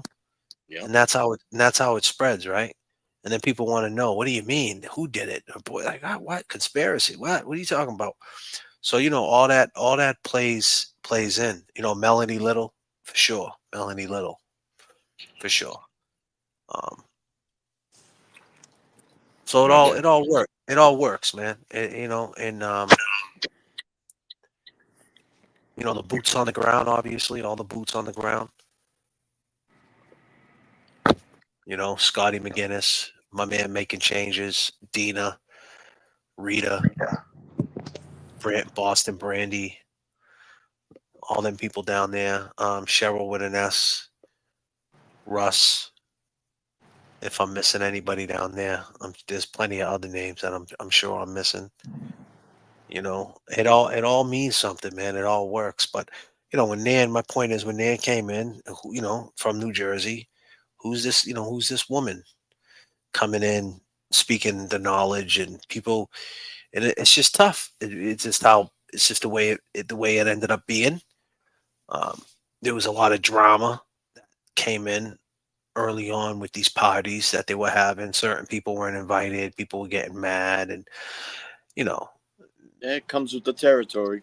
Comes with the territory, man. But it all evened out in the end. She got to get her shit off. She got to get to, you know, write it down, put it to paper. Yep. I told Speak you, it to the man. people, and She put put her the pat. pen. Yeah, sorry, man. She put the pen to the paper on that one. I'll tell you that. Yeah, for sure. And that's what it is, right? You know, It is. It is. and It speaks volumes. It speaks volumes throughout this whole community. This whole Karen Reed community. yeah. Sometimes you need someone to come in that's been looking at it on a bird's eye view, and just and call it the way they see it. Yep. And when she got that degree, you know what I'm saying, from a lawyer standpoint, because at the end of the day, a real lawyer is going to tell you what the deal is, man. Yep. If Nan thought that she was going to get found guilty and she was fucked, Nan would tell you that. She would be like, "Hey, listen, I don't think she did it, but it's not looking good."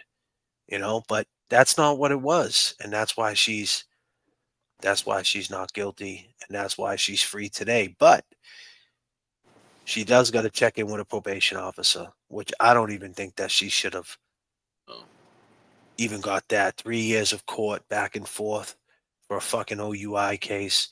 I mean, she already had the punishment. Just going back and forth to court for 3 years is just fucking punishment. So I don't even think that she should even got that. That's a systematic issue right there. That's the shit I don't agree with. Oh yeah, we held you in court for 3 years, had you with a murder case, a manslaughter, had you all over the news, paid millions of dollars for your fucking lawyers. Oh, and by the way, take this probation too. Well, why not double jeopardize me more? Why not fucking fuck with me more?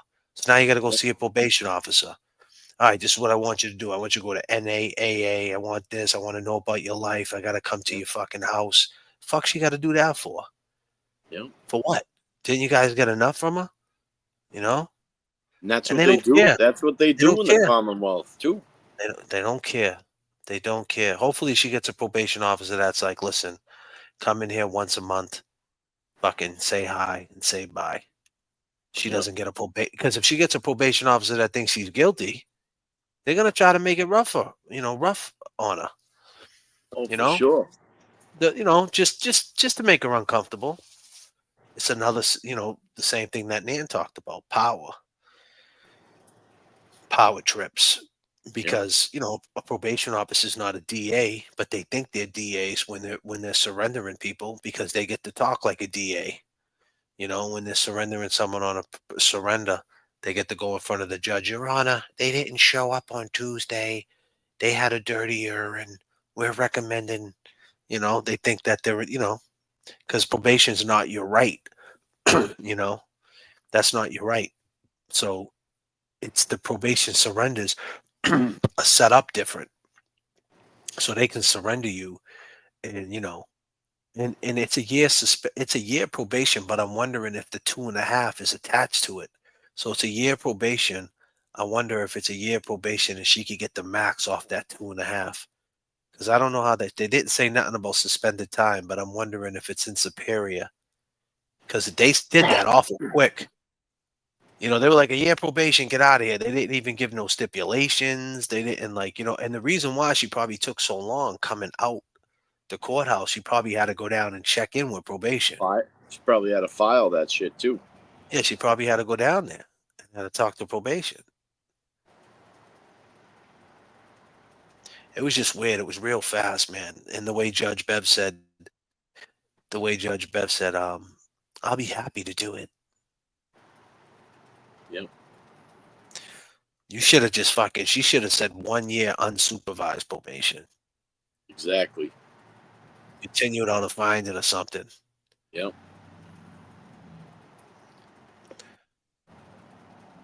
Hey, she's free. She can lay her head down tonight.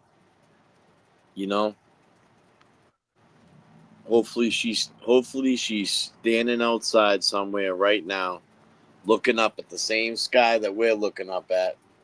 Yeah. and she can just take a deep breath of fucking fresh air, man. You know? Yeah, absolutely. I never want to lay eyes on Bev again, Workout said. 12-month Right. probation in the class. Yep. She can appeal. Yeah, she can, Mark. You're right. Hell yeah.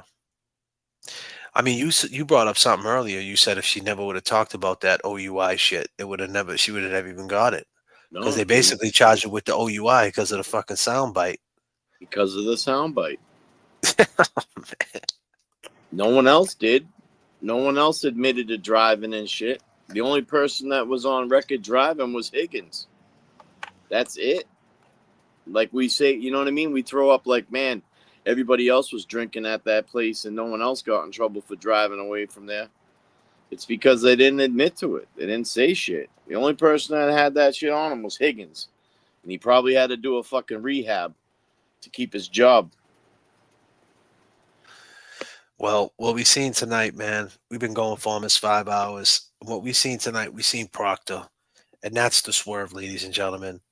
We had You had James Jackson. You had a word for it. It's the pivot. It's the pivot. And that's what it is. If you guys think for 1 minute that this movement's going away, I see a lot of people hitting me up. Thank you for what you did. And, you know, I'm happy that I came on your stream. I would just say stay subscribed. I'm not going anywhere. I'm going live just like I go every other night. This is not going to stop for me because this is still an open case to me. It's still a mystery that hasn't been solved. And now they have a choice. They have a chance. And there's other cases. I would like, other things we could talk about. Met a lot of great people, a lot of long gamers. Yeah. You know, we'll continue to go on these flights, and we'll continue to go at these people because at the end of the day, they're not witnesses no more. And now there's a civil case, and we're going to see how that plays out. They're going to want to push that real soon. I'm sure that's going to be the next thing. In the next year, in the next 6 months, we're going to see that. And Karen's going to have to take the stand there. Yeah. So that's going to be interesting to see. And it's going to be interesting to see if we can get Karen on the show maybe one day. Maybe she'll jump on if that's something that she's into. These parties, more get-togethers. I'm thinking about throwing a barbecue the end of next month, July, if you guys are interested in something like that. And, yeah. And keeping the movement together, because at the end of the day, yeah, Karen's free. She's not guilty, but she's not exonerated. She's still not free. The only way she's 100% free if Hank Brennan gets up on a platform and he says she did not do this crime, we exonerate her of all charges. Right now, she's not guilty. That doesn't mean she didn't do it. If you look at Twitter, every troll saying that she just got away with it. No one's saying that until the police say they make a statement that she did not kill John O'Keefe. She's not exonerated. Now, yeah, she's free as far as living her life and, doing all the things she wants to do. And she's not on bail. And she's not a defendant. I get all that, but we got to stick with our word, right? And the word was free Karen Reed to get justice for John O'Keefe. So we still got some work to do. That's right. With that being said, I go by the name of J.F.K. I go by the name of Kev 781. Yeah, man. Make sure you guys subscribe to my man Kev 781. We're going to see you guys next flight. We're going to keep having fun. This ain't over. It's far from over. We're going to keep being creative, and I appreciate you guys. Karen Reed is free. Karen Reed is free, but she is not exonerated, people. She is free, but she ain't exonerated. See you guys next flight. Peace and love. One love, y'all.